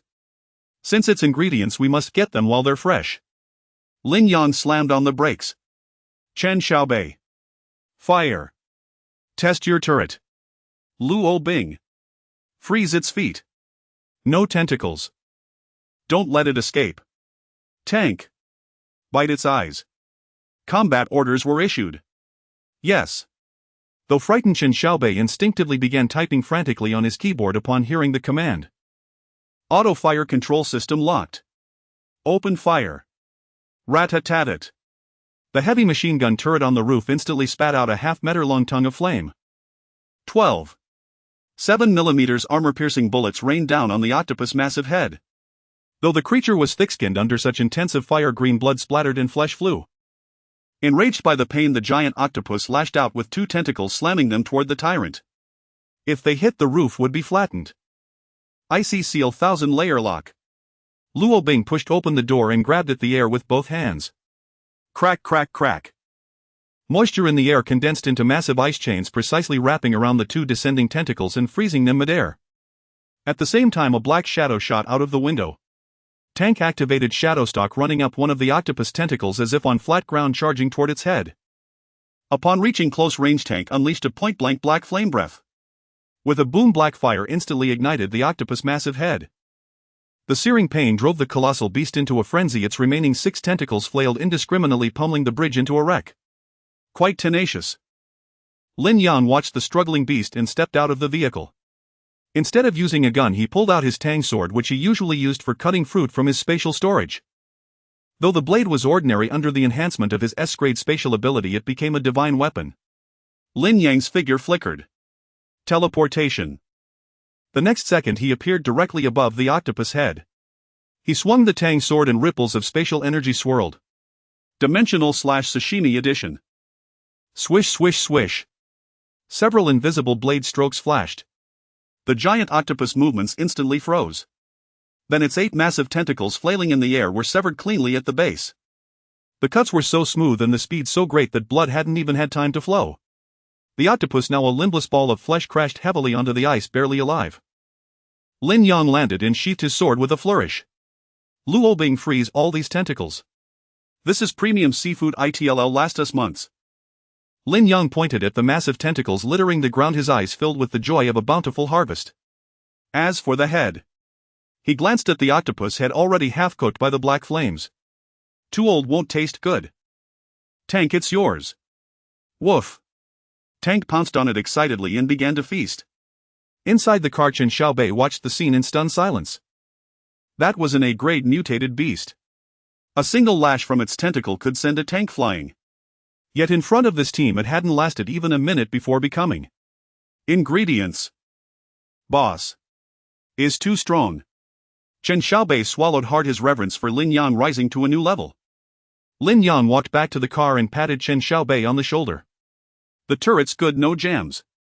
Extra meal tonight'll make you spicy stir-fried octopus tentacles. Thank you, boss. Chen Xiaobei was so moved he almost cried. Get in, let's keep moving. Lin Yang looked toward the end of the bridge where the silhouette of a vast industrial zone was faintly visible. Across the bridge is the industrial district. The nuclear power plant, here I come. August 1st, 1030 a.m. After crossing the river bridge and entering the heavy industrial zone, the surroundings began to turn eerie. The thick snow cover on the ground started thinning. The air temperature, which had been minus 60 degrees, slowly rose to minus 20 degrees or even higher. When the doomed tyrant approached within 2 kilometers of the nuclear power plant, everyone was stunned by the scene before them. Ahead was no longer a white wasteland. Instead, it was a lush, even menacing deep green jungle. Countless thick vines coiled like pythons around abandoned factory buildings, while enormous red flowers swayed in the cold wind, exuding a cloying and dangerous fragrance. Due to the continuous heat radiating from the nuclear reactor and some unknown radiation mutation, an isolated tropical ecosystem had formed here within the extreme cold. Thighs. Is a plant. Chen Xiaobei pressed against the window, watching a wrist-thick vine writhe like a tentacle, and shrank back in fear. Boss, this place gives me the creeps even more than outside. Mutant plants. Lin Yang squinted. Compared to zombies, these silent, sneaky plants can be trickier. But this also proves one thing. Lin Yang looked at the towering cooling towers deep in the jungle, a smile curling at his lips. The nuclear plant is still running. There's electricity and a heat source inside. Charge in. Outside the nuclear plant at the electric fence defense line.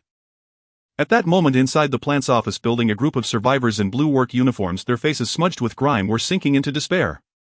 There were about 50 of them, mostly engineers and workers from the plant. Relying on the reactor's power, they had maintained the grid and heating, barely clinging to life. But now they faced a massive problem. ZZZZZT. The high-voltage fence outside the wall was covered in thick green vines. These vines seemed intelligent, heedless of the electric burns, charging forward to short-circuit the grid with their bodies. Engineer Zhao. It's over.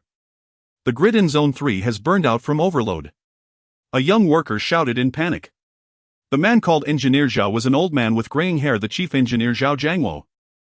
His eyes were bloodshot as he gripped a fire axe and roared, "Hold the line. Use fire. Don't let those bloodthirsty vines in. Or well, all end up as fertilizer." Yet human strength was no match for mutated nature. Boom! The wall of Zone 3 collapsed under the assault of a giant man-eating flower. Countless green tendrils surged in, instantly snatching 2 workers on defense. Ah! Help! Amidst the screams, they were dragged into the flower bud. Accompanied by bone-chilling crunching sounds, blood trickled down the petals. It's over. Zhao Jiangwo closed his eyes in despair. They had electricity and technology, but no weapons or food. Just as everyone thought they would become plant fertilizer today. Rumble. A deafening engine roar suddenly echoed from outside the jungle. Then, a steel beast armed to the teeth descended like a divine warrior, brutally smashing through the outer mutated bushes and charging to the gap in the wall. The turret on the roof spun instantly, its dark muzzle aimed at the man-eating flower that was feeding. Rat-a-tat-tat-a-tat. Flames spewed. The storm of 12. 7mm bullets shredded the 2-story tall man-eating flower into a sieve. Green sap splattered. Roar! A black figure leaped from the vehicle. Tank, its body ablaze with hellish black flames, charged into the massive vines. Black fire was the bane of plants. The once arrogant, bloodthirsty vines, upon touching the black flames, instantly burned, fiercely withered, and let out squealing screams as they recoiled. Freeze! Luo Bing followed, casting a wave of frigid air. The roots attempting to ambush from underground were frozen solid, then crushed under Lin Yang's foot. In just 3 minutes, the crisis at the wall gap was forcibly neutralized by this sudden trio and a dog. Zhao Jiangwo and the workers were dumbfounded. Who were these deities? That vehicle that dogged that ice, it was like a scene from a sci-fi movie. After clearing the nearby threats, Lin Yang dusted himself off and walked up to the stunned Zhao Jiangwo. He took off his sunglasses, revealing a harmless-looking yet utterly ruthless smile. Hey, quite a party here. Lin Yang glanced at the terrified survivors, then fixed his gaze on Zhao Jiangwo. Old man, you the boss here? Zhao Jiangwo swallowed and nodded. Yes. I'm Chief Engineer Zhao Jiangwo. Thank you for saving us. Don't mention it. Lin Yang waved a hand. I believe in fairness in business. I helped you with those flowers and saved your lives. As repayment. Lin Yang pointed at the cooling tower still emitting white steam and the entire nuclear plant. This plant is mine now. And all of you, you're under my command from now on. Anyone for it? Anyone against? At these words, the crowd erupted. What? You want to take our plant? On what grounds? This is state property. We've guarded it for so long. A hot-headed young engineer couldn't help shouting. Lin Yang glanced at him but said nothing. He casually pulled a vacuum-packed piece of spiced beef from his pocket, tore it open, and took a bite. The rich aroma of meat instantly filled the air. Gulp! Gulp! The workers, who had been indignant moments before, heard the sound and smelled the scent, their stomachs betraying them with growls. They had been surviving on expired liquid food for a month, and many were on the verge of starvation. Because I have meat. Lin Yang chewed the beef, speaking indistinctly. Because I can kill all the monsters outside. Because if I don't give you food, you'll starve to death in 3 days. Now I'll ask again. Lin Yang tossed the remaining half of the beef to the young man. Submit and you eat. Oppose and you feed the flowers. The young man caught the beef, his hands trembling. Dignity and hunger waged a war within him. In the end, the instinct to survive triumphed. He shoved the beef into his mouth, crying and eating at the same time, shouting hoarsely, I submit. I have skills. I can repair generators. The line of resistance crumbled instantly. I submit too. Boss, give me something to eat. I know electrical automation. I can maintain the reactor. Watching his men defect one by one, Zhao Jiangwo sighed. He knew the times had changed. In this world of the survival of the fittest, this young man before him was the true king. Zhao Jiangwo dropped his axe and bowed his head to Lin Yang. Zhao Jiangwo, at your command. I only ask the boss to treat these workers well. Lin Yang smiled with satisfaction. Compared to thugs who only knew how to fight, these technical talents were truly priceless. Don't worry. Work hard and you'll eat your fill. Lin Yang snapped his fingers. Chen Xiaobei. Drive the vehicle in. Luo Bing tank, clear the area. From today, this is our second base. August 1st, 2:00 p.m. Inside the nuclear power plant, the staff canteen. The long-missed aroma of food filled the air. Over 50 engineers and workers, each holding a steaming bowl of braised pork rice. Though the rice was slightly undercooked and the pork came from a can, to those who had survived on liquid rations for months, it was a feast fit for a king. Wah! Meat. Real meat. I swear I'm never leaving this place. Some wept as they ate. Lin Yang sat on the railing of the second floor, a bottle of iced cola in hand, observing the crowd below. See, he said to Zhao Jiangwo beside him. Follow me, and days like this will be every day. Zhao Jiangwo wiped the grease from his lips, his expression complex as he looked at Lin Yang. Boss Lin, you truly have skill. Not just in combat but in securing supplies like this. Since I've eaten your food, I'll share a secret with you. Zhao Jiangwo lowered his voice, pointing at the ground. In the third basement level of this plant, there's a National Strategic Reserve Vault. It was built for extreme nuclear war scenarios, accessible only by the station chief and chief engineer. What's stored inside? Might be more precious than electricity. Oh. Lin Yang's eyes lit up, tossing aside the cola can. Lead the way. Third basement level, top secret vault area. Passing through layer after layer of security, Lin Yang, Zhao Jiangwo, Luo Bing and Chen Xiaobei stood before a titanium alloy door half a meter thick. The password lock is broken and the power failure has locked it. Zhao Jiangwo shrugged helplessly. Without an industrial laser cutter, there's no way. Shying. A ripple of intangible spatial energy flashed by. Lin Yang sheathed his tang saber. Boom. The supposedly nuclear blast-proof titanium door split cleanly down the middle and crashed to the ground. The cut was as smooth as a mirror. Zhao Jiangwo. He swallowed hard and wisely shut his mouth. Trying to explain science to an esper was like pouring water into his own brain. The group entered the warehouse. The lights flickered on backup power. Even the well-traveled Lin Yang let out a low whistle at the sight. Well. The 1,000-square-meter warehouse wasn't piled high with grain but neatly arranged sealed lead boxes in massive metal crates. Inventory-enriched uranium fuel rods reserve a full 100 rods. Lin Yang was ecstatic. This wasn't just the plant's lifeline, it was superfuel for his dimensional space. If he fed these rods to his space, it might undergo a third evolution. Aerospace-grade titanium alloy plates, 50 tons. Chen Xiaobei was overjoyed. Boss. This is aircraft-grade material. Hard and light. With this I can upgrade the Unimog into a true land carrier. I could even add flight wings, though we can't fly yet. At the deepest corner of the warehouse stood 3 2-meter-tall glass cabinets. Inside, instead of radiation suits, were 3 sci-fi exoskeleton suits. Black and yellow paint, thick hydraulic rods and compact battery packs on their backs. Item: heavy industrial exoskeleton military conversion prototype. Function: provides 2 tons of lifting force, equipped with radiation armor. Hands can switch between large pincers and rotary machine guns. Modification required. Is this the Hercules 2? Chen Xiaobei rushed over, pressing his face against the glass, drooling. This is a concept machine the nation was still developing. And it's hidden here. Boss, this thing is built for hauling. No, for slaughter. Lin Yang looked at the 3 exoskeletons, already picturing the scene: old Wu and Yi Xiaowan wearing these, wielding heavy machine guns, each holding a street corner, like human tanks. Take it all. Lin Yang waved his hand. Fuel rods, titanium exoskeletons, all vanished in an instant, absorbed into his space. Engineer Zhao, Chen Xiaobei. Lin Yang turned and gave orders. Since we've taken the spoils, it's time to work. First, Zhao, take a team to inspect the lines. I want power restored from here to Jiangjing No. 1 community by tonight. I want electricity flowing directly to my base. Second, Chen Xiaobei, used the industrial lathes here in this titanium to upgrade my vehicle again. I want it to withstand rocket fire, even a nuke. Mission guaranteed. They said in unison, their eyes burning with the flame of dreams. That night, 10:00 p.m. Binhai City was still shrouded in deathly darkness and bitter cold. Survivors huddled in the ruins staring hopelessly at the pitch-black sky. Suddenly, zzz, a crackle of electric current echoed from the industrial district across the river. Then several high-voltage transmission lines spanning the river emitted a low hum. The next moment, at Jiangjing No. 1 community several kilometers away, the once dark buildings 18, 3 and 5. All the streetlights, searchlights, corridor lights and indoor chandeliers shining.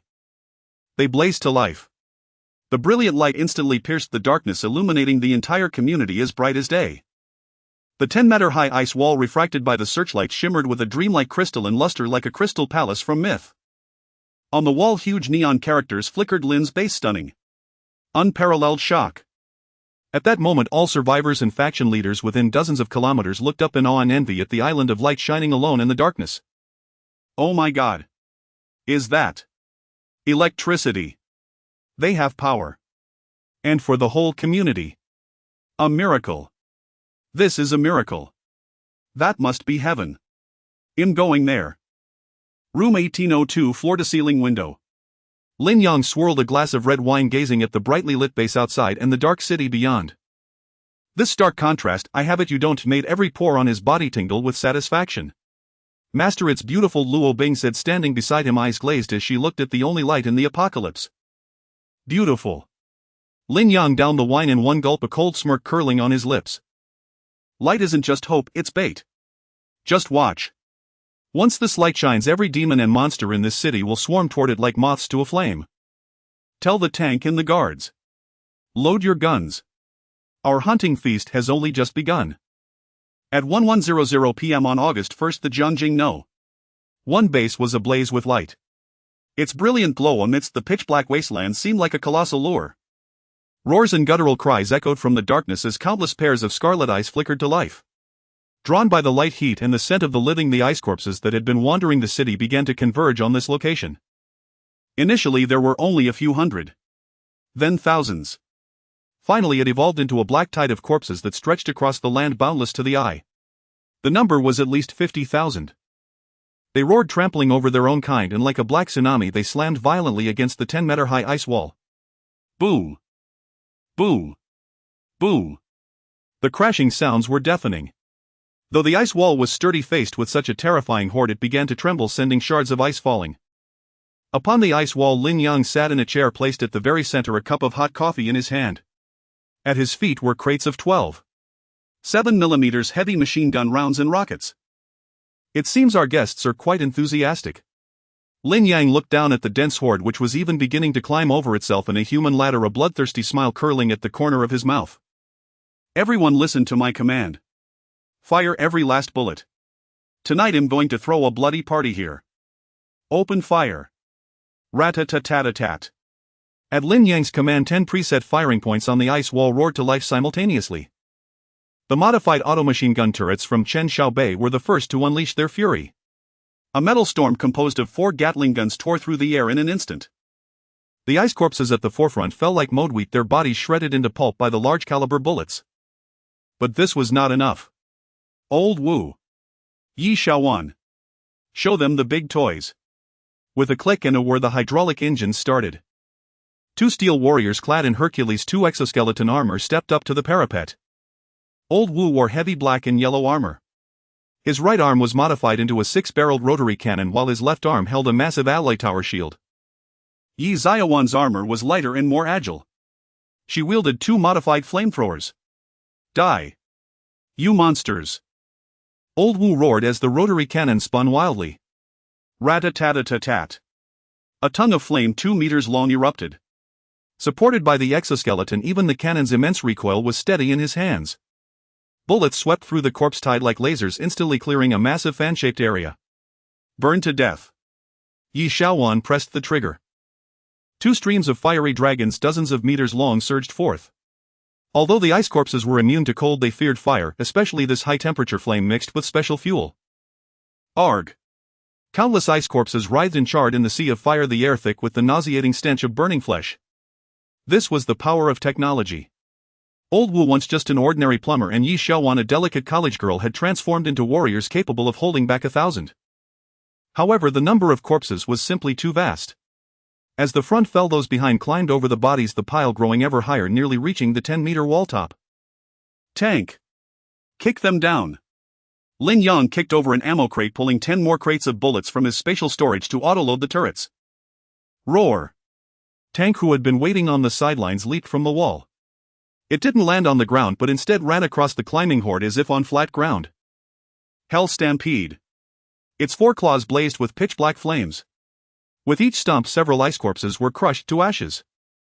It ran across the vertical mountain of corpses, spewing black flames, forcefully pushing back the tide that was about to breach the wall. Luo Bing! Repair the wall! Lin Yang shouted. Understood. Luo Bing stood at the highest point, her long hair flying. Arctic Frost Ice Age. She swept her hands, releasing a shower of brilliant ice crystals. The corpses piled at the base of the wall were instantly frozen together, becoming part of the ice wall and reinforcing the defenses. This was the perfect siege defense loop. Bullets kill enemies, corpses pile up, black flames incinerate, frost freezes, becomes new wall. No matter how many came, they could not cross this line by even a single step. The battle raged on for 2 full hours. When the gun barrels overheated, Lin Yang replaced them from his spatial storage. When the bullets ran out, he threw out crate after crate. For someone who possessed 100 million supplies and had just looted an arsenal, this expenditure was less than a drop in the bucket. Finally, after the last mutated giant tyrant zombie 3 meters tall with thick hide was cleaved in two by Lin Yang's dimensional slash, the corpse tide receded. The remaining few thousand ice corpses, sensing the terror of this place, began to scatter and flee on instinct.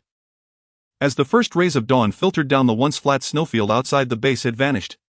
In its place was a mountain of corpses encircling the stronghold. Tens of thousands of mutilated bodies were frozen in grotesque poses by the extreme cold. Yet to the people in the base, this horrific sight was the most beautiful medal of honor. Upon the ice wall, everyone collapsed to the ground, gasping for air, but their faces were filled with the wild joy of survival. They had held the line. Against a siege of tens of thousands, they had achieved 0 casualties.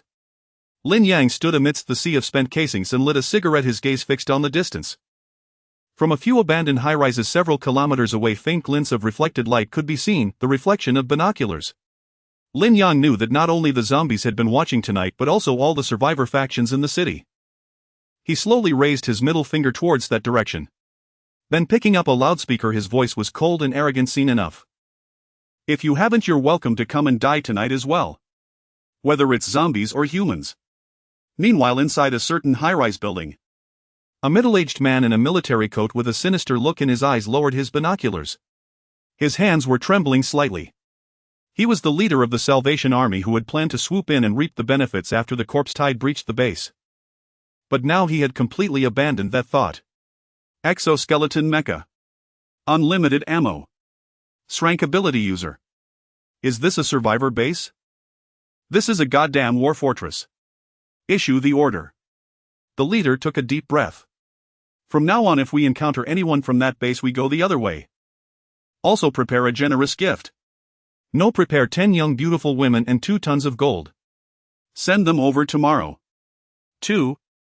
Pay respects. August 2nd, 8:00 a.m. Outside Zhongjing No. 1 base. The air was thick with the acrid stench of gunpowder and blood. The earth-shattering zombie horde siege from the previous night had left a circular mountain of corpses several meters high surrounding the base. Tens of thousands of frozen bodies were piled layer upon layer, a scene straight out of hell. Outside Building 18. Hundreds of slaves wearing collars were cleaning the battlefield. This wasn't for environmental protection but to prevent rot and plague, though decay was unlikely in the extreme cold. The sight was nauseating. Boss. Found something. Old Wu, in charge of digging pits to bury the corpses, suddenly ran over excitedly, holding an object stained with black blood. We found this inside the brain of that tyrant zombie we killed. Lin Yang took the object. It was a thumb-sized crystal of faint milky white, refracting a charming halo in the sunlight. Though smeared with blood, Lin Yang could clearly sense a pure wave of energy emanating from within. Mutated Core Tier 1. Source: the brain of an evolved zombie or mutated beast. Effect: can restore supernatural abilities or physical strength when directly consumed. Long-term ingestion can enhance ability rank. Can be used as an energy source to power machinery. Finally appeared. A smile curled at the corner of Lin Yang's mouth. In his past life, cores were the hard currency of the mid to late apocalypse. Ordinary people could strengthen their bodies by eating them, and ability users could level up. With these, gold was trash. Pass down the order. Lin Yang immediately issued the command. Stop the burial. Have every slave crack open the skull of every single corpse. Whoever digs out a crystal like this gets a can of meat. Anyone caught hiding one, their hands get chopped off and fed to the dogs. Yes, sir. At the mention of canned meat, the slaves' eyes turned green with greed. They no longer found the corpses disgusting, instead they looked at them like a goldmine. Hundreds of people armed with hammers and chisels frantically cracked open the mountain of bodies. Half a day later, a large basin of clean cores sat before Lin Yang. Although the drop rate from ordinary frozen zombies was low, about 1%, the sheer number of bodies made up for it. A full 500 Tier 1 cores plus 1 red Tier 2 core dug from the tyrant's brain. Tank, this is for you. Lin Yang casually grabbed a handful of Tier 1 cores and tossed them to Tank like candy. Crunch, crunch. Tank chewed them with relish like roasted beans, and the black flames on its body visibly flared brighter. Luo Bing, you try too. Lin Yang handed a core to Luo Bing. She attempted to absorb it. A few minutes later, she opened her eyes in pleasant surprise. Master, my ability has recovered. And I feel the upper limit has loosened a bit. Good. Lin Yang looked at the basin of cores, his eyes gleaming. From today, this is the new currency of our base. Want food? Want to buy a gun? Want shelter in the base? Trade with cores. Just then Yi Zaiwan's voice came through the walkie-talkie. Boss, the leader of that Salvation Army is here. Brought 5 trucks. Says he's here to pay tribute. At the base's main gate, the leader of the Salvation Army, a middle-aged man in a military coat, stood shivering in the cold wind, his face full of fawning flattery. Behind him were dozens of underlings, all with heads bowed, not daring to look at the towering ice wall nor at the young man standing atop it, godlike and demonic. Seeing Lin Yang appear, the leader immediately scurried forward, even bowing humbly. Lord Lin, I've long heard of your great name. I am Zhang Dijuan. I was blind before and offended you greatly. Zhang Dijuan was all smiles, cold sweat beading on his forehead. Last night he had witnessed firsthand how Lin Yang slaughtered tens of thousands of zombies. He wouldn't dare provoke such a ruthless man even if he had 10 times the courage. Spare me the nonsense. Lin Yang stood beside Tank, toying with the red Tier 2 core in his hand. What are you here for? Tribute. Tribute. Zhang Dijuan waved his hand. Bring it up. Several underlings opened the trucks. The first truck was loaded with gold bars and jewelry glittering in the sunlight.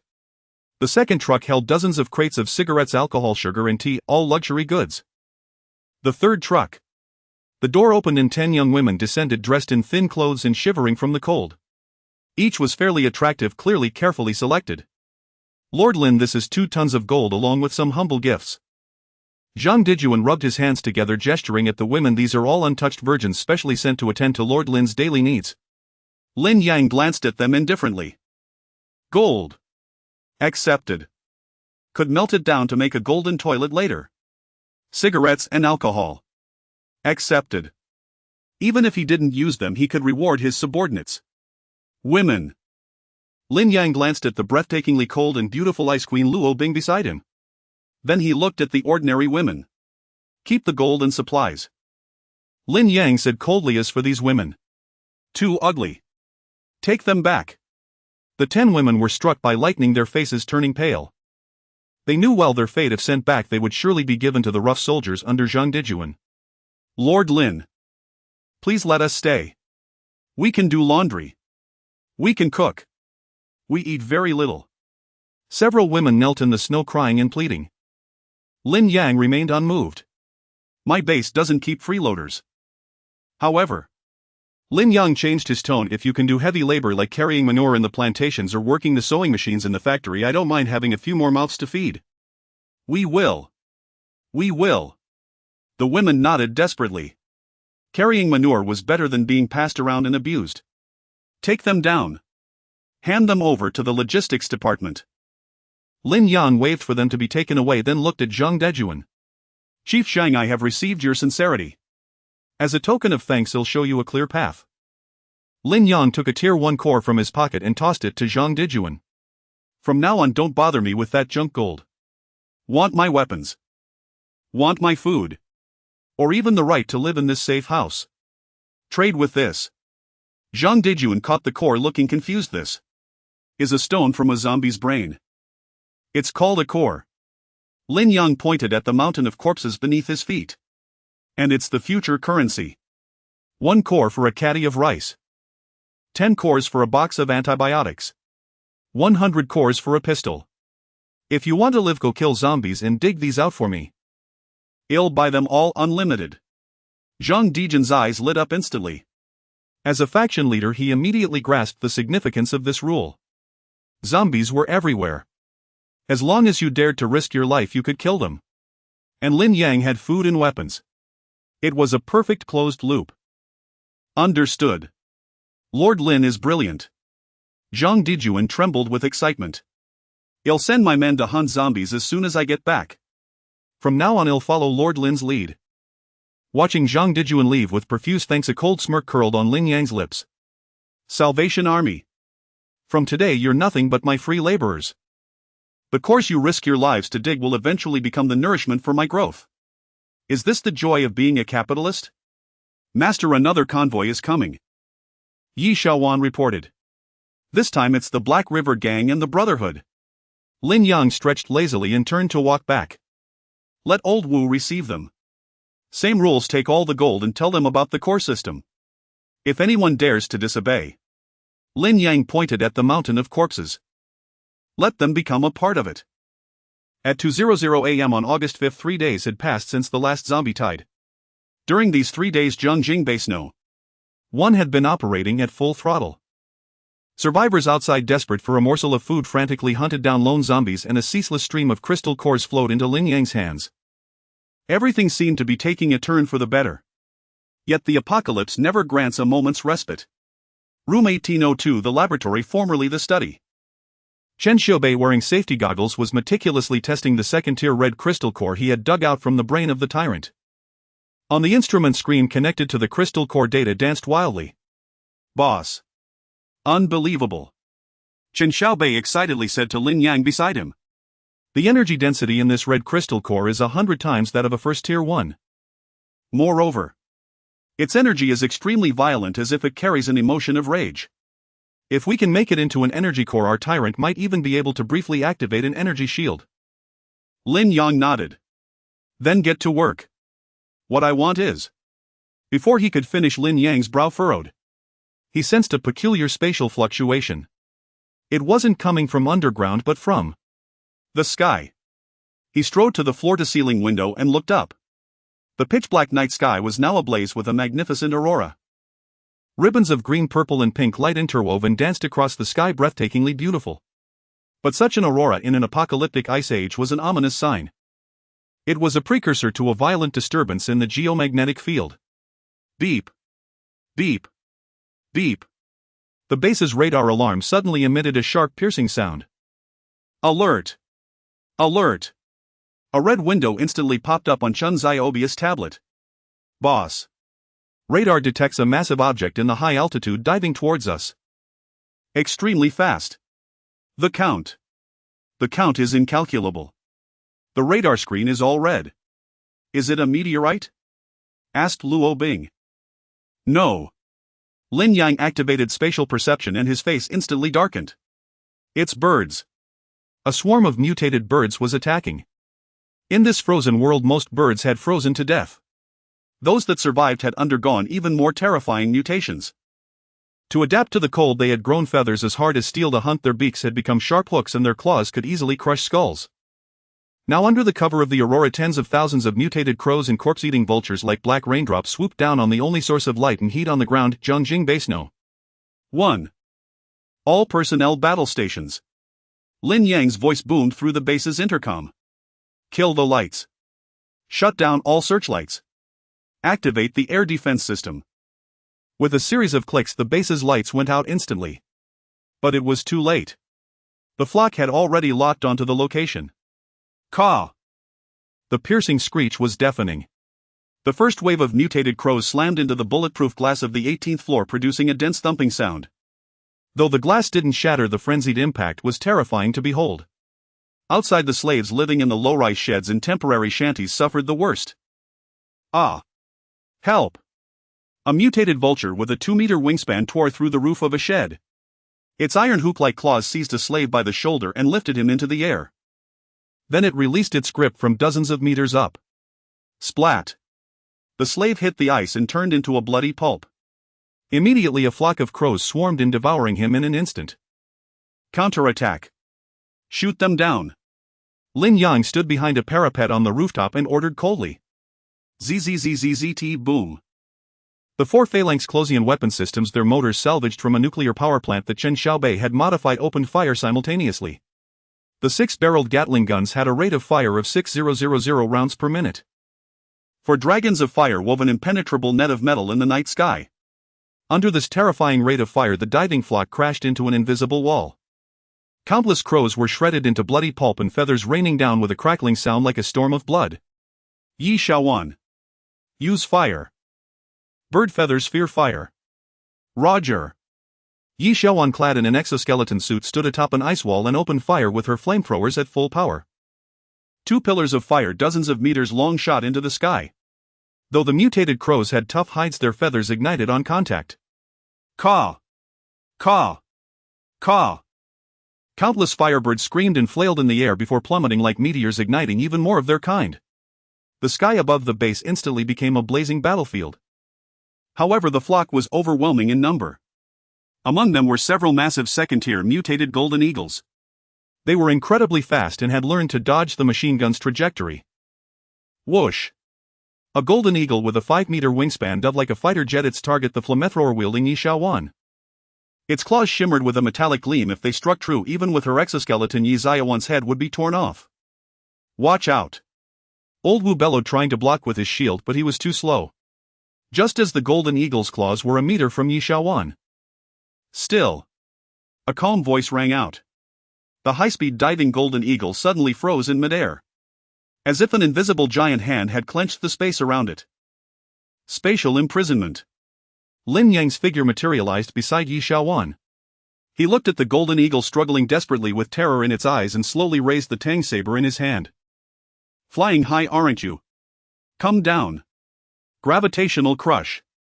With a thought from Lin Yang, the spatial imprisonment instantly transformed into a terrifying crushing force field. Crack! Crack! The golden eagle's steel-like bones snapped. Then. Dimensional slash. Lin Yang waved his hand casually. Swish! The golden eagle's massive, hideous head, along with half a wing, was sliced clean off. Blood splattered all over Yi Xiaowan. Boss. Yi Xiaowan was still shaken. Keep burning, Lin Yang said impassively. Tonight we're having roasted wings. With Lin Yang joining the fight, the second-tier elite monsters posed no threat. He sliced apart one after another as they came. Tank and Luobing also joined the battle, one spewing black flames into the sky, the other conjuring a storm of ice spears. Half an hour later, with the last vulture screeching in retreat from this death zone, the battle ended.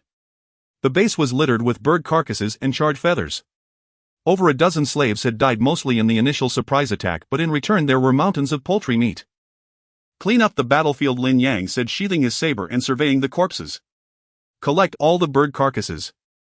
Pluck them, gut them, and smoke them for preservation. Though this mutated bird meat is tough, it's high in protein. It'll last us a long time. Just then old Wu ran over, holding a pale blue crystal core. Boss. I dug this out of that golden eagle's brain. The color is different. Lin Yang took the crystal core. It was a second-tier wind attribute core. Holding it, he could feel a light ethereal current of air flowing within. Second-tier wind crystal core special effect greatly enhances agility upon consumption or awakens, strengthens wind-based abilities. Wind attribute. Lin Yang pondered. If he gave it to Chen Xiaobei to modify the vehicle, could it make the car run incredibly fast? Or give it to Yi Xiaowan. She wielded fire and wind fuels, the flames. Perhaps it could allow her to evolve. Yi Xiaowan, come here. Lin Yang tossed the crystal core to her. Eat it. Since you're a ranged attacker, being slow is a death sentence. This will make you faster, and we'll see if it makes your fire burn hotter. Yi Xiaowan caught it excitedly. Thank you, boss. After this battle, Lin Yang realized the base's defenses still had blind spots. Chen Xiaobei. Boss, I'm here. Automatic machine guns aren't enough. This bird attack was a wake-up call. We need to build an energy shield. You said that red crystal core could be used for a shield. Give it top priority. Get it done now. Yes, sir. I guarantee the mission. Lin Yan looked up at the fading aurora. The sky was no longer a flimits, but it was by no means a safe haven. First the zombie tide, now the bird swarm. What other surprises does nature have in store for me next? August 6, 9:00 a.m. Zhongjing No. 1 Base Underground Laboratory. Boss. I cracked it. Chen Xiaobei with his hair a mess excitedly hugged a military radio as he burst into Lin Yang's room. Last night during the bird swarm attack I intercepted a repeating encrypted signal. The source is the Central Hospital. Lin Yang was wiping his tang saber and looked up upon hearing this military. Yes. The encryption frequency is military grade. Chen Xiaobei showed Lin Yang the decoded message SOS. SOS. This is the garrison squad at Central Hospital. We are under siege by mutants, heavy casualties. Key protected target Suyao, codename Angel, awakens rank holy light healing ability. Requesting backup. Requesting backup. Ensure Angel survives. She is humanity's hope. Upon seeing the word Shrank Holy Light Healing, Lin Yang's previously calm eyes instantly flared with brilliance. The tang saber in his hand slid back into its sheath with a sharp clang. Healing type. Lin Yang took a deep breath. In his past life, healing type ability users were true rarities, 1 in 10,000. A high-level healer could pull you back from the brink as long as you still had a breath. They could not only treat external injuries but also dispel viruses and even regenerate severed limbs. In this post-apocalyptic world where medicine was scarce and injury often meant death, a healer was a second chance at life. Suyao. Angel. A confident smile curled at the corner of Lin Yang's mouth. Humanity's hope. No, she's my hope. Chen Xiaobei, hold the fort. Luo Bing, bring tank. You're with me. Target Central Hospital. Lin Yang ordered while donning his tactical gear. No matter how many zombies are there or how many factions are watching, that woman will bear the name Lin. Central Hospital, a slaughterhouse. As a once densely populated area, it had become an ocean of zombies. Moreover, with patients and a vast morgue within, the mutants here were exceptionally ferocious. Lickers in nurse uniforms and doctor coats could be seen crawling everywhere on the walls. Yet the hospital's perimeter was unusually bustling. Clearly Lin Yang's group wasn't the only one to intercept the distress signal. Bang. Bang. Boom. Intense gunfire erupted at the hospital entrance. A convoy of 3 modified pickup trucks was attempting to crash through the main gate. These were men from the Southern City Brotherhood. Charge. The boss said we must get that female doctor. With her our wounded brothers can be saved. A minor leader roared, his AK-47 firing wildly.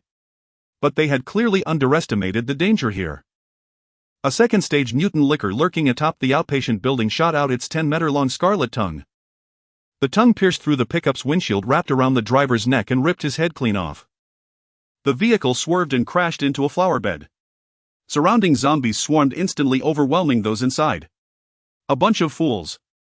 On a distant overpass, a black steel beast, the Doomsday Tyrant, a modified Unimog, sat silently. Lin Yang lowered his binoculars after witnessing the carnage below. Charging into a horde of this scale is suicide. Luo Bing. He put down the binoculars. Cool them down. We're taking the VIP route. Yes, master. Luo Bing pushed open the door and stood at the edge of the overpass. Facing the sea of zombies below, she spread her arms. Ice Age path. A blast of freezing air surged from her hands, not directly attacking the zombies but freezing the air itself. Moisture in the air rapidly condensed, forming a 5-meter-wide crystalline ice bridge. This ice road extended directly from the overpass to the rooftop of the hospital's inpatient building. Bypassing the ground horde entirely, they would take the aerial route. Get in. Hold tight. Lin Yang floored the accelerator. The Tyrant roared as it sped onto the ice bridge. The massive off-road tires screeched against the ice. The vehicle shot across like a black lightning bolt, roaring past tens of thousands of zombies. The zombies and survivors below were dumbfounded. Holy shit. Who's that? Driving in the sky. Is this some kind of magic? Inpatient building, top floor conference room. This was the last line of defense. Of the original platoon of garrison soldiers, fewer than 5 remained, all wounded. They desperately held the fortified door against the mutants, battering it from the outside. In a corner of the room, a young female doctor in a white coat, tall with a pure stunning face, knelt on the ground, her hands radiating a soft milky white holy light. She was drenched in sweat, her face pale as paper, clearly overexerting her ability. "Hang in there. Xiao Zhang, don't fall asleep." Su Yao desperately channeled the holy light into a soldier with a torn open abdomen. Miraculously, the fatal wound was slowly healing. Dr. Su. Leave me. The soldier named Xiao Zhang gasped weakly, pushing her away. "Go. Live on with your gift. Don't let our deaths be in vain."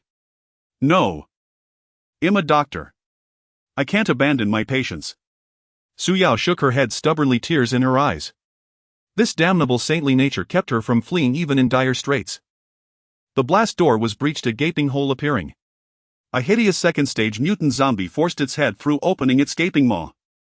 The remaining soldiers raised their empty guns in despair, preparing for hand-to-hand combat. At this critical moment, the entire floor-to-ceiling window of the conference room shattered. An ice-cake steel war chariot descended from the sky, crashing into the room. The vehicle's immense momentum didn't stop, it plowed straight into the second-stage zombie at the door with earth-shattering force. The zombie and the blast door were sent flying by the shaped snowplow on the vehicle's front, smashing into the opposite wall and turning into pulp. Dead silence. Everyone stared dumbfounded at the divine cavalry that had appeared from the sky. The door opened. Lin Yang stepped down, cigarette in mouth, tang saber in hand, looking like a tourist on an outing. Behind him followed the frosty Luo Bing and the hellish black dog. Lin Yang's gaze swept the room, ignoring the soldiers, and landed directly on Su Yao in the corner. Her blood-stained white coat, the fading holy light between her hands. He had confirmed the target. "You're Su Yao." Lin Yang walked up to her, looking down. Su Yao nodded blankly. I am." "Good." Lin Yang extended his hand, his tone brooking no argument. "Come with me." "Go. Where?" Su Yao asked instinctively. "To my base." Lin Yang pointed outside. "This place is about to fall. Come with me and you'll live. Stay here and you'll be a zombie's midnight snack." "I won't go." Su Yao looked at the wounded on the floor, her saintly aura flaring. "I can't abandon my patients. They were hurt protecting me. I want to save them." "Save them?" Lin Yang scoffed. "With that flicker of light you have left, you can't even save yourself." "I have a condition." Su Yao stood up, biting her lip, scared but resolute. "If you can get everyone here out safely, I'll go with you. I'll be your servant, do anything." Luo Bing frowned, about to teach this insolent woman a lesson, but Lin Yang stopped her. Lin Yang looked at Su Yao. Such a personality was indeed foolish in the apocalypse, but for a healer this obsession with saving lives made her easier to control. "Save them, huh?" Lin Yang glanced at the dying soldiers. "Fine." He waved his hand. A spatial rift opened out of thin air. "Throw them in. My vehicle can't fit so many." Su Yao's eyes widened. "This is spatial ability." Lin Yang didn't waste words. He walked over, hoisted Su Yao over his shoulder like a sack of potatoes. "I've agreed to your condition. Now it's time to fulfill your obligation." "Hey! Put me down. I can walk myself." Su Yao struggled on his shoulder, her face red as an apple. "Shut up. Move again and I'll throw you to the zombies." Lin Yang smacked her on the thigh. With the top healer in the world secured, Lin Yang was in high spirits. Luo Bing tanked clear the way. "We're going home." As for the Brotherhood and other factions still desperately trying to break through the zombie horde outside, by the time they finally fought their way in, they would only find a floor littered with zombie corpses and an empty conference room. They wouldn't get a single thing. August 6, 1200 noon. Room 1802, Zhongjing No. 1. Su Yao felt as if she had been dreaming a very long dream. In the dream there were no zombies, no bloodshed, nor the biting cold wind. There was only the warm sunlight and the faint scent of lavender lingering in the air. "Awake!" A cold voice shattered her reverie. Su Yao's eyes flew open and she sprang up from the sofa, instinctively assuming a defensive stance as a faint holy light gathered in her hand. "Don't come near." However, when she took in her surroundings, she froze completely. This was a spacious and luxurious living room. Beneath her feet was a soft woolen carpet, above her head hung a dazzling crystal chandelier.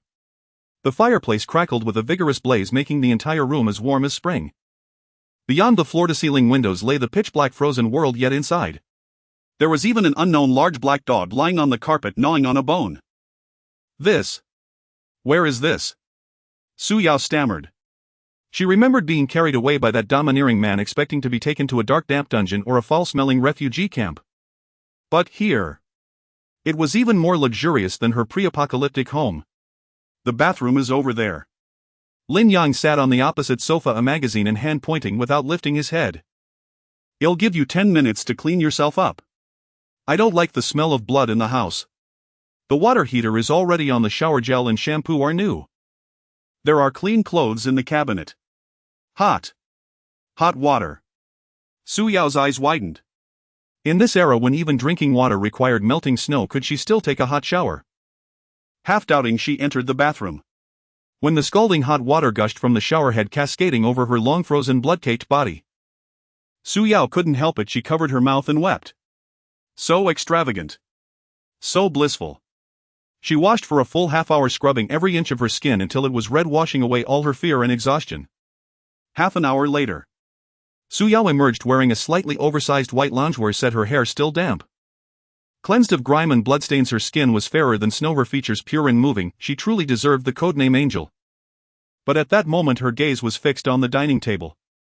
There lay a freshly cooked tomahawk steak paired with pasta and a plate of fresh vegetable salad. Beside it was even a glass of decanted red wine. Gurgle. Su Yao's stomach let out a loud rumble. Sit. Lin Yang put down his magazine and pointed to the chair opposite him. Su Yao could no longer stand on ceremony. She sat down, grabbed the knife and fork, and began to devour the food ravenously.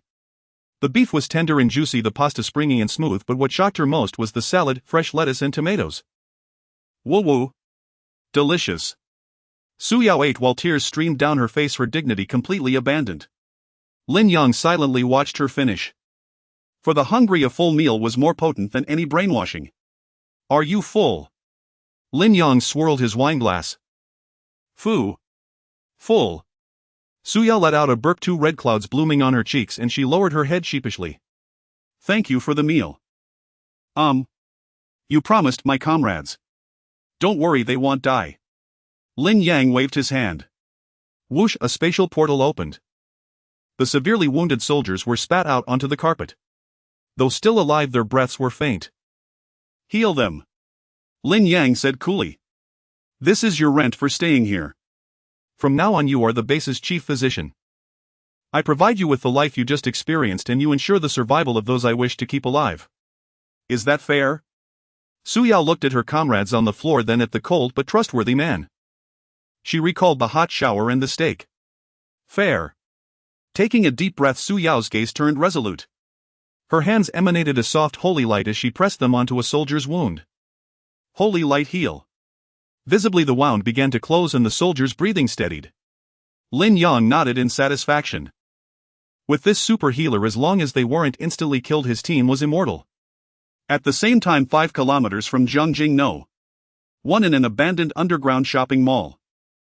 This was the headquarters of the city's second largest faction, the Brotherhood. Now the dim meeting room was thick with smoke and the atmosphere was oppressively tense.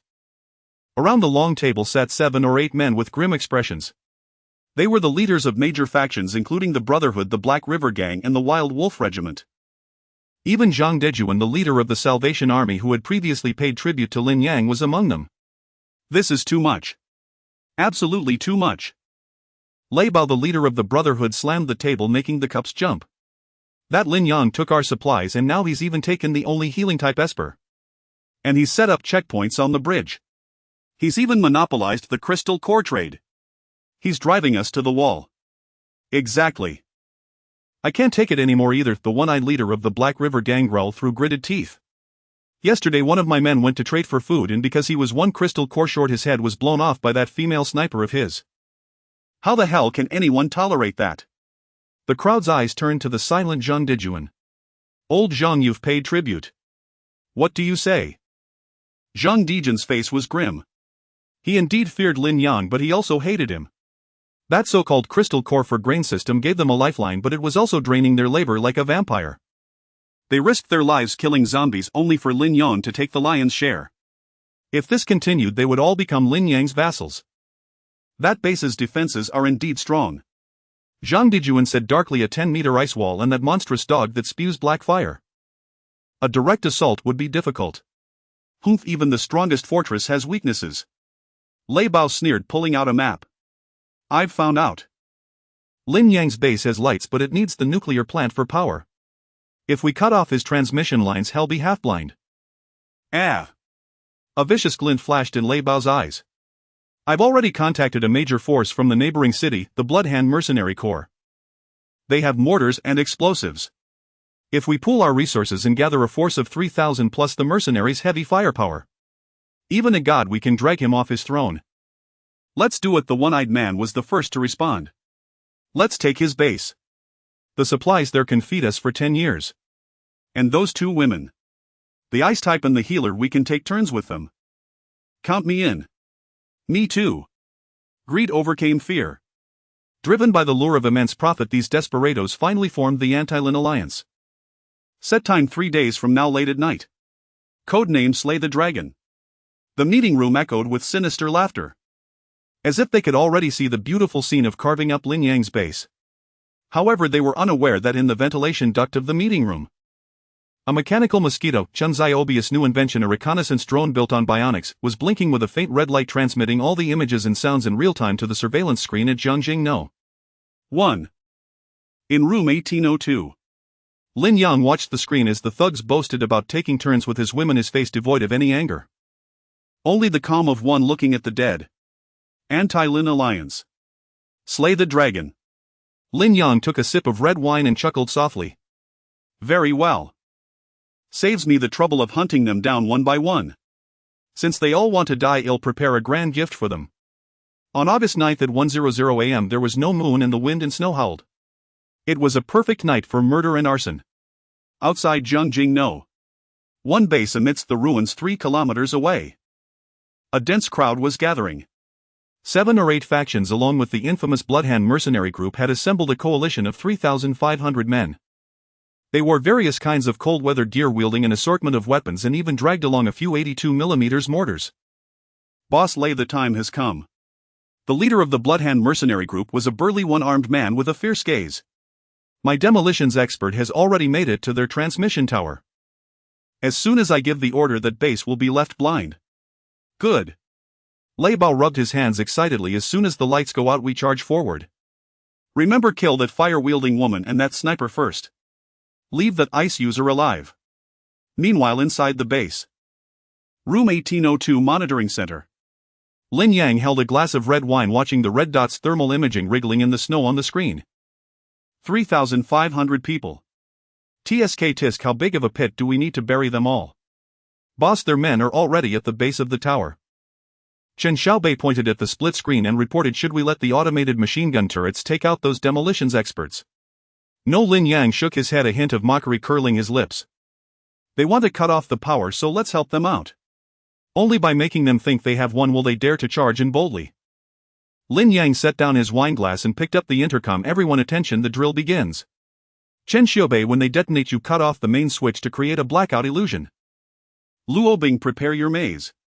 Once they're all inside, close the door. Old Wu Yi Xiaowan Su Yao, take your combat positions. Received. Boom. A thunderous explosion echoed from afar. The high-voltage transmission tower connecting the nuclear power plant in Jiangjing No. 1 collapsed in a blaze. In the next moment, the originally brightly lit Jiangjing No. 1 base was plunged into utter darkness. All searchlights and streetlights went out. It worked. Lei Bao was overjoyed. They're blind. Brothers, charge. Kill. Over 3,000 rioters let out a deafening battle cry. They surged toward the community's main gate like a tide. Without the searchlight sweep and the machine gun turret's fire pretending to be disabled, they advanced with unstoppable momentum. Blow the gate open. The mercenary leader commanded. Boom. Boom. Several rockets slammed into the ice wall at the community's entrance, creating a massive breach. Charge in. Grab the money. Grab the food. Grab the women. The rioters with bloodshot eyes rushed eagerly through the breach into the community. The previously empty community square was now eerily quiet. Snow covered the ground and the surrounding buildings loomed darkly like silent giant beasts. Why is no one here? The one-eyed dragon leader of the Heiha gang leading the charge felt something was off. With this much commotion, why hasn't Lin Yan reacted? Did he run away? Run. Where could he run to? Lei Bao charged in with the main force, his eyes filled with greed as he looked around at the towering buildings. He must be scared stiff inside the building. Search for them. Even if we have to tear down the building to drag them out. 10 minutes passed in a flash. All 3,500 men squeezed into the core area of Zhongjing. One community, the massive circular garden square. Just as the last person stepped into the square, A piercing sound of electric current rang out. Then swish. Hundreds of high-powered searchlights suddenly illuminated simultaneously. The intense light shone down from the rooftops from all directions, making the entire square brighter than an operating table. Ah! My eyes. The rioters accustomed to darkness were instantly blinded, screaming and covering their eyes before they could adjust to the light. Ice Seal Despair Maze. A cold, delicate voice echoed from above. Rumble. The ground trembled violently. Below the square, the pre-installed liquid nitrogen pipelines, a masterpiece of Chen Xiaobei, erupted dramatically in conjunction with Luo Bing's S-level superpower. 20-meter-high thick ice walls sprang up like cages, instantly sealing off the breached gap. Moreover, countless ice walls rose intricately among the crowd, instantly separating the 3,000-strong army into dozens of isolated small squares. The once united coalition suddenly turned into headless flies trapped in a maze. What's happening? Where's the way? Not good. We've fallen into a trap. Retreat quickly. Lei Bao panicked, desperately trying to run back, but behind him were ice walls as hard as iron. At that moment, a mocking voice blared through the high-powered speakers above everyone's heads. Good evening, everyone. Welcome to hell.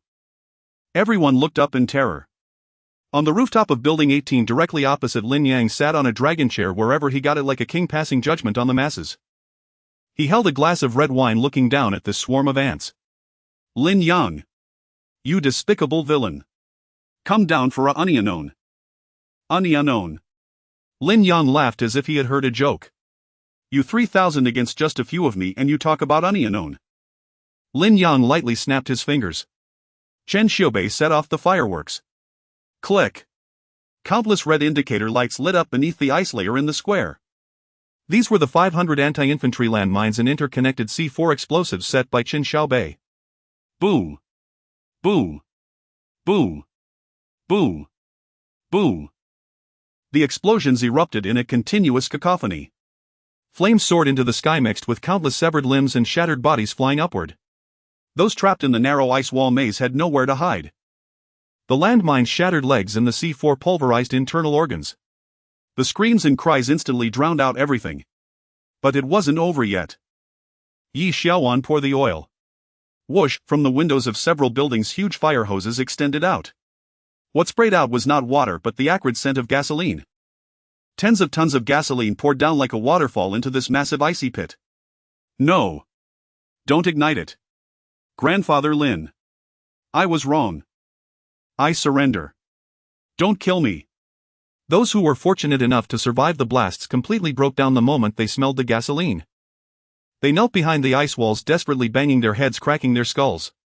Lin Yang looked at the faces twisted in despair below with no trace of pity in his eyes. Which of you said you wanted to take turns with my woman? Now. Lin Yang flicked a small flame from his fingertips, lighting a cigarette but with a lighter. That tiny crimson flame traced a beautiful parabolic arc through the wind and snow, slowly descending. I wish you. A roaring fire. Boom. The moment the cigarette butt hit the ground, the entire square transformed into a crimson lotus hell. The towering flames illuminated half of Binhai City's night sky.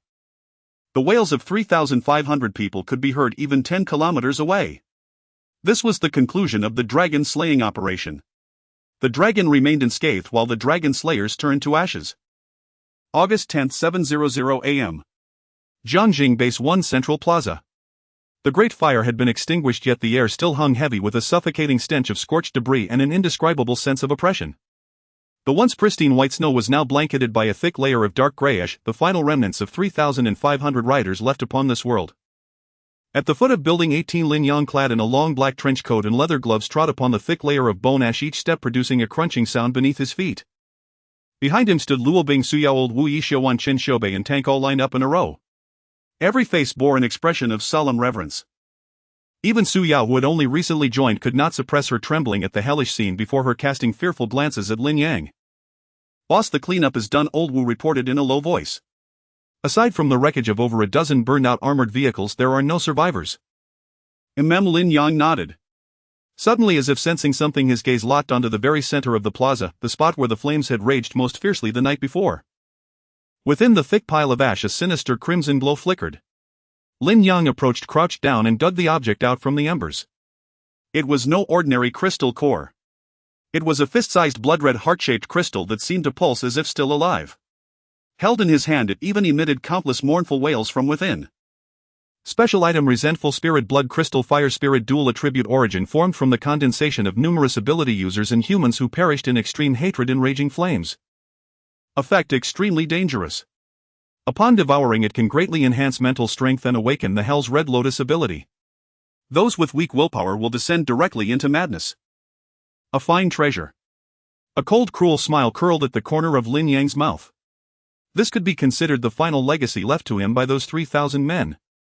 Without a moment's hesitation, he stored the blood crystal into his spatial ring. This item was too malevolent, no one could use it for now. It would be kept as a future trump card or used to advance tank.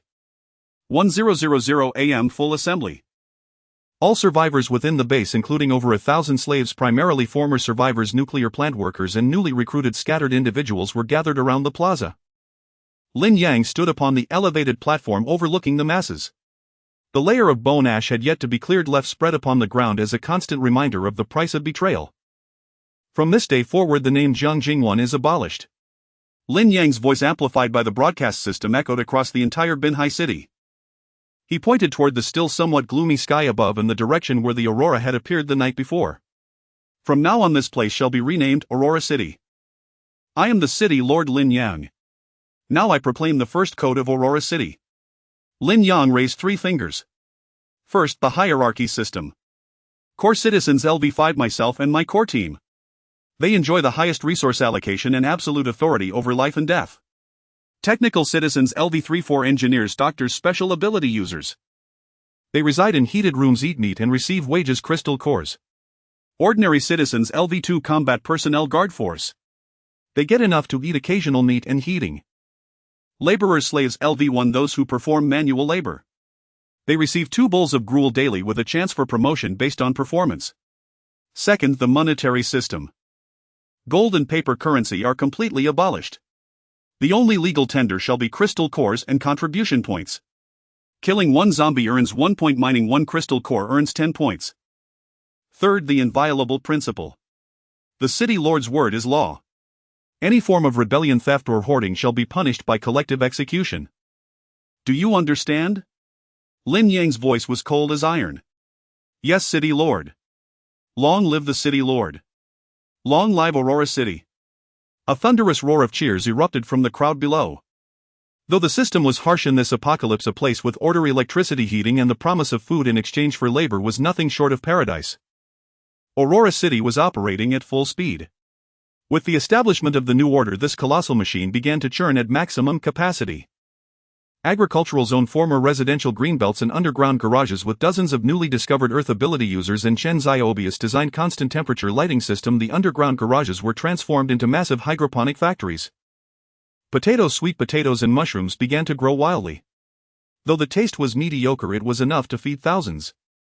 Industrial zone, nuclear plant and surrounding area. The engineering team led by Zhao Jiangmo not only restored power but also repaired a material transport train line using an abandoned light rail track connecting the industrial area to the base.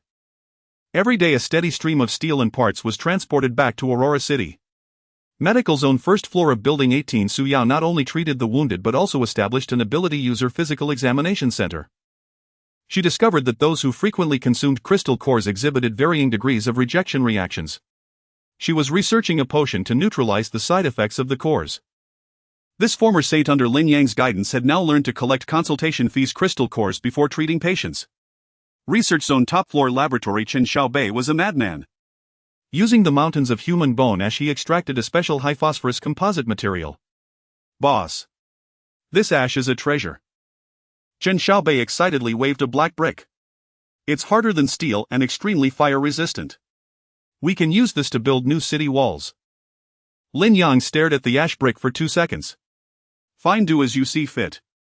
Just don't tell Su Yao she'll throw up. August 15th, the 5th day since Aurora City's establishment. Lin Yang sat in his luxurious city lord's office looking over a report in his hand. Base population had reached 5200. The number of ability users had exceeded 100. Food reserves excluding what was in his spatial ring were sufficient for 3 years. Defensive forces included a tank, armored vehicles, exoskeleton mechs, and 2 fully automated turret arrays. Binhai City has no more rivals. Lin Yang put down the report and gazed out the window. The lights of Aurora City shone like a lone dazzling lighthouse upon the wasteland. Boss. Chen Xiaobei suddenly burst through the door, his expression grave, holding the military radio. What's wrong? Has someone else come to die? Lin Yang asked. No, this signal isn't local, Chen Xiaobei said, placing the radio on the table and turning up the volume. This is from a high-power antenna I just repaired. A broadcast from the north. And it's on all frequencies. With a crackle of static, a steady, authoritative yet slightly weary male voice came through clearly. This is the Huaxiao region. Jingji 1st Survival Base. I am the Supreme Commander. Yi Zhentian. A notification to all survivor bases. The second global evolution tide is approaching. All life forms will undergo qualitative change. Also, we have detected rising sea levels. Coastal cities. Evacuate immediately. The signal cut off abruptly. Lin Yang's pupils contracted sharply. Rising sea levels. Binhai City, as its name suggested, was coastal. If the sea level rose, coupled with the terrifying mutated deep-sea creatures making landfall, this newly established Aurora City could very well become an underwater ruin. Boss. Should we run? Chen Xiaobei swallowed hard. Lin Yang stood up, walked to the massive map, and fixed his gaze on the coastline east of Binhai City. In his past life, Binhai City had indeed been submerged, but that was a year after the apocalypse. Had the disaster been brought forward in this life due to the butterfly effect? Run. Lin Yang let out a cold laugh, his finger pressing heavily on the port area of the map. The word retreat does not exist in my vocabulary. Rising sea levels, you say? Sea beasts making landfall, you say? Perfect. I've never tasted mutated blue whale or king crab before. Spread the order. Prepare for war. Target Eastern Port. We are going to build a dam. August 15th, 1200 noon. At the International Container Terminal in eastern Binhai City. The scene before them would have left any engineer from the old era utterly astounded. The bitter wind howled as murky waves crashed against the shore. The once frozen ice had shattered into countless massive floes due to drastic ocean current shifts and rising sea levels colliding with thunderous roars. The black seawater churned like a boiling cauldron, as if some leviathan stirred beneath the depths. And on the shore, a colossal force of 2,000 Aurora City laborers, 100 heavy engineering machines, and 50 awakened individuals were engaged in a frantic operation. Heave. Zhao Jiangwo stood on high, hoarse voice bellowing into his walkie-talkie. With a thunderous rumble, a dozen gantry cranes repaired and powered by Chen Xiaobei swung into synchronized action. Standard containers weighing tens of tons were hoisted and slammed into the shallow waters like building blocks, crashing heavily into the seabed. Earth Team. Heaven. 20 newly awakened Earth-type psychics roared in unison, pressing their hands to the ground. The soil and gravel on the dock seemed to come alive, surging into the gaps between the containers, filling and compacting them. Metal Team. Weld. 10 metal-type psychics rushed forward, pressing their hands to the container joints. The metal instantly melted and fused, welding these independent iron boxes into an unbreakable whole. Luo Bing. Freeze it. Finally, the Ice Empress made her entrance. Luo Bing hovered in midair, unleashing her full S-rank power. Permafrost eternal solidification. A blue-white glacial current swept across. The seawater poured over the structure, instantly froze, locking steel, earth, and containers together in a bond as hard as diamond. In just half a day, a steel Great Wall stood miraculously on the coastline, 30 meters high, 20 meters wide, and 2 kilometers long. It was like a dragon severing the path of seawater flooding back into the city. A miracle. A miracle. Zhao Jiangwo gazed at the defense line, tears streaming down his face. In the old era, such a project would have taken at least 3 years. But in the apocalypse, empowered by psychic abilities, they had done it in half a day. Lin Yang stood atop the highest container, the sea wind billowing his trench coat. He stared at the turbulent sea in the distance, his gaze sharp. The wall is built, but the real trouble has just begun. No sooner had he spoken. With a deafening crash, a waterspout dozens of meters high erupted on the sea ahead. Then dense swarms of black figures crawled out from the seawater, charging toward the steel Great Wall across the floating ice. They were not zombies. They were sea beasts. Leading the charge were mutated king crabs. Each was the size of a small car, covered in black-red carapaces bristling with spikes. Their massive pincers clacked with a sound that could easily shear through steel rebar. Following behind were a group of amphibious fishmen. They had fish heads on human bodies, their scales slick and slimy, and they even wielded bone spikes and discarded metal pipes as weapons. Warning. Sea beast landing detected. Mutant king crab Tier 2 defensive, deep-sea fishmen Tier 1 social. Their numbers reached tens of thousands. They surged like demons from an abyssal hell, emitting spine-chilling hisses, brandishing pincers and claws as they madly scaled the container walls. Ah! Monsters! Sea monsters! The laborers, terrified out of their wits, dropped their tools and tried to flee. No one retreats. Lin Yang's sharp cry cut through the roar of the waves. Anyone who dares take a step back will be thrown down to feed the crabs. He drew his tang saber, pointing at the giant crabs scaling the wall, a glint of appetite flashing in his eyes. Brothers! Lin Yang laughed heartily. This isn't a monster siege, it's a buffet delivered right to our doorstep. These crabs are also Tier 2. With pincers that big, imagine how full of meat they must be. At the mention of meat, the terrified laborers and guards froze. Then greed overcame fear. They had eaten their fill these past months, but seafood was a luxury they hadn't dared dream of. For seafood. Kill. That crab is mine. Don't anyone steal it. Morale instantly skyrocketed. Without needing Lin Yang's urging, the guards opened fire with machine guns. Rat-a-tat-tat. Bullets sparked against the king crab's shells ordinary rounds couldn't penetrate. Idiots. Aim for the eyes. Aim for the joints. Lin Yang chided in frustration. Tank. Get in there. Lin Yang patted his hellhound. Roar. Tank howled with excitement, leaping straight off the 30-meter-high wall. Black flame meteor impact. It crashed into the crab swarm like a black meteor. Crack. A mutant king crab that had just crawled ashore had its skull crushed under Tank's paw. Tank opened its maw and unleashed a jet of black flame, instantly roasting the crab. A rich smoky aroma permeated the battlefield. Smells delicious. Lin Yang caught the scent and decided to join the fray.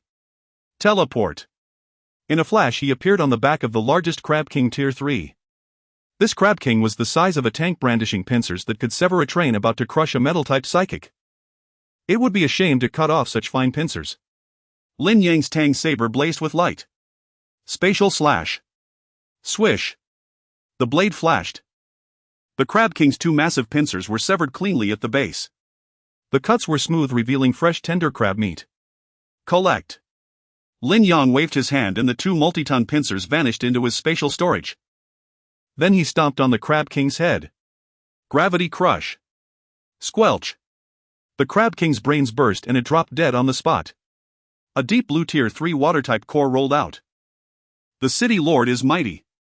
Seeing their leader's prowess, the defenders on the wall went wild.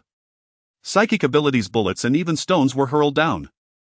Luo Bing unleashed her glacial domain, freezing the climbing fishmen into popsicles that shattered with a tap. This battle was less a defensive fight and more a harvesting operation. In just 1 hour, the vanguard of mutant crabs and fishmen was routed, leaving thousands of corpses behind as they retreated into the sea. After the battle, a seaside barbecue commenced. On the massive steel Great Wall, bonfires blazed.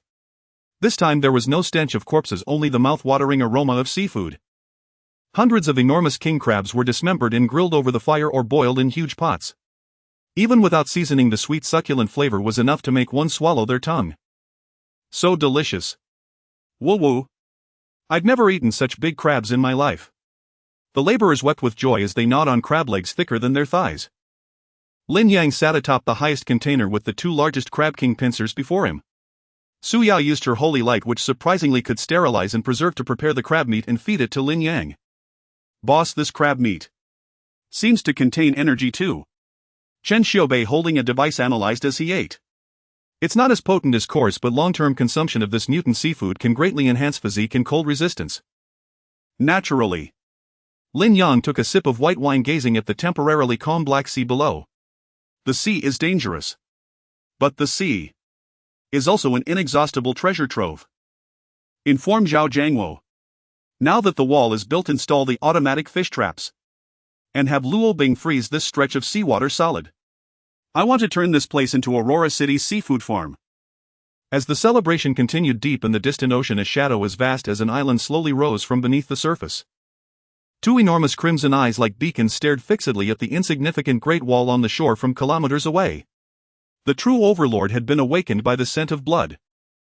On August 15 at 1:00 p.m., the Iron Fortress, which was once filled with laughter during the seafood feast, now lay in eerie silence. All the laborers were collapsed on the ground, their eyes filled with terror as they stared at the sea. Even the superhumans like Old Wu and Su Yao felt their throats dry and bodies stiffen. Booming, the sea was rising. This was not due to the tides, but because a colossal creature was surfacing, displacing the water and causing a physical rise. A black island covered in barnacles and seaweed revealed its true form. It was a mutated deep-sea magic whale. Over 200 meters long, resembling a living super aircraft carrier. Its skin was a dead gray, as hard as iron, with the wreckage of several sunken ships hanging from it. Its gaping maw was like a gigantic black hole capable of swallowing an entire building. Warning. Extreme danger. Creature Deep Sea Leviathan Level 4 Catastrophic Abilities: High Pressure Water Cannon, Sonic Shockwaves, Devouring All. Level 4. Lin Yang stood atop a container, his brow furrowed. Now he was merely at the SS level corresponding to the peak of Level 3, facing such a Level 4 ocean overlord akin to wielding a small knife against Godzilla. Woo! The magic whale emitted a long whale song. This was not an ordinary call, but a tangible ultrasonic shockwave. Bang! Bang! Bang! The searchlights on the Iron Fortress were instantly shattered. Hundreds of ordinary laborers screamed, clutching their eardrums ruptured, blood oozing from their orifices, collapsing on the spot. Even the newly repaired container walls twisted and deformed under the sonic wave. This big guy is demolishing our home. Chen Xiaobei shouted, covering his bleeding ears. Boss, its sonic waves can shatter internal organs. If it calls out 2 more times, we'll all be dead. Shut up, I know. Lin Yang's gaze turned cold. Everyone retreat. Find cover. Whoosh. The magic whale opened its mouth again. This time it was not a sonic wave, but a high-pressure water column with a diameter of 10 meters. This water column swept across the Iron Fortress like a high-energy laser. Slash. The defense line, made of containers, dirt and solid ice, was cut open like tofu, creating a massive gap. Dozens of containers were sent flying into the sky, and the laborers inside had no time to scream before turning into a mist of blood. Damn it. Lo Bing wanted to mend the gap, but her ice was as fragile as paper before the magic whale's water cannon. The tank spat black flames towards the sea, but it was too far. The fireballs were extinguished before they reached. This illustrated the absolute disparity in size. It also highlighted the helplessness of land creatures when facing ocean overlords. If we can't damage its skin, then let's attack its organs. Lin Yang stared at the magic whale, which was charging for a second water cannon, a frenzied gleam flashing in his eyes. He took out a black metal box from his space. This was a concentrated uranium fuel rod smuggled out of a nuclear power plant. He grabbed Chen Xiaobei, saying, "Give me the unstable high-explosive detonator you just made." Boss, what are you planning to do? Chen Xiaobei trembled as he handed over a bomb wrapped in wires. This thing combined with a fuel rod is a dirty bomb. Though it doesn't have the firepower of a nuclear warhead, the radiation and explosion are enough to flatten half of Aurora City.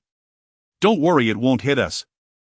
Lin Yang tied the fuel rod and the bomb together, creating a makeshift tactical nuclear grenade. Tank Lo Bing. Cover me. Draw its attention. Yes. Lo Bing gritted her teeth and summoned all her strength to conjure a massive ice spear, thrusting it fiercely towards the magic whale's eye. The tank also jumped onto a floating ice slab, barking wildly at the magic whale. The magic whale was enraged by these two ants, its enormous eyes rotating to lock onto them. Just as it opened its abyss-like jaws, preparing to suck everything in front of it. Teleport. Lin Yang's figure vanished into thin air.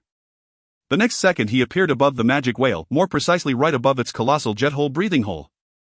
Here there was no hard skin directly leading to its lungs and internal organs. Big fellow. Lin Yang hovered in midair. The nuclear grenade in his hand had already activated, counting down from 3 seconds. The wild wind tousled his hair, but the murderous intent in his eyes was colder than the icy breeze. In your next life, remember to lose weight. Spatial transfer. Lin Yang did not throw it down. To prevent it from being swept away by the airflow, he directly used his spatial abilities to transport the Sunto explode nuclear grenade right next to the magic whale's heart. After doing all this, Lin Yang's face turned pale due to overusing his powers, but he dared not linger. Teleport. He teleported 3 times in a row, instantly escaping back to the shore 1,000 meters away, hiding behind the thickest container. Get down. Lin Yang pressed Lo Bing and Su Yao's heads, urging them to lie flat on the ground. 3, 2, 1. The magic whale, preparing to spray, suddenly froze in motion. Its eyes widened in shock, as if sensing a destructive force within itself about to erupt. Boom! A muffled roar echoed not from the outside but from within the magic whale. It was like an underwater volcano erupting. The magic whale's massive body suddenly swelled. Then poof! Countless jets of blood mixed with chunks of internal organs spewed from its mouth jet holes and even from the cracks in its skin. This was a true high-pressure blood fountain, staining the surrounding sea for several kilometers red. Woo! The magic whale let out a final mournful cry, its gigantic body crashing heavily onto the sea, creating a giant wave 100 meters high. Then it flipped over. It was dead. A one-hit kill. This is the most terrifying method of killing for a spatial ability user, ignoring defense's internal explosion. Did we win? The laborers hiding behind the ruins peeked out, staring at the unmoving flesh mountain on the sea, mouths agape, questioning whether they were dreaming. That was a creature that even artillery couldn't pierce. And it was killed by what the city lord threw. Lin Yang stood up, brushing off the dust from his clothes. Though overusing his powers left him with a splitting headache, looking at the massive spoils made it all worth it. Su Yao, treat everyone's eardrums. Chen Xiaobei, take people to repair the walls. Tank, go drag that big guy over. Oh no, you can't drag it. Lin Yang looked at the 200-meter-long corpse, licking his lips. A level 4 mutated beast, every part is a treasure. The skin can be made into bulletproof vests, the bones can build houses, and the oil can be used as fuel. Most importantly, Lin Yang leaped onto the whale's corpse and used a tang knife to slice open its head. Amidst the bloody mess, a deep blue crystal core the size of a basketball radiated a chillingly terrifying aura. Level 4 Sea Emperor Crystal Core Water Sound Wave Dual Attribute, contains oceanic power used to unlock the second form of spatial abilities, Domain. Domain. Lin Yang's hands trembled. SS level is Mastery, but Domain is Divine Realm. As long as he devours this crystal core, his spatial abilities will undergo a fundamental transformation. At that time, within the domain he delineates, he is a true god. This payoff is worth it. Lin Yang stored the crystal core and turned to face the group of survivors who revered him. Tonight's dinner is on me. Lin Yang pointed at the whale beneath him. Whale meat sashimi enough to fill our bellies. On August 16th, deep in the night. In the secret chamber of the Lord's mansion in Aurora City, originally the master bedroom, 1802, Lin Yang sat cross-legged on the carpet, holding in his hands a basketball-sized, faintly glowing blue 4th Order Sea Emperor crystal core. Even through the air he could feel the turbulent energy surging within it. 4th Order. Lin Yang took a deep breath, his gaze resolute. In his previous life, the strongest human he had ever encountered was merely 5th Order. Now, at the onset of the apocalypse, by swallowing this crystal core, he would stand at the forefront of human evolution. Devour. With a thought, Lin Yang activated his spatial abilities. The enormous crystal core in his hand instantly vanished, transforming into a pure surging blue torrent that rushed directly into his body. Boom! Lin Yang felt as if his brain had been struck hard by a giant hammer, followed by an overwhelming sensation of expansion. His consciousness seemed to detach from his body, floating towards the boundless void. In that void he saw countless silver threads intertwining and wrapping around each other, forming the skeletal framework of this world, the laws of space. Previously he could only utilize these threads for storage, teleportation, and cutting. Now he felt as though he could distort them. He did not know how long had passed. Lin Yang suddenly opened his eyes. Deep within his originally black pupils a silver halo had appeared, mysterious and majestic. Promotion successful.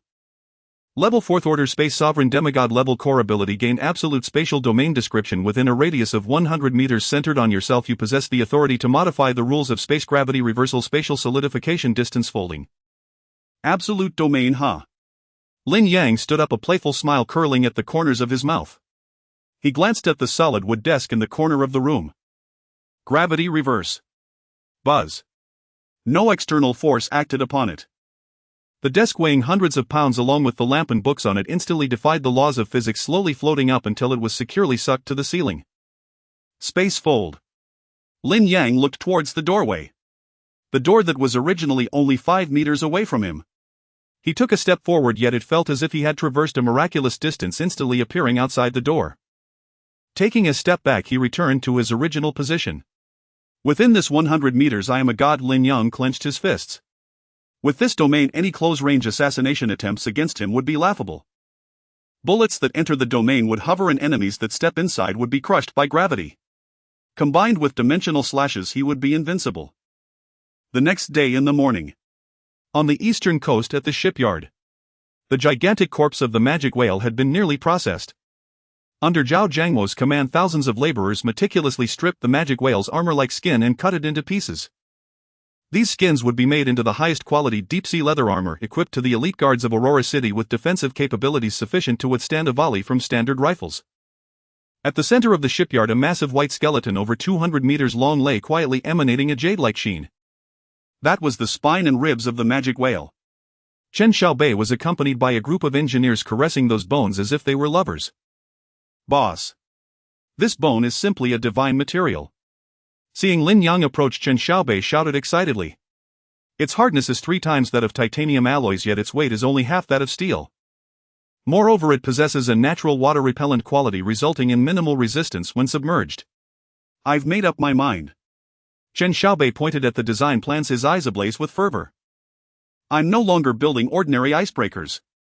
I want to use this skeleton as the keel combined with a nuclear-powered engine to create a biotechnological warship. I've even thought of a name: Aurora. Lin Yang gazed at the enormous skeleton, picturing it slicing through the icy seas. Building a ship with the bones of a 4th Order sea beast was undoubtedly a unique luxury in the apocalypse. Approved. Lin Yang waved his hand, releasing dozens of tons of aerospace-grade titanium alloy from his spatial storage, along with spare reactor components obtained from the nuclear power station. Materials are sufficient and manpower is plentiful. I only have one requirement. Lin Yang raised a finger.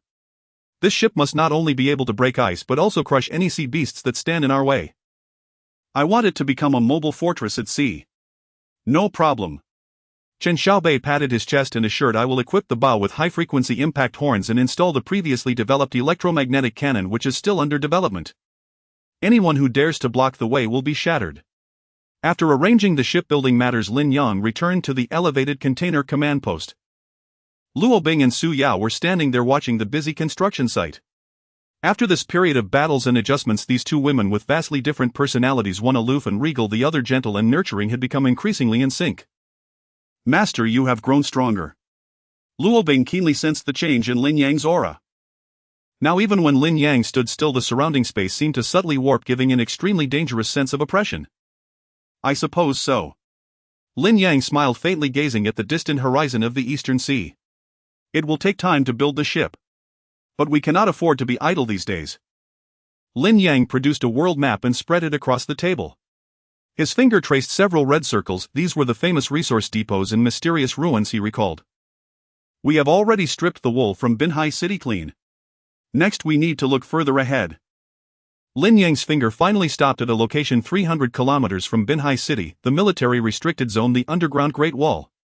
There lies something I have always wanted. A glimmer of desire flickered in Lin Yang's eyes. Strategic nuclear missiles. Although he had the ability to handcraft nuclear bombs, such homemade explosives had limited power. If he could acquire a real Big Ivan, then in the future, when dealing with those he disliked, it would not be throwing grenades but rather deploying mushrooms directly. Luo Bing reorganized the Shadow Guard, a squad composed of elite extraordinary beings. Tanks, once you've had your fill, don't fall asleep. We are about to embark on a long journey. At dawn 6:00 a.m. on August 18, the gates of Aurora City groaned open.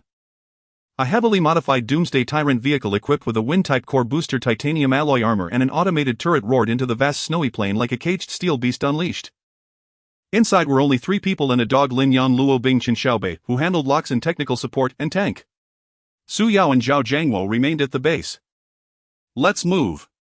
Lin Yang sat in the passenger seat wearing sunglasses and holding a yellowed military map. Target the Great Wall underground missile silo 300 kilometers away.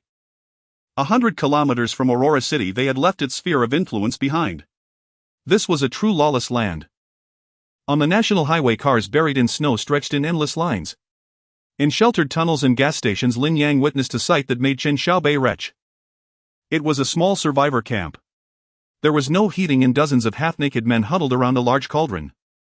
Inside the pot were not mutated beasts but human skulls. Nearby, strung up like dried meat in the snow, hung several dismembered corpses, both old and young. Boss. They. Chen Xiaobei paled, covering his mouth. This is the apocalypse, Lin Yang said, expressionless, not sparing a second glance. Without order, humans become mere prey. Save us. Take us with you. The cannibals, seeing the luxurious war vehicle, thought easy prey had arrived. Wielding cleavers and axes, they charged to block the way. Run them over, Lin Yang commanded coldly. Yes, sir. Chen Xiaobei gritted his teeth and floored the accelerator. A thunderous roar erupted. The massive alloy ram instantly turned the charging cannibals into a smear of flesh and blood. The tyrant didn't slow, its tracks churned through the gore as it sped away. In this world, compassion was the cheapest poison. 200 kilometers from Aurora City, the blizzard intensified, visibility dropping to less than 10 meters. This was a paradise for mutated beasts. A howl echoed and a pack of over 100 snow wolves, each as large as an ox, burst from behind a snowdrift. With white fur for perfect camouflage and fangs capable of piercing steel plates, they targeted this tin can for a hunt. Tank, time to stretch your legs. Lin Yang opened the roof hatch. With a bark, Tank leaped onto the roof, his hellish black flames blazing against the wind like a dark sun in the storm. Black flame buckshot. Tank opened his maw, not spewing a fire column but firing countless fist-sized black fireballs like a machine gun. Each fireball struck a snow wolf with pinpoint accuracy. There were no howls of agony, the struck wolves instantly turned to ash. The remaining wolves, terrified by the oppressive aura, fled with their tails between their legs. Boring, Tank muttered, shaking his fur before jumping back inside to gnaw on his demon whalebone. At 4:00 p.m. they reached their destination, the Great Wall Strategic Missile Base, deep in the Yinshan Mountains. Surrounded by peaks, the massive launch silos were hidden within the mountain itself. Though the gates were shut, fresh tracks from heavy vehicles scarred the snow. Boss, it looks like we have company, Chen Xiaobei said, eyeing the tread marks. These patterns. They're from Type 99A main battle tanks. This is the regular army. Lin Yang's eyes narrowed. The regular army. If it were the pre-apocalypse military, he would have turned back immediately. But now, with order shattered, the so-called regular army had likely become warlords hoarding arsenals. Drive on, Lin Yang said calmly. Whoever it is, in taking those nukes. At the base entrance, 2 camouflage Type 99A tanks blocked the way, their gun barrels aimed forward ominously. Behind them, an elite force of about 200 soldiers was stationed, clad in old model exoskeleton power armor and wielding advanced rifles, their ice cold and murderous. As the tyrant approached, the 2 tanks adjusted their turrets, locking onto the target. Halt! A magnified voice boomed. This is the Iron Blood Legion's territory. Get lost now or we open fire. Iron Blood Legion. Lin Yang signaled to stop. He stepped out of the vehicle with Luo Bing and Tank facing the main guns of 2 battle tanks, as if strolling through his own backyard. I'm here to take something, Lin Yang said, his voice amplified by his 4th-tier spatial ability echoing across the area. I'm taking half of the Dongfeng missiles inside. Arrogant fool. A furious roar cut through the air. A towering giant 2.5 meters tall strode out from the enemy ranks. He wore no exoskeleton, as his muscles gleamed with a metallic sheen. Black veins covered his skin and his bloodshot eyes radiated a suffocating, brutal aura. Warning. High-risk target. Identity: Xianglai, Iron Blood Legion leader. Ability: Gene Lock Tyrant. Physical enhancement peak Tier 3. Note: a failed military supersoldier experiment maintaining sanity by consuming large numbers of spirit cores. Kid, do you know who I am? Xianglai hefted a modified 6-barreled rotary cannon like it was a toy. Even the zombie king steers clear of me. And you dare to challenge me for the nukes? Peak Tier 3. Lin Yang glanced at him, disappointed. Physical enhancement is decent, but Your brain is lacking. You're dead. Enraged Xiang Lai raised his cannon and pulled the trigger without another word. A storm of 6,000 rounds per minute engulfed Lin Yang's position, enough firepower to shred an armored vehicle to pieces. Yet just as the bullets were about to strike Lin Yang, he whispered domain stillness. In an instant the space within 100 meters froze. Countless red-hot bullets hung suspended in the air, densely packed a meter before Lin Yang, unable to advance an inch, as if time itself had paused. It was a miracle. The 200 soldiers stared in disbelief. Xiang Lai's eyes widened as he kept his finger on the trigger, but every bullet stopped dead, failing to harm his foe. Done shooting? Lin Yang asked, looking at Xiang Lai through the wall of bullets. My turn. He snapped his fingers lightly. Return to sender. Gravity reversal vector reflection. The thousands of suspended bullets reversed course, flying back faster than they had come. Xiang Lai, with beast-like instincts, grabbed a nearby armor plate to shield himself. Sparks flew as most bullets were deflected, but the two Type 99A tanks behind him weren't so fortunate. Bombarded by their own ammunition, their sights were destroyed and reactive armor exploded in a fiery display. Soldiers screamed and fell in droves. As the smoke cleared, Xiang Lai discarded his shattered shield covered in blood from superficial wounds. His eyes no longer held contempt but deep wariness. Space type. You're Tier 4. Lin Yang stood still, hands in his pockets, not having moved an inch. Now can we discuss the distribution of the nukes? Or Lin Yang's gaze turned icy as Tank and Luobing released their terrifying auras. Do you want all your men to die here? August 18, 4:30 p.m. At the entrance of the Great Wall Base in Yenshan. The smoke of gunpowder dissipated. Xiang Lai stared at the young man who stood completely unscathed, his hands still buried in his pockets and the arrogance in his eyes shattered entirely. He was a peak Tier 3 body enhancer, believing himself to be the pinnacle of combat power in this apocalypse. Yet before the other's mysterious absolute domain, he felt like a primitive man wielding a club. I concede. Xiang Lai spat out a mouthful of blood, a man who could accept defeat with grace. You're stronger. Take the nukes. Just spare my brothers. A wise man. Lin Yang dispersed his domain and the tank behind him retracted its black flames. Lead the way. As long as I get the nukes, I have no desire for more bloodshed. 300 meters underground in the core area of the launch silo. The heavy lead door slowly slid open. A musty, stale odor rushed out. Within the vast silo stood over a dozen massive dark green behemoths in silence, Dongfeng 41 intercontinental strategic missiles. This was the backbone of a great nation. Even in the apocalypse, they exuded a suffocating deterrent force. Without launch codes and keys, these missiles are just scrap metal now. Xiang Lai patted a missile casing with some regret. We tried to dismantle them, but we were afraid of triggering the self-destruct sequence, so we never dared to touch them.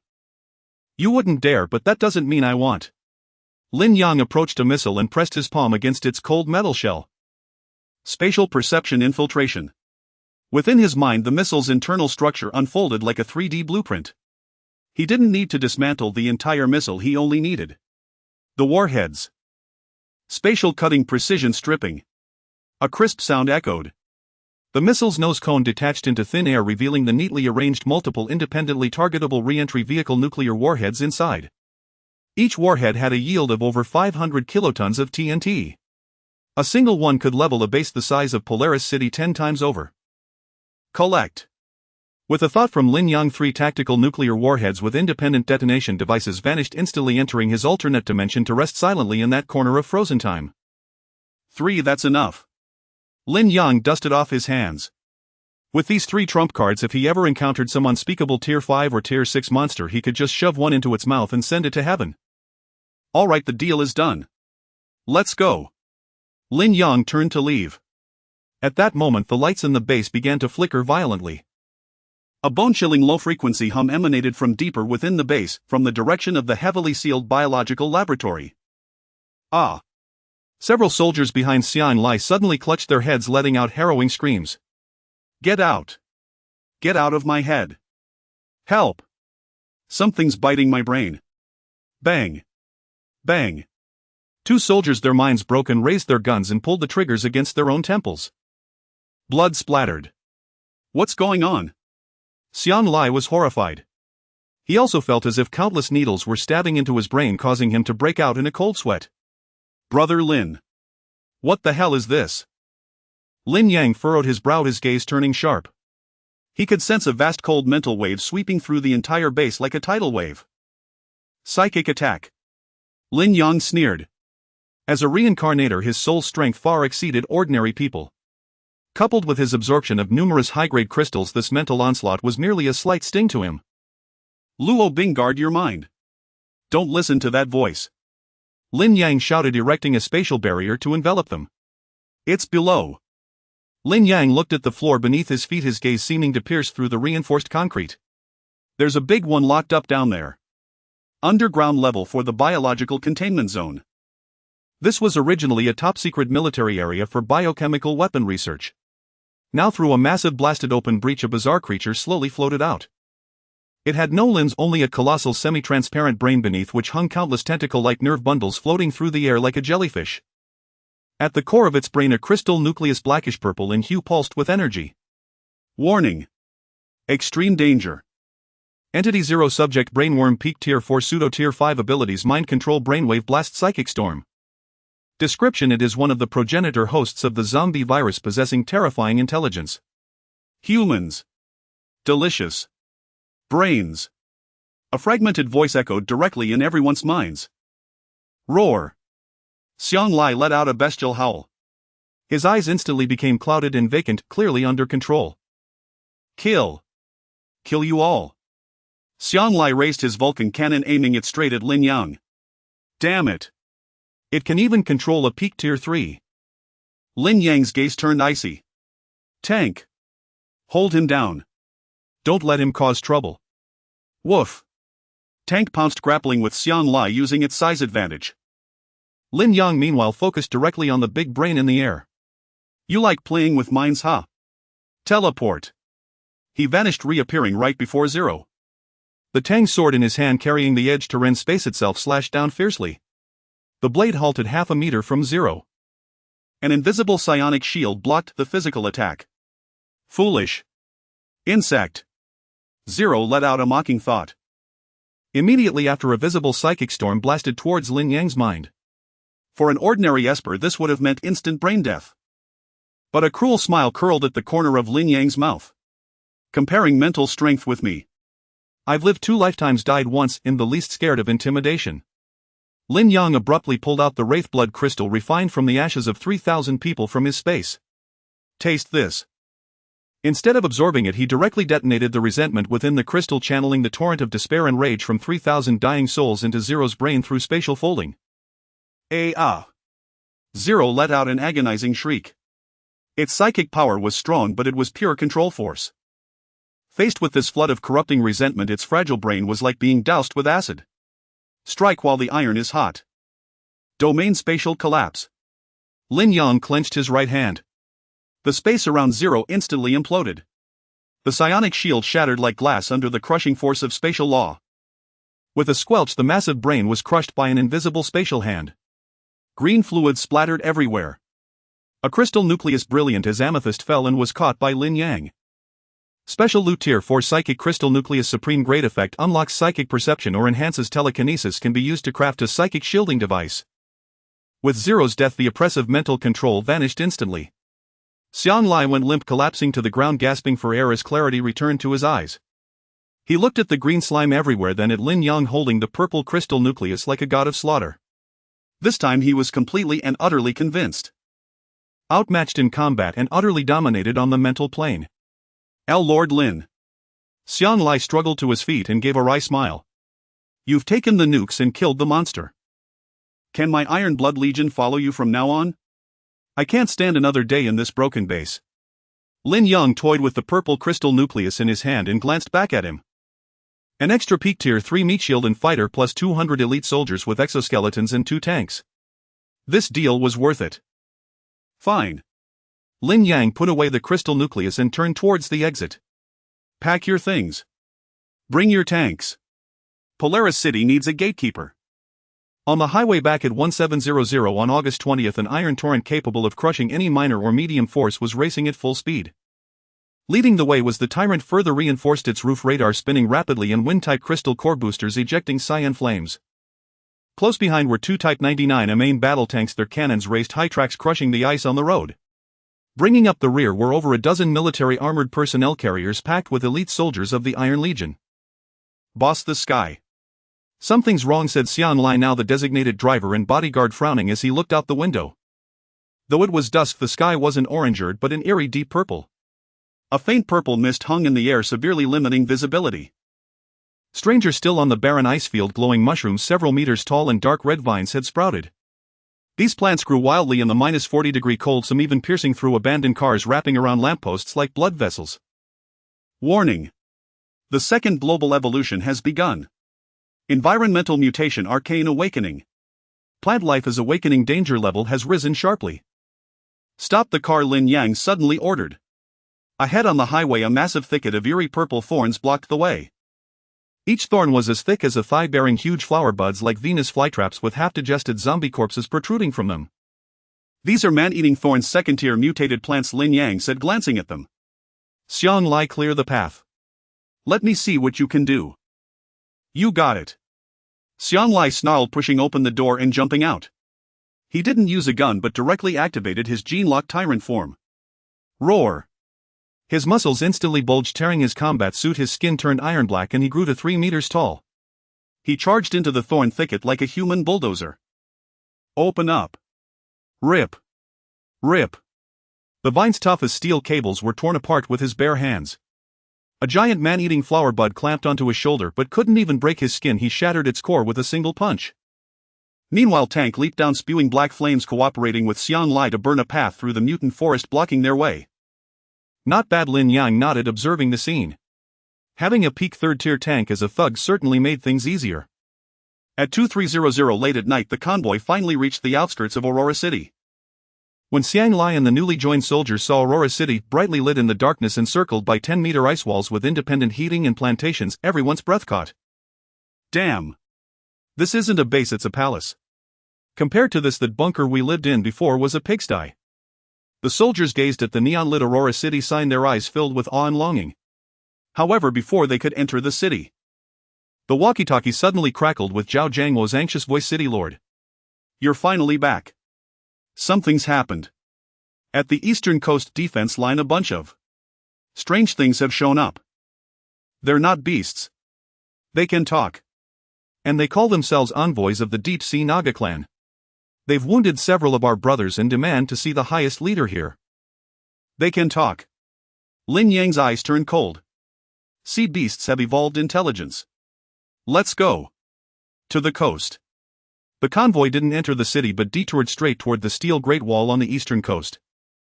On the eastern coast defense line, the atmosphere was tense. Chen Xiaobius automated turrets had all locked onto the sea surface. Hundreds of Aurora City guards wielding heavy weapons stared nervously below. 50 meters from the shore, standing on the back of a giant mutated sea turtle, were 3 humanoid creatures. Their upper bodies were human but their lower bodies were scaly serpent or fishtails. Their skin was deep blue with fin-like ears and they held bone tridents gleaming with cold light. The leading Naga, 4 meters tall, was heavily muscled, wearing a necklace of human skulls. It looked arrogantly at the humans on shore and roared in halting but loud human speech. Monkeys of the land. Where is your leader hiding? If you don't come out, I'll raise a tsunami and drown this pathetic wall of yours. It casually swung its trident. Boom. A dozen-meter-high wave rose out of nowhere, slamming heavily into the container wall, shaking the entire defense line. Damn it. This fishman is too arrogant. Yi Xiaowan gritted her teeth, aiming her sniper rifle. Why isn't the boss here yet? I want to blow its head off. Don't be impulsive, Su Yao said, bandaging a soldier whose thigh had been pierced by a water arrow. That's a peak third-tier creature and there are countless eyes watching from the sea. Just then a rumbling sound came. The ground trembled. The cannons of 2 Type 99A tanks extended through gaps in the container wall, locking onto the Naga at sea. A black battle vehicle drifted to a halt, stopping steadily on the shore. Lin Yang pushed open the door, wearing a trench coat and combat boots, and walked step by step to the forefront of the defense line. Xian Lai and Luo Bing flanked him while Tank growled low at his feet. I am the leader, Lin Yang said, looking down at the Naga envoy as if it were a piece of sashimi. That little fish, did you say you wanted to flood my city? The Naga leader's vertical pupils contracted slightly upon seeing Lin Yang. It could sense the terrifying heart-stopping aura, 4th-tier pressure emanating from this human. But driven by the pride of the sea race, it still held its head high. Human. Strong one. I am. Wave Sting. Bo Gang. Night Patroller under the Sea Emperor. This sea area has been claimed as our pasture. You hunted the demon whale, the 4th tier 1, from before we raised. That is a capital crime. Bo Gang raised its trident, pointing at Lin Yang. The Sea Emperor is merciful, giving you a chance to atone. First, hand over the demon whale's crystal core. Second, every month, offer 1,000 live humans as blood sacrifices. Otherwise, the Sea Emperor's army will flatten the land. Hearing 1,000 live humans as blood sacrifices, every human on shore was enraged. Damn! This fishman sees us as feed. Let's fight them. But Lin Yang suddenly burst out laughing. He laughed loudly, tears almost streaming down. Ha ha ha ha. Pasture. Blood sacrifices. Lin Yang's smile vanished instantly. He took a step forward. Domain. Expand. Hum. An invisible wave instantly enveloped the sea surface for 100 meters in all directions. The previously turbulent seawater instantly became still, as if turned into jelly. The Naga named Bo Gang suddenly felt its body grow heavy. 100-fold gravity. Put. The mutated sea turtle beneath it was crushed, its shell cracking, blood staining the sea. Bo Gang was also pinned to the water's surface, its bones creaking, unable to move even a finger. You are. Bo Gang's fish eyes widened in terror. Lin Yang didn't even lift a hand. He just stood on the shore, making a grasping motion in the air.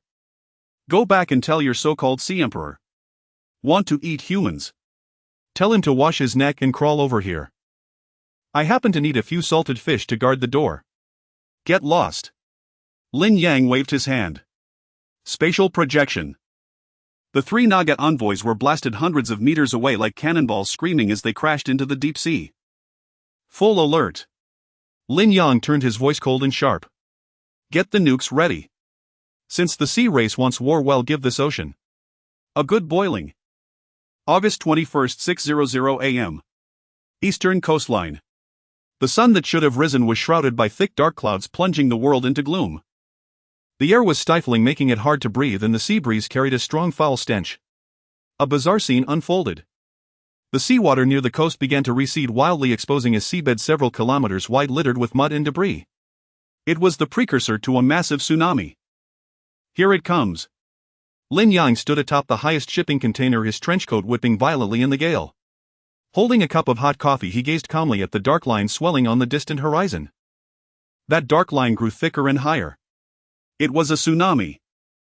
A monstrous wave 150 meters tall, like a water wall connecting heaven and earth, bore down on Aurora City's iron wall with the force of utter annihilation. Within that colossal wave, countless dark shadows swam densely. 30,000 deep-sea fishmen warriors riding mutated sharks and commanding giant sea turtles brandished bone spears and let out earth-shaking roars. At the crest of the wave stood a 10-meter-tall 6-armed Naga wielding a golden trident. It was the Sea King's general, Commander Mad Shark Tier 4. Pathetic humans. Mad Shark's voice was still clearly audible above the roar of the waves. Feel the wrath of the Sea King. A great wave washes away the sand. Flood Aurora. Watching the giant wave that could swallow the entire city, the defenders on the shore were utterly despairing. It's over. How can we stop this? This wave is 5 times taller than the wall. We're all going to die. Everyone run. Even tanks and artillery seemed utterly powerless against this force of nature augmented by magic. What's the panic? Lin Yang took a sip of his coffee, his calm voice suppressing all the panic through the loudspeaker. Flood Aurora. Lin Yang put down his cup, looking at the arrogant Naga commander standing atop the wave, a trace of a mocking smile curling on his lips. You have numbers, big waves, truly formidable. But Lin Yang took out a dark green metal cone from his spatial storage. It was a strategic nuclear warhead with a yield of 500 kilotons. After Chen Xiaobi's overnight modification, it had been set to a timed detonation mode. You humans know nothing of our power. Lin Yang hoisted the heavy nuclear warhead with one hand, as if holding a demon that could destroy the world. Chen Xiaobi, is the countdown set? All set, boss. 10 seconds. Good. Lin Yang watched the giant wave and the Sea Clan army that were still 20 kilometers from the coast. Domain. Expand. The full aura of a Tier 4 spatial dominator erupted. Lin Yang's eyes turned pure silver. He locked onto the very center of that sea area where the Sea Clan army was most densely packed. Spatial teleportation Dongfeng Express. Whoosh. Space twisted violently. The nuclear warhead in Lin Yang's hand vanished in an instant. 20 kilometers away at the center of the giant wave. Commander Mad Shark directing the army's charge suddenly felt a shiver run down his spine. An unprecedented sense of deadly crisis enveloped him. He looked up. 100 meters above his head, space suddenly tore open, revealing a black hole. A strange metal cone fell out, hovering midair. What is this? A human hidden weapon. Mad Shark raised his trident, intending to smash it. However, the red countdown on the metal object reached 0. 0. Let there be light. On the distant shore, Lin Yang snapped his fingers softly. Boom. In an instant, heaven and earth lost their color. A sphere of light 10,000 times more dazzling than the sun suddenly blazed to life on the sea surface. The light was so intense that even Aurora City, dozens of kilometers away, was instantly illuminated into a ghastly white. All the fishmen and sea beasts had their retinas instantly carbonized, rendering them blind at the very sight of this light. Next came the heat. The core temperature of tens of millions of degrees was released in an instant. Commander Mad Shark, at the epicenter of the explosion, along with the 30,000 Sea Clan vanguard, couldn't even let out a scream. Before this absolute law of physics, whether it was the Tier 4 physique magic shields or the towering seawater, everything was instantly vaporized. Finally, the shockwave. A colossal mushroom cloud with the force of total annihilation surged up to an altitude of 10,000 meters. The original 100-meter-high tsunami wave before the shockwave generated by the nuclear explosion collapsed and evaporated instantly like a soap bubble blown away. The shockwave, carrying hundreds of millions of tons of high-temperature steam, expanded wildly in all directions. Luo Bing. Full defense. Lin Yang roared. On the shore, Luo Bing had been preparing for a long time. She bit her tongue and spat out a mouthful of vital blood. Absolute Zero Ice Crystal Fortress. A super ice wall hundreds of meters high and dozens of meters thick rose abruptly from the coastline, standing before Aurora City. Boom! The shockwave slammed into the ice wall. The entire iron wall trembled violently and countless cracks spread across the ice surface. The soldiers hiding behind felt as if they were at the epicenter of a magnitude 10 earthquake. Their eardrums bled from the force and their internal organs churned. This terrifying tremor lasted for a full minute. 5 minutes later, the dust settled. Lin Yang waved his hand, dispelling the ice wall that blocked the view. Everyone trembled as they poked their heads out to look at the sea. Hiss! A collective sharp intake of breath sounded across the scene. The sea had disappeared. Or rather, the seawater in the coastal area had been mostly evaporated by the blast. The originally turbulent sea surface had now become a giant crater several kilometers in diameter. The seawater was rushing back and making a sizzling sound. Even more terrifying, the entire sea surface was emitting rolling white steam. The seawater was boiling. Countless cooked fish, shrimp, sea turtles, and even half of a naga corpse floated red and cooked on the surface. The air was thick with a suffocating smell of seafood soup. As for that so-called 30,000-strong Sea Clan army, not even ashes remained. That arrogant Tier 4 commander Mad Shark simply vanished into thin air. Dead silence. Absolute dead silence. Whether it was the Aurora City defenders or the survivors watching from afar, they were all stunned dumb by the scene. Was this the power of humanity's ultimate weapon? Was this Lin Yang's trump card? In the face of a nuclear bomb, so-called superpowers and evolution were nothing but a joke. Lin Yang stood on the wall, feeling the searing heat wave rushing towards him. He did not feel guilty for using a nuclear weapon. In this world of the survival of the fittest, survival was the only justice. He picked up the loudspeaker and spoke coldly to the boiling sea and to the Sea King, who might be trembling in the deep seabed. Listen up. This is just a greeting gift. If you dare to step even half a step into Aurora City's territorial waters again, the next one I'll shove it directly into your undersea palace. Now get lost. From the deep sea, a terrified and furious roar seemed to echo, but it quickly faded away. The groups of sea beasts that had been lingering in the distance fled madly into the deep sea as if they had seen a ghost. On this day, the waters of Aurora City became a forbidden zone for the Sea Clan. Lin Yang turned around looking at the soldiers and survivors behind him who were already kneeling worshipping him as a god. He smiled pointing at the cooked food floating on the sea. What are you standing there for? Fish them out. Tonight the whole city is having seafood soup. August 25, 9:00 a.m. For days have passed since the world-shocking battle of boiling the sea. Aurora City has entered an unprecedented period of prosperity. The massive nuclear-powered icebreaker Aurora is undergoing final outfitting under the guidance of Chen Xiaobei. On the coast, thousands of laborers are drying seafood. Although the nuclear explosion killed the sea beasts, most fish and shrimp were merely cooked, suffering minimal radiation due to spatial abilities compressing the area, becoming the best reserve food. City Lord's Mansion, Original Room 1802. Lin Yang is reclining in a massage chair enjoying Su Yao's massage technique, holding a glass of chilled watermelon juice. This life even a deity wouldn't trade it for. Boss. Xiang Lai knocked and entered, his expression somewhat peculiar. Radar has detected a convoy approaching. They are not ordinary survivors. They carry the flag of the Kyoto garrison. Moreover, their vehicles are hovering. Kyoto. Lin Yang opened his eyes, a slight smile forming at the corners of his mouth.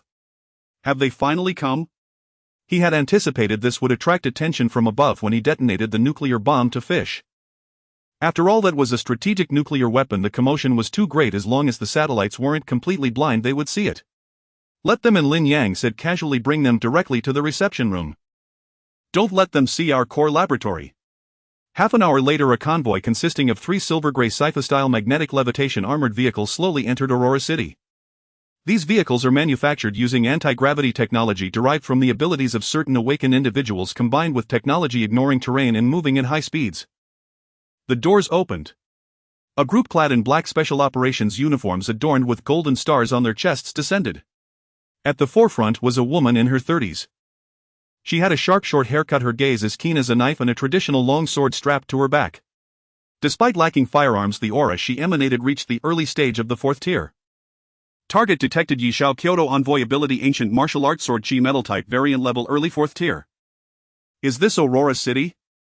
Yi Xiao surveyed her surroundings. Towering ice walls, orderly streets, factories emitting steam, and survivors with rosy complexions who were even chatting and laughing. A hint of disbelief flashed in her eyes. Even at the Kyoto base, which had mobilized national strength, most survivors could barely maintain a bare existence, looking pale. Yet here, it gave her the illusion of returning to a civilized society. Sir, this place feels kind of eerie, whispered her aide behind her. Look over there at the streetlights, those are perpetual lights. They actually don't lack electricity. Not only do they not lack electricity, Yi Xiao sniffed, there's even a scent of barbecued meat in the air. In the reception room, Lin Yang sat at the main seat, not standing to greet them, merely waving his hand casually. Have a seat. On the table were several steaming cups of Blue Mountain coffee and a plate of freshly baked cookies. Yi Xiao looked at Lin Yang, her brow slightly furrowed. This young man was far too arrogant. However, as her perception brushed past Lin Yang, her heart jolted. Incomprehensible. It felt like facing an endless abyss. The sword intent she prided herself on trembled before this man. I am the Kyoto Envoy, Yi Xiao. Yi Xiao took a deep breath and sat opposite Lin Yang, neither servile nor overbearing. City Lord Lin, I have long admired your name. The nuclear explosion in the Eastern Sea 4 days ago was your doing, wasn't it? It was. Lin Yang picked up his coffee and took a sip, admitting it straightforwardly. What? Here to seek justice? Or to confiscate nuclear weapons? If it was the latter, he wouldn't mind letting Aurora City have a few more guards. No. Yi Xiao shook her head, smiling bitterly. Now is the apocalypse. Whoever has the strength is king. We don't have the energy to control what weapons you use. On the contrary, Commander Yi Jintian has a great appreciation for you. That you could repel the sea race single-handedly is a fortunate event for humanity. Let's talk business. Lin Yang set down his cup, his gaze sharp. No one visits the 3 treasure hall without reason. People from Kyoto travel thousands of kilometers to find me. It can't just be for coffee. Yi Xiao's expression stiffened. She took out a black stone tablet from her bosom and placed it on the table. The tablet bore some ancient tadpole-like characters, now emitting a faint ghostly light. City Lord Lin, do you know what the 3rd evolution signifies? Lin Yang raised an eyebrow. The revival of magical energy. Mutant plants. No, that's just the surface. Yi Xiao pointed to the stone tablet, her voice heavy based on our archaeological findings in various ruins. Earth is undergoing a reversion. The so-called abilities are actually the spiritual energy from ancient times. As the concentration of spiritual energy increases, those places that have slumbered in myth and legend are starting to awaken. Just yesterday, Yi Xiao fixed her gaze on Lin Yang. The main peak of the Kunlun Mountains has cracked open. A giant bronze door leading to the Earth's core has revealed itself. The spiritual energy pouring out caused all creatures within 100 miles to evolve above the third tier overnight. Some even saw a dragon. A dragon. Lin Yang's pupils slightly constricted. Yes, although it was merely a shadow, it was a true mythical creature. Yi Xiao continued, that bronze door, we call it the entrance to the pantheon. Not only in China but also in the West Olympus, the World Tree ruins of Northern Europe, the pyramids of Egypt, are all experiencing disturbances. This is a global revival of mythology. Whoever can enter these ruins first and obtain the legacies and artifacts within will dominate the earth in the next era. At this point, Yi Xiao threw down her chips. The Kunlun ruins are too dangerous. Although Kyoto has numerous experts, there is a lack of strong individuals capable of suppressing spatial fluctuations. We have monitored through satellites that City Lord Lin is a rare high-tier spatial ability user. Thus we wish to invite you to cooperate to explore the Kunlun ruins together. The treasures obtained will be split 50-50. Lin Yang fell silent, his fingers lightly tapping the table. Kunlun Mountains Pantheon revival of mythology. In his past life he died too early and only heard that there would be deities descending later, but he never touched the core secrets. Unexpectedly, the source of all this was this.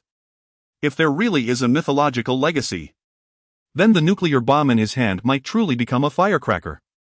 To continue being invincible, he must fight for it. 50-50. Lin Yang suddenly laughed, a somewhat cold smile. No. Lin Yang extended 3 fingers. 70-30. I take 7, you take 3. You. Yi Xiao's aide behind her got angry. Lin Yang, don't be too greedy. We represent the nation. Boom. A terrifying field of pressure descended instantly. The aide hadn't finished his sentence before being crushed to his knees by gravity, the floor tiles shattering. Here I am, the nation. Lin Yang coldly looked at Yi Xiao. Agree and we depart. Disagree, turn left at the door, no need to send you off. Yi Xiao looked at her aide, who was crushed and spitting blood, then at Lin Yang's indifferent face. She knew she had no room to negotiate. This man was more domineering and stronger than the intelligence had suggested. After a long pause, Yi Xiao gritted her teeth and nodded. All right. You take 7, we 3. But you must guarantee that if we encounter irresistible danger inside, you will use your spatial abilities to evacuate our people. Deal. Lin Yang retracted his pressure, his face returning to a warm smile. Su Yao, pour some more coffee for the guests. This is top quality Blue Mountain, don't waste it. August 28, 8:00 a.m. At the gates of Aurora City, Lin Yang patted Xiang Lai and Zhao Jiangwo on the shoulder, saying, I leave our home in your hands. There is only one principle: do not offend unless offended. If provoked, annihilate them utterly. If you encounter an enemy you cannot hold off, retreat to the underground nuclear bunker and await my return. Rest assured, boss. Xiang Lai thumped his chest with a resounding boom. With me here, unless those sea monsters crawl ashore, no one shall set foot in Aurora City. Zhao Jiangwo nodded solemnly. Aurora City had become their very lifeblood. Having secured the rear, Lin Yang turned and strode towards the steel behemoth parked in the central square. This was no longer the previous tyrant. After Chen Xiaobius reverse engineering of the capital's maglev technology over the past few days and using a Tier 2 wind-type spirit core as the primary power source, the tyrant had undergone its ultimate evolution to the Mark III version. It no longer required wheels. 4 sets of anti-gravity turbines were installed beneath the chassis and folding gliding wings were mounted on its sides. The entire vehicle was pitch black, clad in deep-sea bone armor stripped from a demon whale, making it both lightweight and indestructible. Get in. Lin Yang led Luo Bingchen Sherbei and tank into the spacious cockpit. Yi Xiao and her special envoy team boarded the 3 maglev armored vehicles from the capital. Move out. V-room. With the roar of the engine, the multi-ton tyrant slowly levitated, rising 3 meters off the ground. It ejected a cyan tail flame and, like a low-altitude shuttle, shot past the ice wall in an instant. Yi Xiao, watching from behind, was stunned. This. They adapted our maglev technology. In just a few days. She gazed at the monster that was twice as fast as her own vehicle and bristling with heavy machine guns and missile pods filled with off of the tech geek named Chen Xiaobei. Just how many monstrous talents did this Aurora City harbor? Journey 1,500 kilometers from the Kunlun Mountains. Time noon the following day. Flying low altitude allowed the convoy to bypass the complex ruins and fissures on the ground, making their speed extremely high. However, the further west they traveled, the more bizarre the surrounding scenery became. This was no longer a frozen world. The geothermal heat seemed out of control, with rolling hot steam rising from the earth. Countless towering trees had sprung up, each 100 meters tall, their canopies blotting out the sky. The air was thick with a primeval wild aura. Roar! As the convoy flew over the Qinling Mountains, a deafening roar suddenly erupted from the primeval forest below. The sound waves formed a tangible shockwave, causing the hovering vehicles to shake violently. Warning! High-energy biological reaction detected below. Energy level Tier 4. Chen Xiaobei exclaimed. The group looked down through the portholes. Perched atop a towering mountain peak sat a colossal white-furred ape. It stood a full 50 meters tall, its snow-white fur billowing wildly in the wind, and its eyes shot out two beams of golden light. Most absurd of all, it was holding a massive straightened high-voltage transmission tower, wielding it like a staff to drive away mutated flying beasts. Holy shit! Chen Xiaobei swallowed hard. A white ape. An iron staff. Fiery golden eyes. Boss, could that be Sun Wukong's ancestor? Yi Xiao's voice came through the communication channel, trembling slightly. That's a mountain-moving ape. It's recorded in the capital's database as the overlord of this mountain range. We'd better detour and not provoke it. Detour. Lin Yang looked at the majestic white ape, a glint of battle intent flashing in his eyes. But he quickly suppressed it. Their current target was Kunlun. There was no need to waste energy and time here. Besides, this monkey looked incredibly tough. A real fight would likely demolish half a mountain. Accelerate and pass through, Lin Yang ordered. Ascend. Fly above the clouds. Boom. The tyrant's tail flame surged, propelling it straight into the sky. The white ape below seemed to sense something flying overhead. It looked up, its golden eyes locking onto the tyrant, and hurled the iron tower with a sudden violent throw. Whoosh! The multi-ton tower shot through the air like a javelin, grazing the tyrant's undercarriage before smashing into a small mountain peak nearby. Such immense strength, Lin Yang gasped, breaking out in a cold sweat. A direct hit would have sent even the tyrant crashing down. Is this the resurgence of myths? Even monkeys have become this monstrous. Day 3, dusk. At the foot of the Kunlun Mountains. After 3 days of arduous travel crossing countless dangerous territories of mutated beasts, the convoy finally reached its destination. Kunlun, the ancestor of all mountains. The Kunlun Mountains were now heavily guarded not only by the capital's elite forces but also by survivor legions from the northwestern and southwestern war zones. Countless tanks, artillery pieces, and even several missiles on standby were aimed at the mountain pass. Yet all human weaponry seemed utterly insignificant before the sight that unfolded. Halfway up the main peak of Kunlun, space itself appeared torn.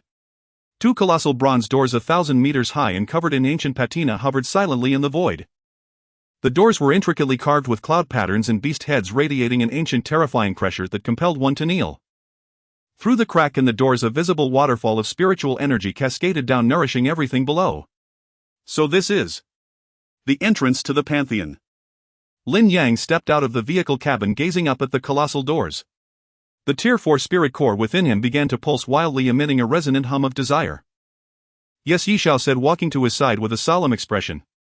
According to ancient texts, this is the portal to the celestial realm, a higher dimensional space. But the door isn't fully open yet. Furthermore, Yi Xiao pointed to the square below the giant door. Several groups of people had already gathered there. Besides the military, there were powerful civilian experts in bizarre attire emanating strong auras. Even in the dark corners lurked a few fallen ones exuding black chi, clearly practitioners of heretical arts. Looks like quite a few people want to get through this door, Lin Yang sneered. All the motley crew has shown up. Just then, a commotion arose from the front. Get lost. This area is claimed by the Heavenly God cult. A man in a golden robe wielding a staff was directing his followers to drive away a group of rogue ability users. He casually waved his hand and a bolt of golden lightning struck down, instantly turning a Tier 2 ability user into charcoal. Heavenly God cult. Lin Yang squinted. Who are they? A bunch of lunatics, Yi Xiao said with disgust. They claim the resurgence of myths as divine will and have proclaimed themselves messengers of the gods. Their leader is called the Thunder King, a Tier 4 initial stage lightning ability user, and he's extremely arrogant.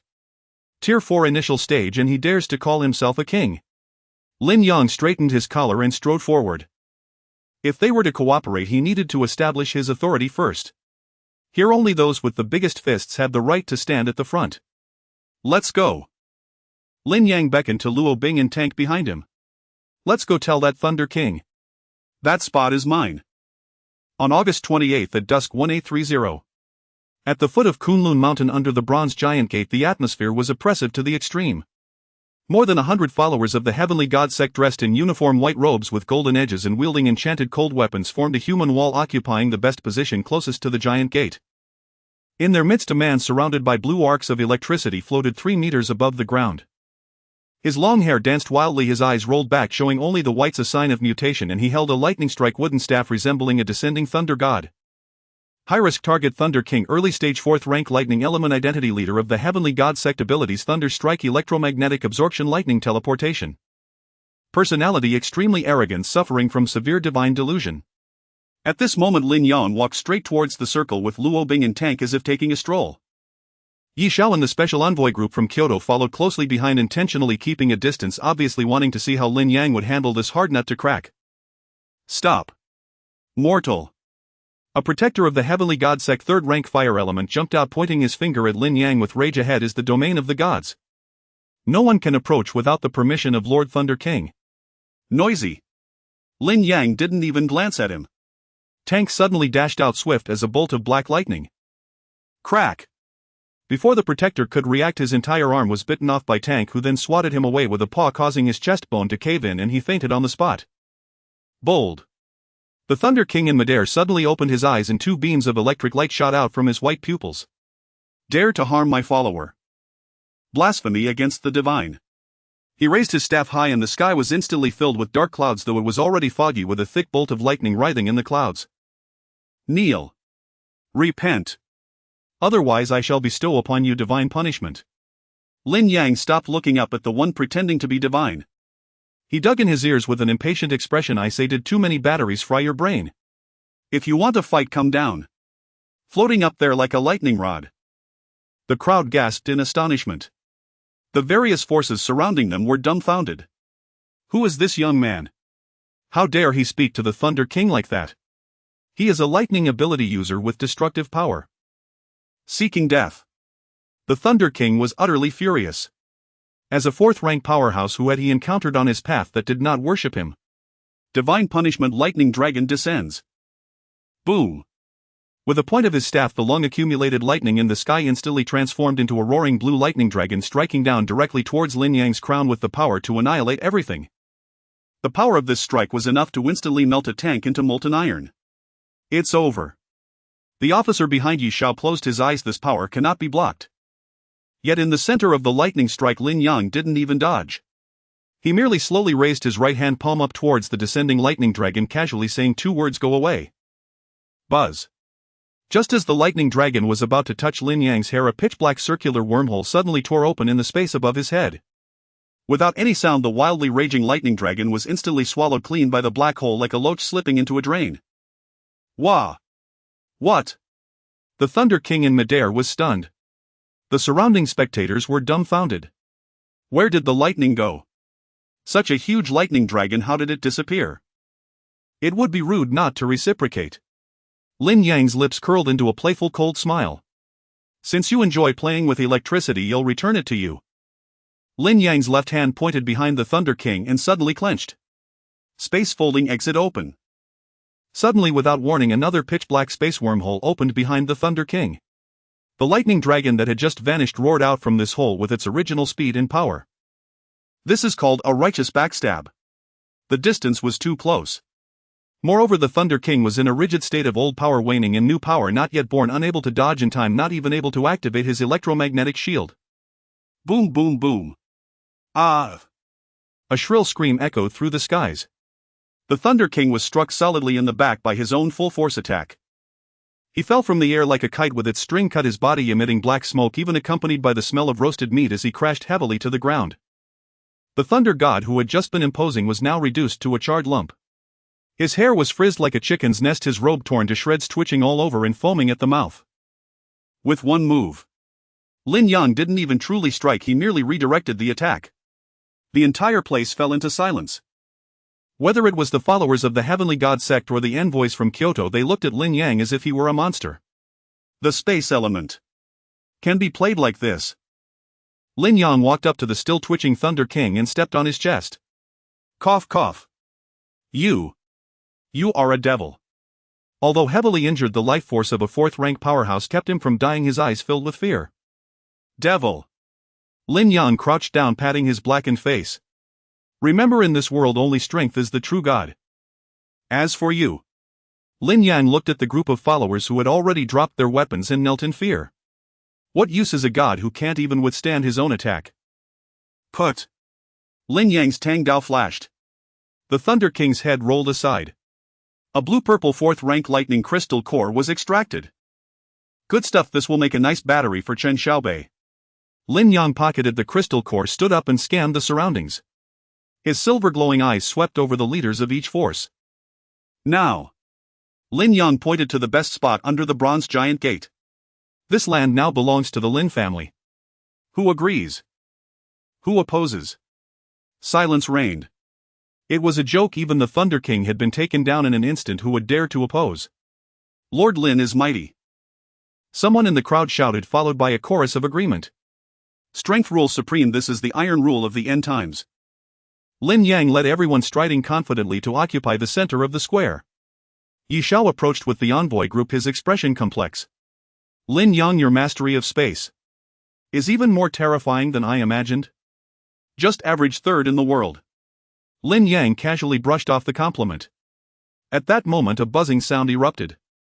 The floating bronze giant gate above suddenly emitted a deafening hum.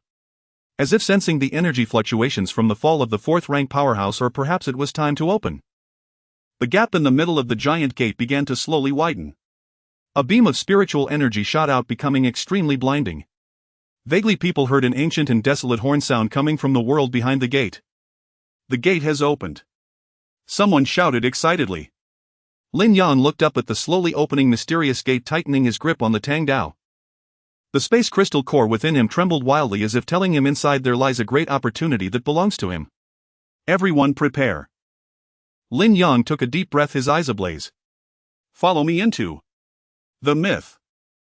At 1900 on August 28 atop the Kunlun Mountains before the Bronze Gate, as Lin Yang stepped through the faintly glowing crack, the world around him underwent an earth-shattering transformation. There was no dizziness, no darkness, only a cool sensation as if passing through a film of water. This is...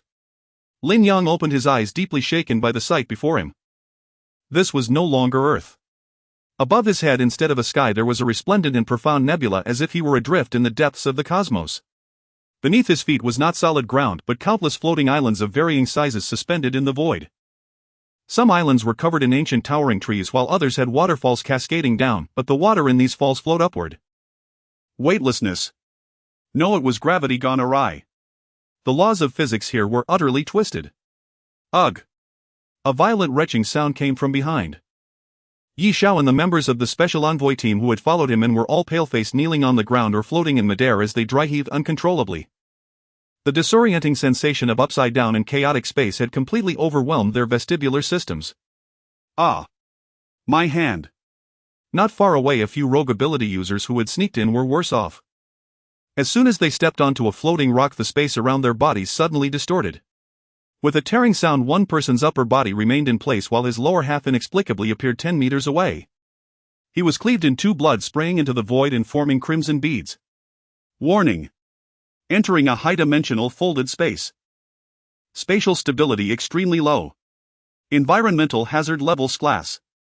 Everyone don't move. Yi Xiao forced down his nausea and barked orders at his men. Activate your abilities to protect yourselves. Don't touch anything. Yet as everyone treaded on eggshells, Lin Yang took a deep breath, a look of ecstasy spreading across his face. How refreshing. The spatial sovereign core within his body was jubilant. The deadly spatial turbulence around him, lethal to others, appeared to him like playful sprites. He could clearly see the trajectory of every spatial rift and even sense the breath of this small world. So this is a high-dimensional space. Lin Yang extended his hand, his fingertip gently touching a tiny spatial rift. Instead of severing his finger, the rift coiled around his fingertip like a pet. Here my ability's energy consumption is nearly zero. Lin Yang clenched his fist. On Earth using his domain drained immense stamina, but here the environment itself was recharging him. Follow me. Lin Yang glanced back at the disheveled Yi Xiao and the others. If you don't want to be sliced into sashimi, step exactly where I step. Don't make a single misstep. Delving into the secret realm, the first floating island. Lin Yang led the group, strolling as if in his own backyard garden, effortlessly evading all spatial traps and ascending the nearest massive floating island. The island was covered in strange purple plants, each exuding a rich aura of spiritual energy. Heavens! Is this Lingji? How can it be as big as a plate? Su Yao as a doctor stared wide-eyed at the medicinal herbs scattered everywhere. Every single herb here was estimated to be 100 times more potent than those on Earth. Why, just as everyone marveled at the boundless treasures, of bizarre sounds suddenly came from the dense forest deep within the island. It sounded like the cry of an infant. In this deathly silent secret realm, hearing a baby's cry was spine-chilling. Careful.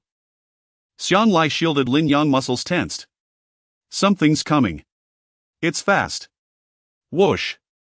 A blast of rancid wind swept toward them. Over a dozen enormous grotesque birds burst from the dense forest. They resembled eagles but had a single majestic horn on their heads, and their cries were like those of infants. Even more terrifying were their razor-sharp claws and a wingspan of 5 meters. Mythical creature Gu Diao, peak 3rd-tier pack-dwelling source, classic of mountains and seas, southern mountains habit, man-eating, prefers brains. Gu Diao. The man-eating birds recorded in ancient texts. Yi Xiao drew the long sword from his back and unleashed a golden sword aura. Clang. The sword aura struck the feathers of the leading Gu Diao, producing a sound like metal clashing, and left only a white mark. Such tough hide. Yi Xiao's expression shifted. Wah! The dozen or so Gu Diao, realizing their prey was troublesome, immediately scattered. Leveraging the chaotic gravity in the air, they executed bizarre maneuvers, defying physics, diving at the crowd from all directions. Ah! A soldier from the special envoy team reacted a beat too slow and was snatched by the shoulder by a Gu Diao, lifted into the air. The Gu Diao shrieked and its sharp beak directly pierced through his helmet. You're asking for death. Lin Yang's eyes turned cold. On Earth, facing such highly mobile flying beasts, he would have had to exert some effort. But here... Lin Yang nearly raised his hand slowly and made a grasping motion in the void toward the flock of Gu Diao. Here flying is forbidden. Buzz. As Lin Yang's words fell, the spatial rules within 100 meters were forcibly altered by him. Gravity coefficient. 10 times. Thud. Thud. Thud. Thud. The dozen or so once agile Gu Diao, as if swatted by an invisible giant hand, instantly lost lift and plummeted from the air with shrill cries.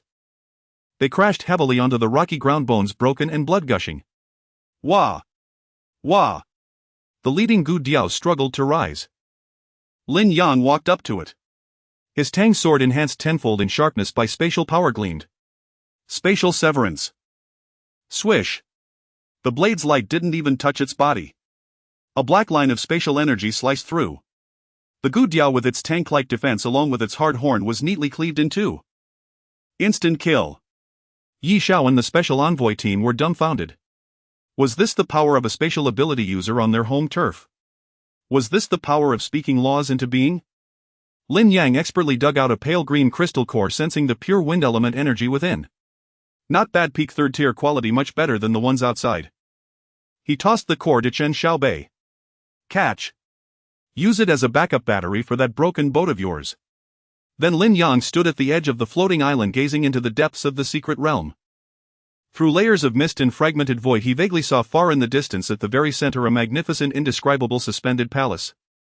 Around the palace coiled a massive, faintly visible azure dragon silhouette. That's the core. Lin Yang pointed at the celestial palace, ambition blazing in his eyes. The legacy of the Pantheon is there. Let's go. Don't let other rats get there first. August 28, 2030. In the Kunlun secret realm on the third floating island. Rather than a battlefield, this place resembles a paradise. The island was devoid of jagged rocks and twisted spatial rifts. Instead, vast expanses of emerald-like grass thrived, and a faint floral fragrance filled the air. A clear stream flowed through the center of the island, where luminous silver fish swam. Such a rich aura of life, Su Yao inhaled deeply, feeling rejuvenated as if she had shed several years. She even spotted a withered tree by the roadside sprouting new buds under the nurturing spiritual energy. Yo, a clear melodious sound like the tinkling of wind chimes emanated from deep within the flowers. Lin Yang halted his steps, peering through the grass. By the stream he noticed a creature that resembled a white fox but had two dragon horns on its back, alertly standing with its ears perked up. Its fur was immaculate, radiating a holy glow under the starlight. Mythical auspicious beast Cheng Huang juvenile phase source Shan Hai Jing Hai Wai Shi Jing ability riding. It grants an exceptionally long lifespan. It possesses strong life healing abilities capable of repairing genetic defects and extending life. Personality gentle, friendly towards kind or energetic individuals. Chang Huang. Yi Xiao exclaimed, his voice trembling. It really is Cheng Huang, the legendary beast that can grant eternal life. If I can bring this back to the capital, those aging elders will surely go mad.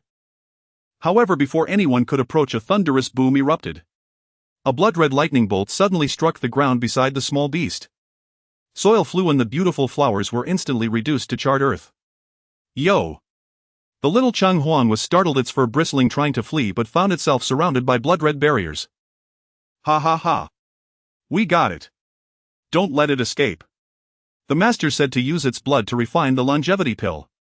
A group of individuals clad in gold-trimmed black robes burst forth from the woods. They were remnants of the Heavenly God sect. After the death of the Thunder King, these madmen did not disperse. Instead, they were led by the former deputy leader and became even more frenzied in their plundering of the secret realm. The leading deputy was a sinister-looking old man holding a skull artifact. He frantically infused black energy into the artifact, summoning a 10-meter-tall blood-red phantom. The phantom had 3 heads and 6 arms, exuding a nauseating stench of blood and an aura of evil.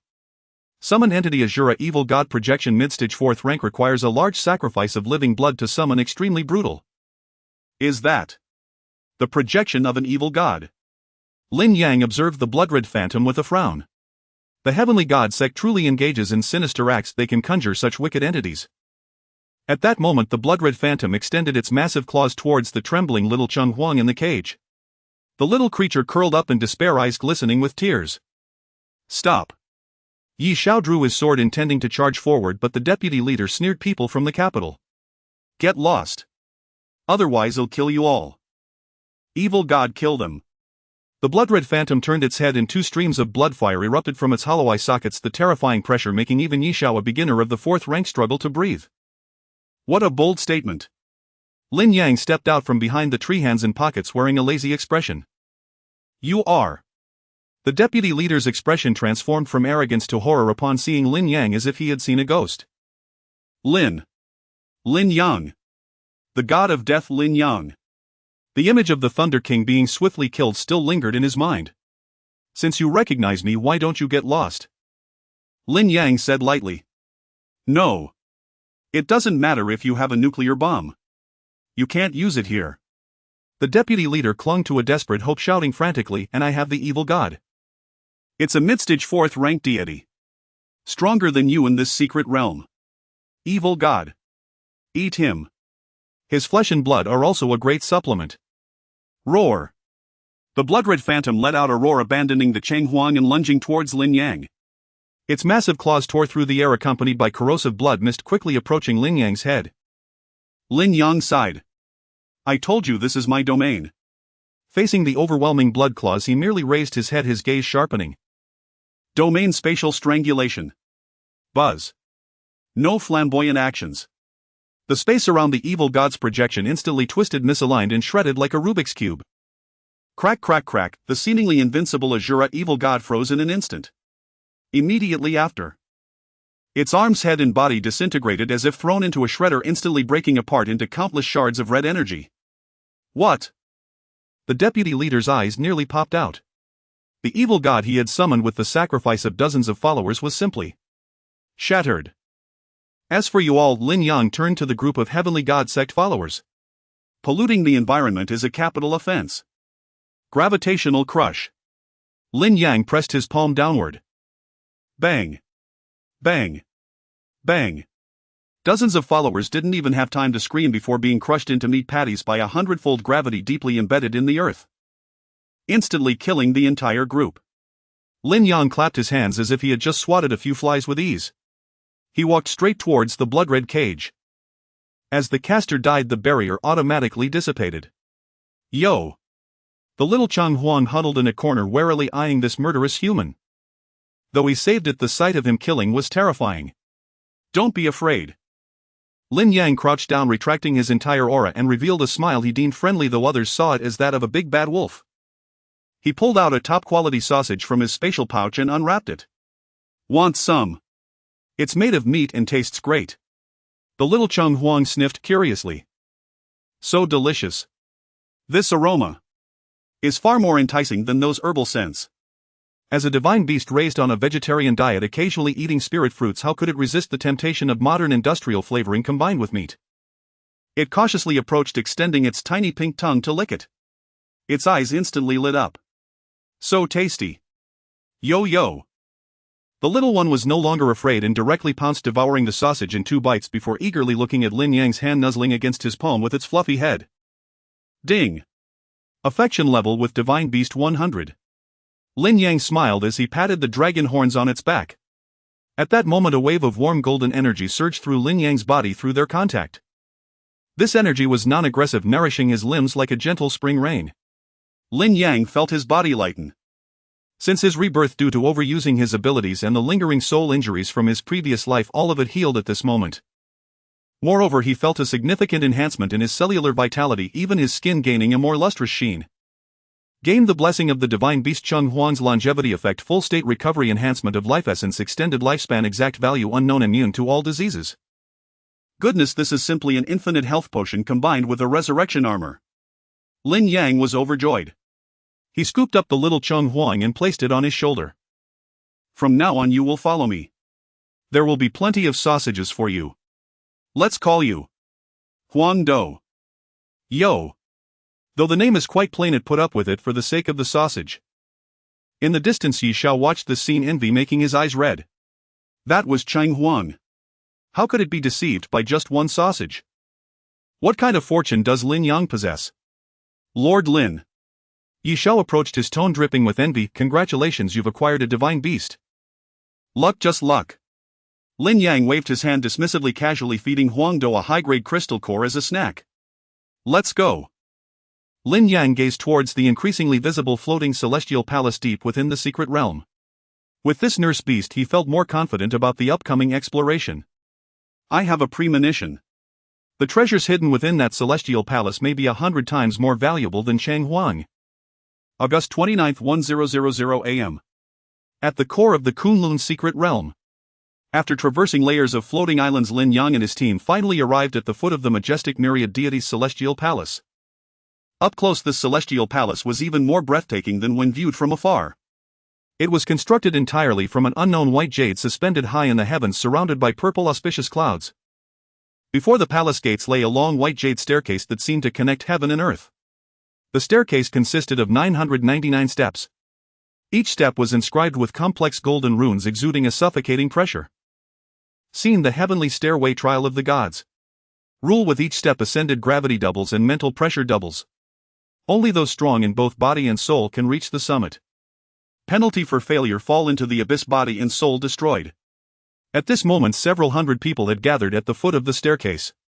Besides Lin Yang's team, there were many surviving independent powerhouses and remnants of major factions. Seeing the treasure of the celestial palace so close at hand, greed overcame fear. Charge! The divine artifact is up there. A heavy armored strength-type superhuman mid-tier 3 roared and was the first to dash up the steps. Bang! As his foot touched the first step, his entire body sank heavily as if a mountain had been placed on his back. But he gritted his teeth and persisted, crossing 10 steps in a row. However, when he set foot on the 11th step, crack! A crisp sound. His kneecaps shattered instantly and the terrifying gravity forced him to his knees, blood oozing from his 7 orifices. Help! Before he could beg for rescue, an invisible mental shock slammed into his mind. Put! His head exploded like a watermelon and his headless corpse tumbled into the abyss like trash. Hiss! The entire crowd gasped. A tier 3 powerhouse couldn't even make it past 11 steps. Let me try. Yi Shao took a deep breath. The ancient sword on her back hummed and her sword intent shielded her body. She stepped onto the staircase 1 step at a time. The first 50 steps she walked steadily. By the 100th step, sweat began to bead on her forehead and her steps grew heavy. By the 200th step, her face was pale. Each step required a long pause and every bone in her body seemed to protest. Finally, on the 333rd step, Yi Xiao suddenly spat out a mouthful of blood and fell to one knee. I can't. This is the limit. Looking at the remaining 2/3 of the path ahead, despair filled her eyes. If even she, a tier 4 initial stage and the number 1 expert of the capital, could only make it this far, could anyone in this world ascend? Just as Yi Xiao was about to give up. Tap tap tap. A relaxed and leisurely footstep came from behind her.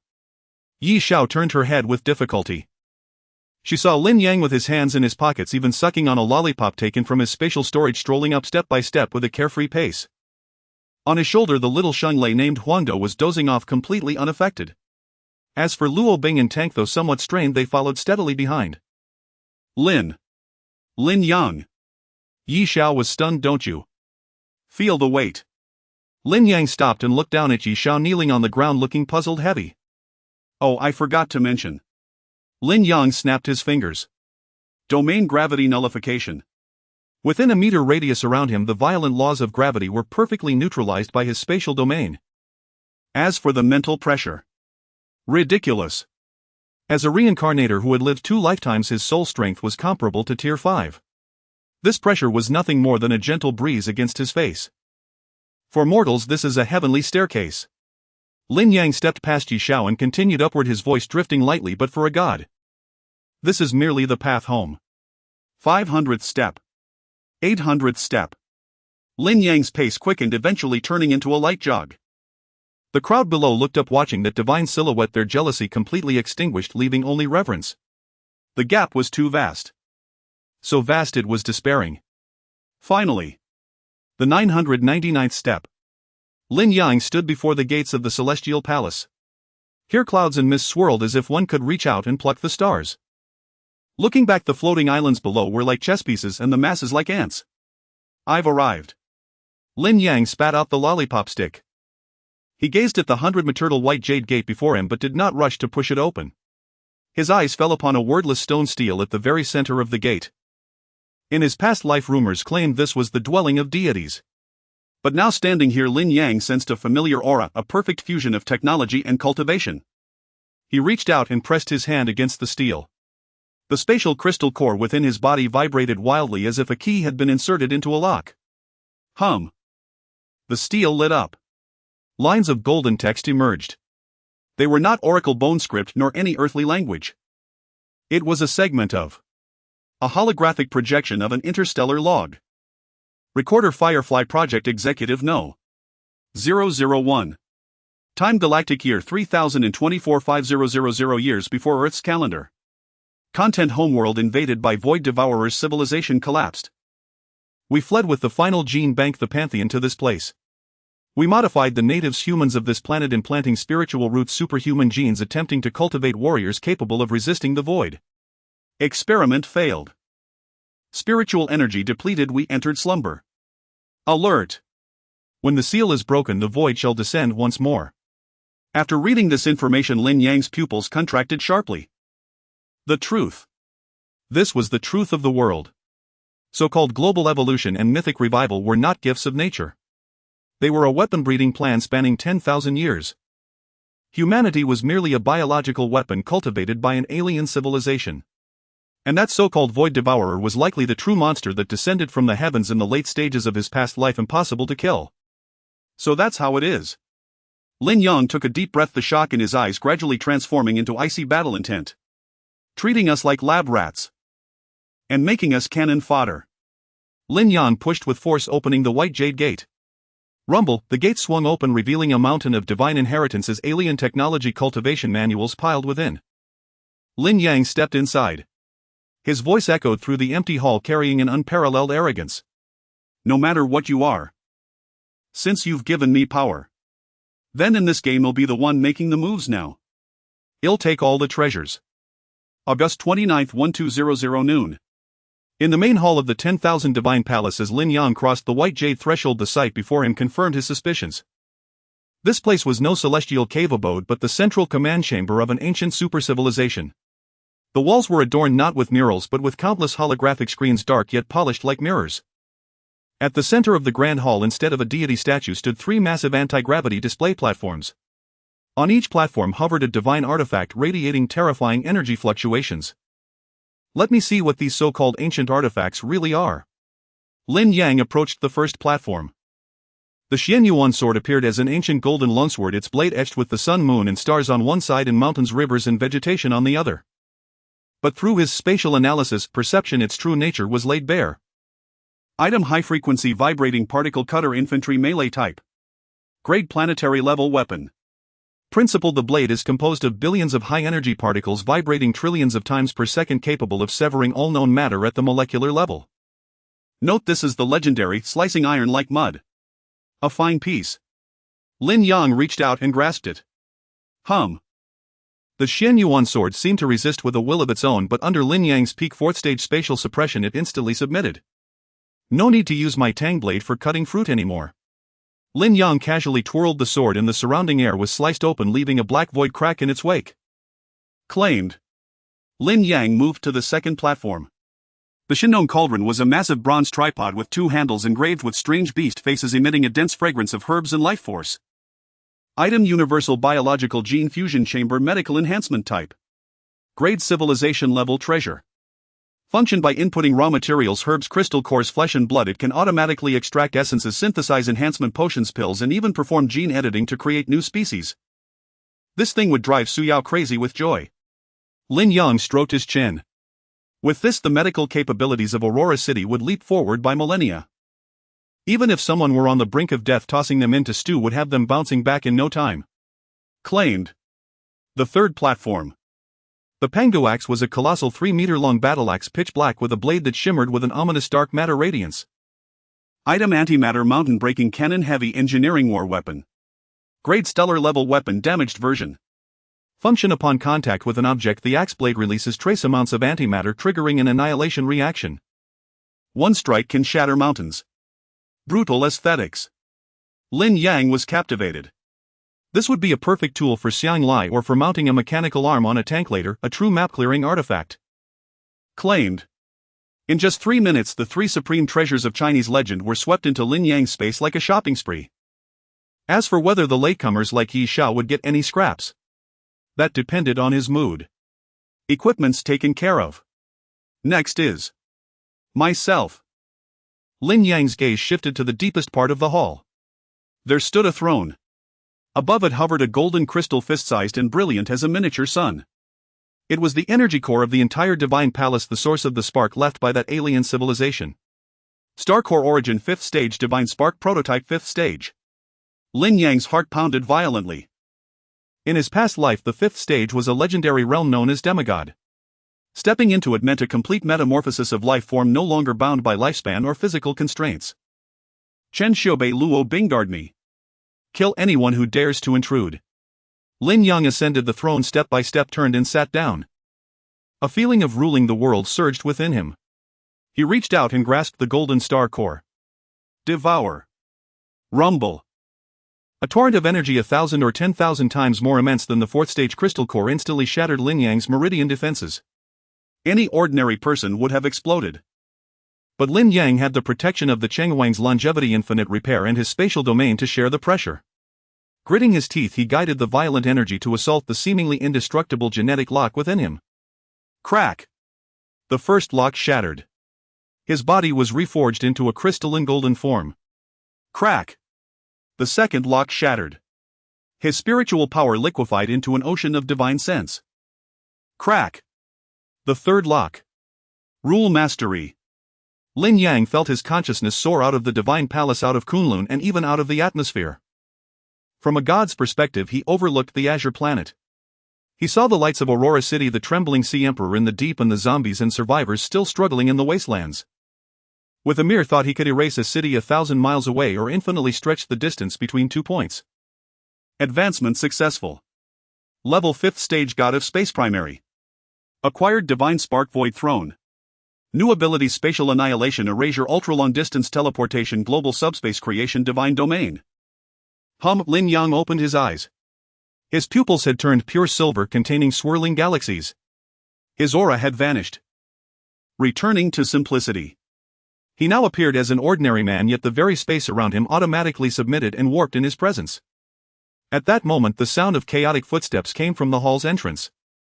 Bloody and disheveled Yi Xiao finally climbed up with the remaining members of the Special Envoy group. When she saw the 3 empty display platforms and Lin Yang seated on the throne like a deity, Yi Xiao's composure shattered. Lin Yang. Where are the artifacts? What about the 30-70 split? You took everything. Lin Yang sat high above, resting his chin on one hand, a faint smile playing on his lips. His gaze was no longer that of a partner but of one looking upon mere mortals. Special Envoy Yi. I did mention a 30-70 split. Lin Yang extended a finger pointing to a pile of secondary weapons stacked in a corner of the hall. Alloy blades, energy shields, perhaps a few hundred pieces. Those scraps are yours. That's the 30%. As for these 3 artifacts. Lin Yang stood up. The entire Divine Palace trembled. They belong to the Lin family now. Any objections? Yi Xiao was about to rage, but the moment she met Lin Yang's silver gaze, a primal terror from the depths of her soul choked her instantly. It was the absolute suppression of life hierarchy. 5th stage. The impossible thought flashed through her mind. He had become a god. No objections. Yi Xiao lowered her proud head, her voice trembling. Before a true god, the so-called special envoy from the capital was nothing but a joke. Good. Lin Yang took a single step and instantly appeared at the hall's entrance, gazing at the vast landscape below. Aurora City is too small. Since I've got the Shinong Cauldron, when I get back, I'll completely eradicate the zombie virus. August 30th, noon 1200. Aurora City's Central Square. Without any warning. The air twisted. Lin Yang, accompanied by Yi Xiao, Luo Bing and the others, even the massive tyrant, materialized in the center of the square. They had teleported back to Binhai from Kunlun, thousands of kilometers away. Such was the efficiency of a 5th-tier space god. Sea City Lord is back. Xian Lai, who was on patrol, rubbed his eyes in shock. That was too fast. Didn't you just leave a couple of days ago? Lin Yang wasted no time waving his hand to dismiss the crowd. Yi Xiao, take your people and get back to the capital. Tell Yi Zhentian that the Kunlun matter is over. For the great undertaking I'm about to begin, you all just watch and don't interfere. Yi Xiao looked at this unfathomable man before her. Though her mind was brimming with questions, the divine artifact, the inheritance, she dared not utter a single word. Yes. Take care, City Lord Lin. She led her special envoy team away in disgrace. She had to report back immediately. Lin Yang had become a god. Aurora City Underground Laboratory. Lin Yang took out the ancient Shinong Cauldron and placed it in the center of the hall. Chen Xiaobei, connect the power supply, though unnecessary. Chen Xiaobei was used to it. Su Yao, come here. Su Yao, who was feeding the little Shanghuan Xiao Chenghuan, ran over upon hearing him. What's up, boss? I need your blood and your ability. Lin Yang pointed at the Shinong Cauldron. This thing is a gene editor. I need you to cooperate with it to analyze the zombie virus RNA and then create a neutralizing agent. Make a cure. Su Yao's eyes widened. But countless top scientists worldwide have failed. They used microscopes, we use a divine artifact. Lin Yang sneered, grabbing a live zombie from his space leftover from previous experiments and tossing it directly into the cauldron. The Shinong Cauldron activated, radiating a brilliant cyan light. The zombie instantly decomposed into its most basic particles. Su Yao, release holy light. Add the Shenguang's saliva life essence. Under Lin Yang's direction, Su Yao poured out her healing ability with all her might, and the little Shenghuan was forced to spit several droplets of saliva into the mix. Adding to this were the copious spiritual herbs Lin Yang had brought back from Kunlun. 10 minutes later, the Shinong Cauldron ceased its vibration. The lid opened.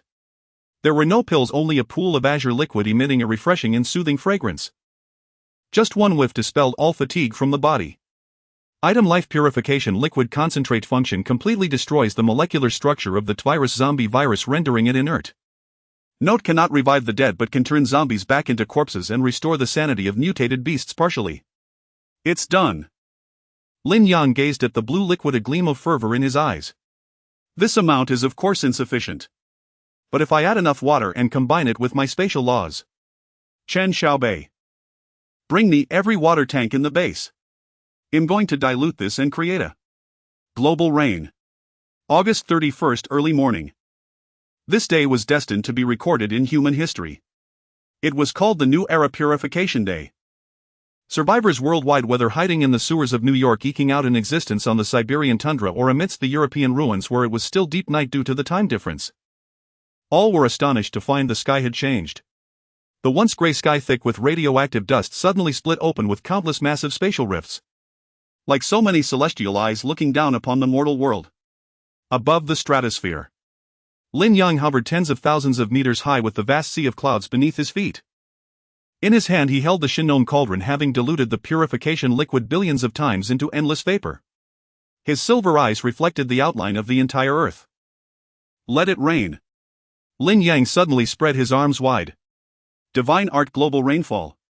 Whoosh, through precise delivery via countless spatial wormholes. A fine rain emitting a faint blue glow fell flawlessly upon every corner of the earth. Outside the capital base Huaxia, millions of zombies were besieging the city walls. The defenders were running out of ammunition and supplies, on the verge of being overrun. Suddenly the blue rain fell. The zombies, touched by the rain, suddenly froze in their tracks, their frenzied movements ceasing. The crimson light in their eyes rapidly dimmed and their guttural roars turned into whimpers. Thud. Thud. As if their souls had been ripped away, thousands upon thousands of zombies collapsed stiffly to the ground, never to rise again. They had become true corpses. America, ruins of the Statue of Liberty. A terrifying third-tier mutated liquor was pursuing survivors. As the rainwater fell upon it, the pustules on its body began to shrivel and its mutated bone spurs started to fall off. It let out an agonized howl before curling up on the ground, dissolving into a pool of black sludge. Outside Aurora City, the plants touched by the rain, the once ferocious man-eating flowers, began to wither, replaced by tender green sprouts breaking through the soil. These were normal, non-aggressive plants. This is. Zhao Jiangwo stood in the rain, reaching out his hand to catch the droplets. There was no corrosion, only a faint sweetness. This is a miracle. The zombies are all dead. We are saved. At that moment, global jubilation erupted. Countless people rushed out of their shelters, running, crying, and embracing in the rain. After months of despair, humanity finally saw the true dawn. Simultaneously, Lin Yang's voice through spiritual resonance echoed in the minds of every survivor on the planet. The voice was majestic, cold, and brooked no dissent. I am Lin Yang, City Lord of Aurora. The trash I have already cleaned up for you. But this is only the beginning. If you want to survive, to carve out a place in this new world, come to Aurora City. Pay homage. Having done all this, Lin Yang retracted the Shinnon cauldron, his face slightly pale. The global spell had consumed a tremendous amount of energy. But looking at the revitalized earth, he was in an excellent mood. Now it should finally be peaceful. However, just as he was about to teleport home, his acute spatial perception suddenly detected a wave of malevolent intent from beyond the atmosphere. It did not originate from Earth but from the far side of the moon. Warning. Purification protocol has been illegally terminated. Warning. Uncontrolled variable detected in experiment subject 704 Earth. Executor Void Herald has awakened. Locking onto interference source. Lock successful. Target Aurora City. A violet beam of light invisible to the naked eye shot out from the far side of the moon, instantly crossing hundreds of thousands of kilometers, aimed directly at Lin Yang. Lin Yang's head snapped up, his hair standing on end. His fifth-tier divine core allowed him to sense the fatal danger in advance. Spacefold, absolute defense. The space before him instantly folded into thousands of layers. Boom. The beam struck the spatial shield, triggering a silent annihilation in the stratosphere. Though blocked, Lin Yang was blasted back several kilometers by the immense impact force, a trickle of blood seeping from the corner of his mouth. Cough. Lin Yang wiped the blood from his lips, his expression becoming unprecedentedly grave. He stared into the deep void of space. Finally, can't sit still, can you? Extraterrestrial scum. No problem, boss. The zombie crisis had just been resolved when a higher dimensional enemy, the Voidwalkers, descended. They could devour matter, rendering conventional weapons useless. But before Lin Yang, who wielded the Pango Axe, an antimatter weapon, they were nothing more than portable batteries to recharge his armament. The core thrill, the enemy upgraded from carbon-based zombies to energy-based or rule-based entities. They consumed space itself, instilling an unfathomable dread. The divine artifacts debut the Pangu Axe's first strike. With a single swing, matter annihilated. This method of erasing enemies from the physical plane exuded an unparalleled sense of grandeur. Turning crisis into resource while others fled for their lives, Lin Yang chased down monsters with his axe merely to accumulate enough fuel for his journey to the moon. Please copy and paste directly. September 1st, 1000 a.m. The day after what should have been a jubilant purification day. Yet the sound of alarms blaring across the globe was even more piercing than during the zombie outbreak. The spatial rifts in the sky did not close after the blue rain ceased. Instead, like a shattered mirror, the cracks rapidly expanded. Countless amorphous blobs of purple-black shadow dripped down from the fissures. Upon landing, they swiftly coalesced into featureless long-limbed beings exuding an aura of nothingness, voidwalkers. Outside Aurora City at the defense line. Open fire. Destroy them. Xiang Lai roared, his Vulcan cannon roaring maniacally. Rat-a-tat-tat-tat. A dense storm of metal poured onto a single voidwalker. Yet a hair-raising scene unfolded. The bullet struck its black body and vanished like stones thrown into the sea, disappearing instantly. No sparks, no blood, even the sound was devoured. That voidwalker slowly raised a hand and pressed it against an armored vehicle ahead. Zzz, like an eraser wiping away a pencil sketch. That Dozensoftens heavy alloy tank along with its driver had a massive chunk erased from existence. The cut was as smooth as a mirror, the mark of matter being directly obliterated. Ah! What kind of monster is this? Physical attacks are useless. Energy attacks are being devoured too. The defenders instantly broke into chaos. This incomprehensible enemy was the most terrifying of all. Warning! High-dimensional life-form invasion. Entity Voidwalker Vanguard class traits: physical immunity, matter devouring, spatial shifting. Just as the defense line was about to be breached by this purple specter horde. Whom? A streak of pitch-black light fell from the sky, crashing heavily into the center of the battlefield. The earth split open. Lin Yang, wielding the 3-meter-long black battle axe, slowly straightened up. In his silver eyes reflected the greedy forms of the Voidwalkers. Physical immunity. Lin Yang sneered, caressing the immensely heavy Pangu axe in his hands. That's because you've never seen antimatter. Perfect timing. The axe is running low on power. I'll use you to recharge it. Lin Yang took a step forward and vanished instantly. Teleportation. The next second he appeared behind a voidwalker that was devouring a tank. Mountain Cleaver.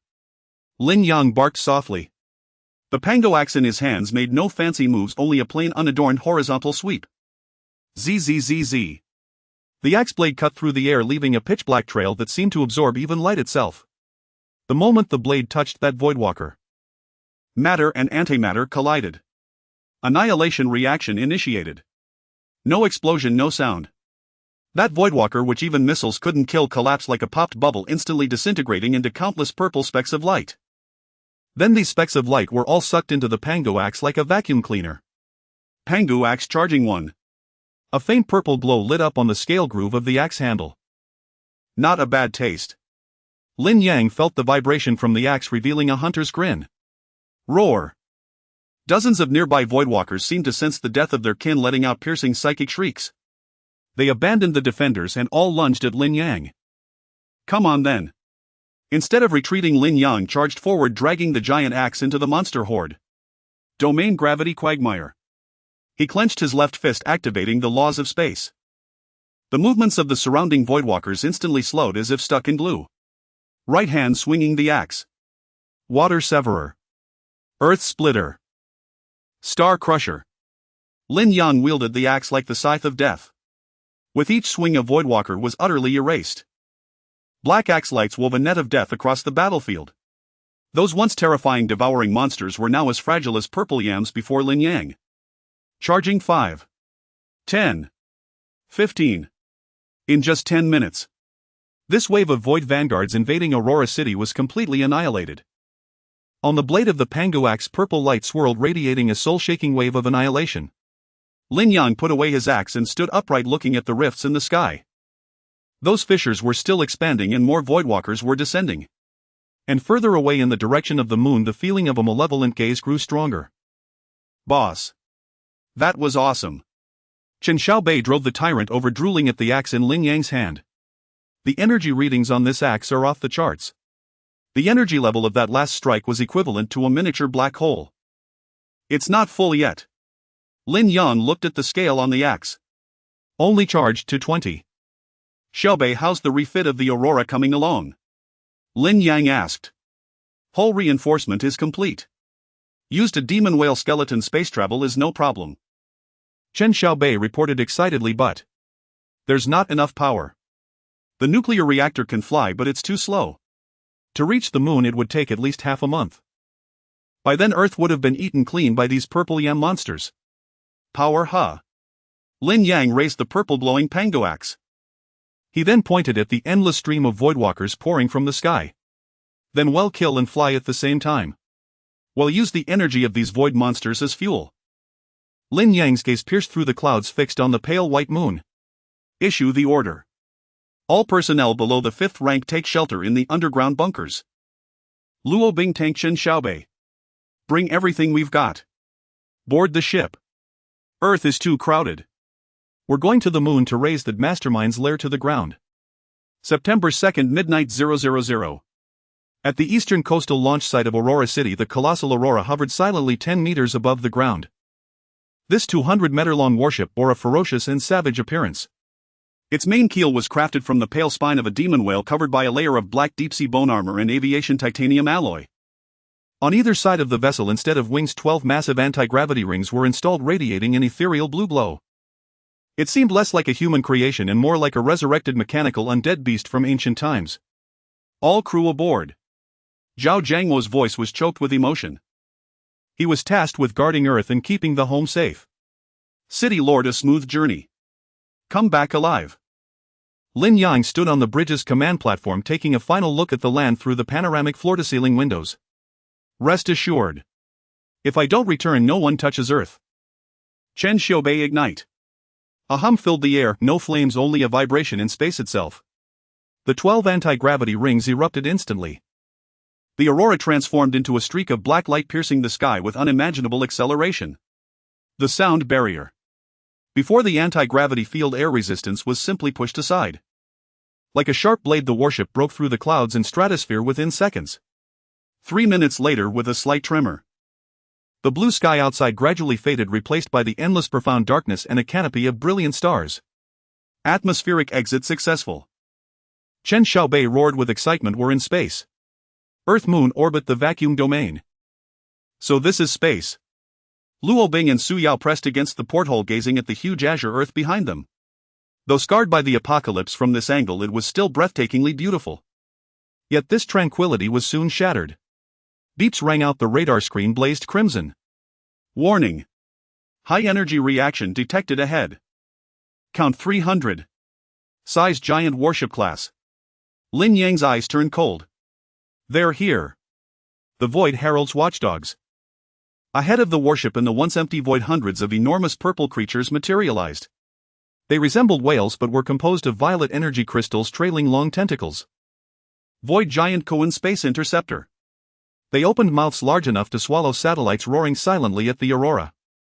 Streams of void energy converged in the vacuum, blasting toward the ship. Shields up.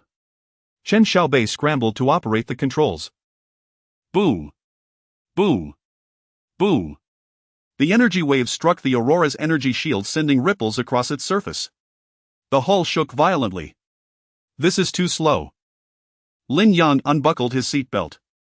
Chen Xiaobei, just steer and push the speed to max. It'll clear the path ahead. Under the horrified gaze of the crew, Lin Yang walked to the ship's airlock and pressed the release button. With a hiss, the pressure door opened. Outside was a vacuum hell of absolute zero, no oxygen and lethal radiation. Lin Yang stepped out. His 5th rank divine core activated, initiating internal respiration. A spatial domain formed a thin membrane around him, preserving his body heat and pressure. He stood on the Aurora's prow, at the former demon whale skull, holding the pitch-black pango axe. His trench coat hung motionless in the vacuum, but his killing intent swept out like a storm. Ahead, a void giant Kuan 500 meters long spotted this insignificant bug and charged with its maw gape, aiming to swallow both man and ship. Scram! Lin Yang's voice did not travel through air but exploded directly in the void via psychic force. He raised the pango axe.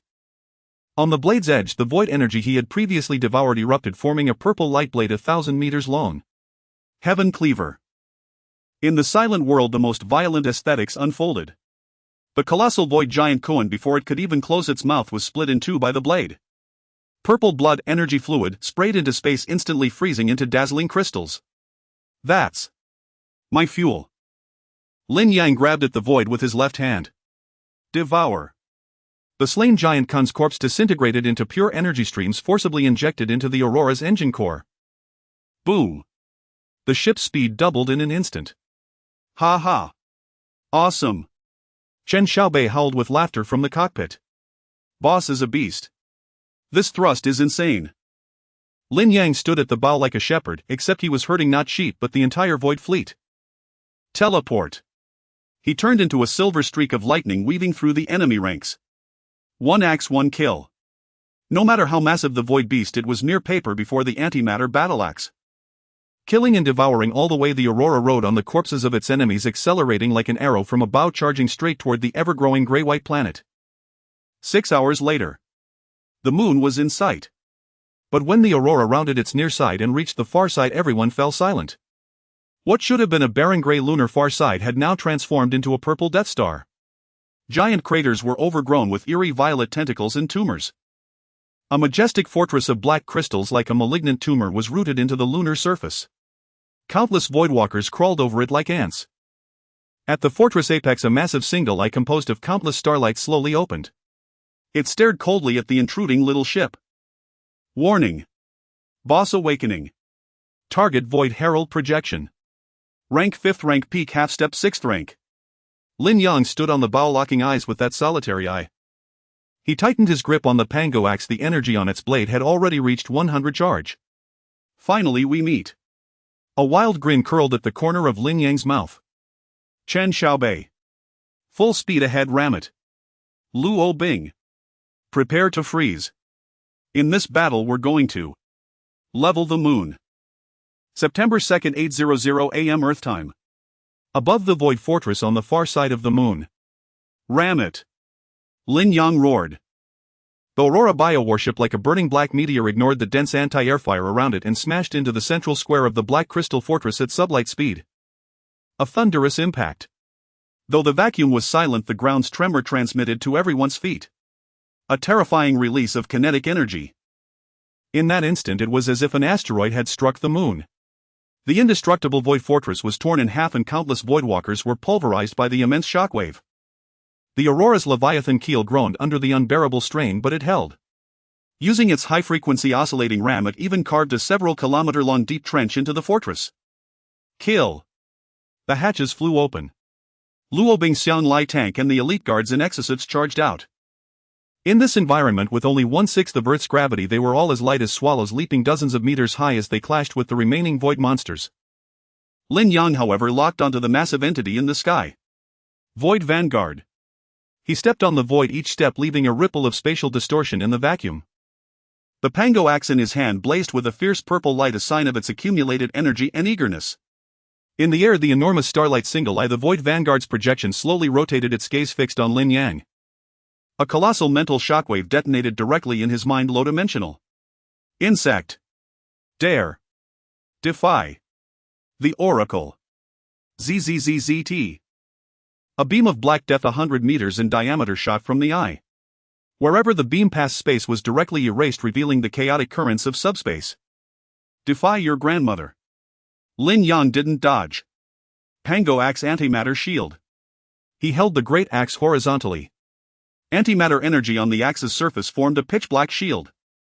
Boom. The death beam struck the axe's surface. The two ultimate forces of destruction annihilated each other. Lin Yang was blasted back several kilometers, his feet carving two deep furrows on the lunar surface before he stopped by smashing into a crater. Not bad. Lin Yang shook his numb arm, but his smile turned even more ferocious. Peak of the 5th order are you? Half step to the 6th order. Teleport. The next second, Lin Yang appeared directly above the eye. Domain 10,000-fold gravity. Get down. Buzz. The eye, which had been floating in midair, suddenly felt as if a planet were pressing down on it. It let out a furious mental shriek as its massive body was actually forced down to the ground by Lin Yang. Thud. The eye crashed into the fortress ruins, kicking up a storm of dust. Chop. Lin Yang followed closely, the pango axe descending with the momentum to split heaven and earth. Shtick. The axe blade bit into the ice crystalline shell but only sank half a meter before getting stuck by a tenacious void energy. Such high defense. Lin Yang frowned. He noticed the vanguard's toughness was due to countless purple energy tubes connected to its back. These tubes extended deep into the fortress to a rotating cross-dimensional portal. An endless stream of void energy surged from beyond the gate, providing it with infinite regeneration. So it's plugged in, Lin Yang realized instantly. Just pull the plug and see how arrogant you can be. He kicked off the eye, using the force to propel himself away. His target was no longer the boss but the portal. Don't you dare. The void vanguard sensed Lin Yang's intent as countless tentacles lashed out frantically to stop him. Too late.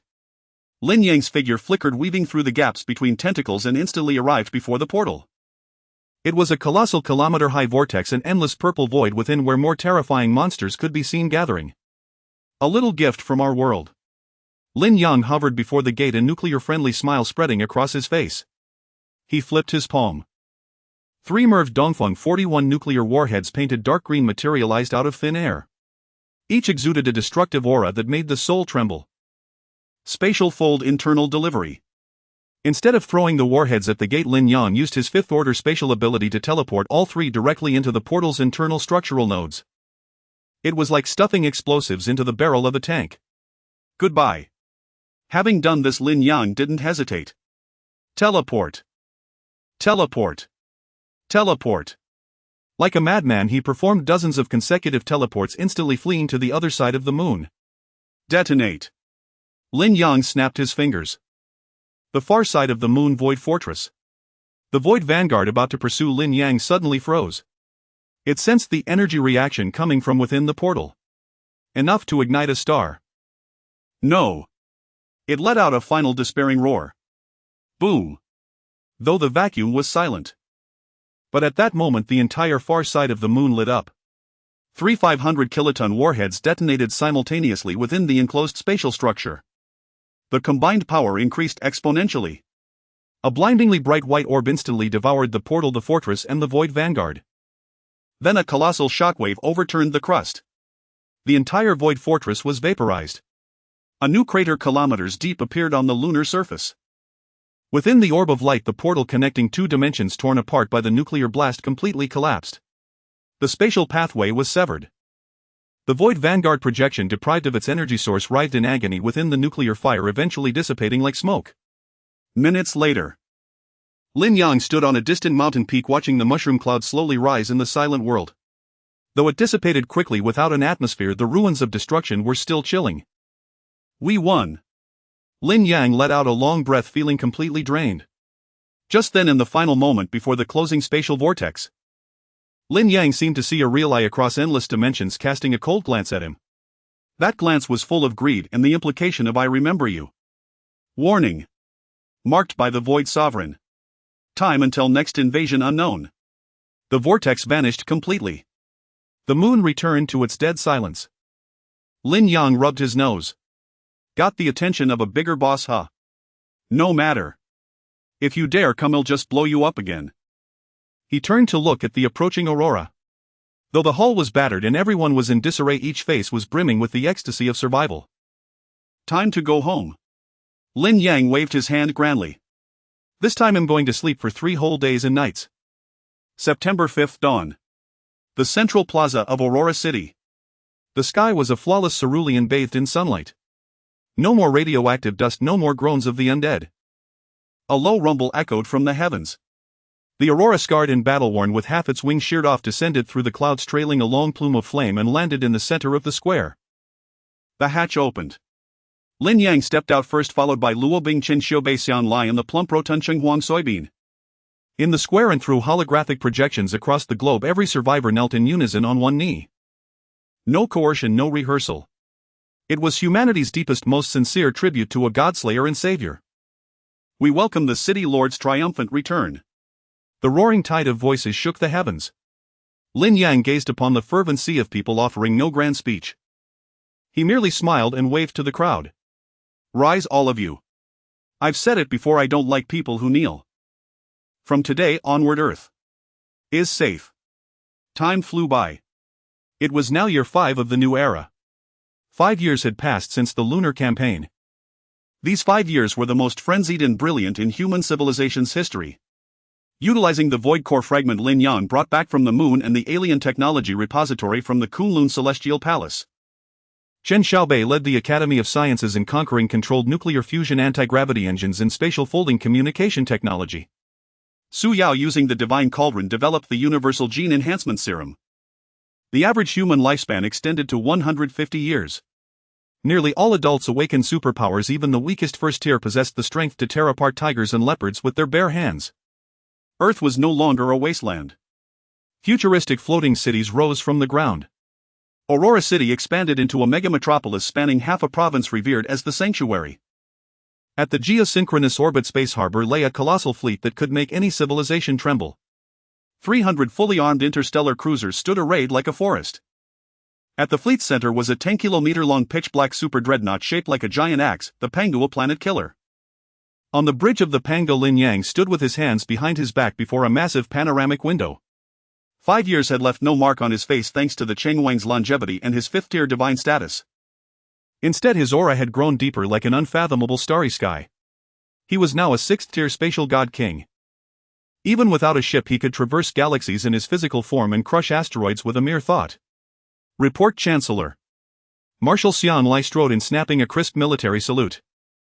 First Expeditionary Force assembled. All ship reactors preheated. Awaiting your orders. Lin Yang turned. Behind him stood the old comrades who had fought through mountains of corpses and seas of blood. Luo Bing, Ice Element Archmage Fleet Chief of Staff. Chen Xiaobei, God of Mechanics Chief Scientist. Su Yao, Goddess of Life Logistics Director. Yi Xiao, Sword God Commando Leader. And the Chun Huang, now a massive beast yet still delighting in acting cute, sprawled on the command platform. Orders. Lin Yang chuckled. He walked to the console, tapping the surface lightly. A star map was displayed there. The map's endpoint was a purple starfield 3,000 light-years from the solar system. It was the place the Void Herald had gazed at before its death. It was also the lair of the Void Overlord. 5 years ago that thing looked at me from across the stars and said it would remember me.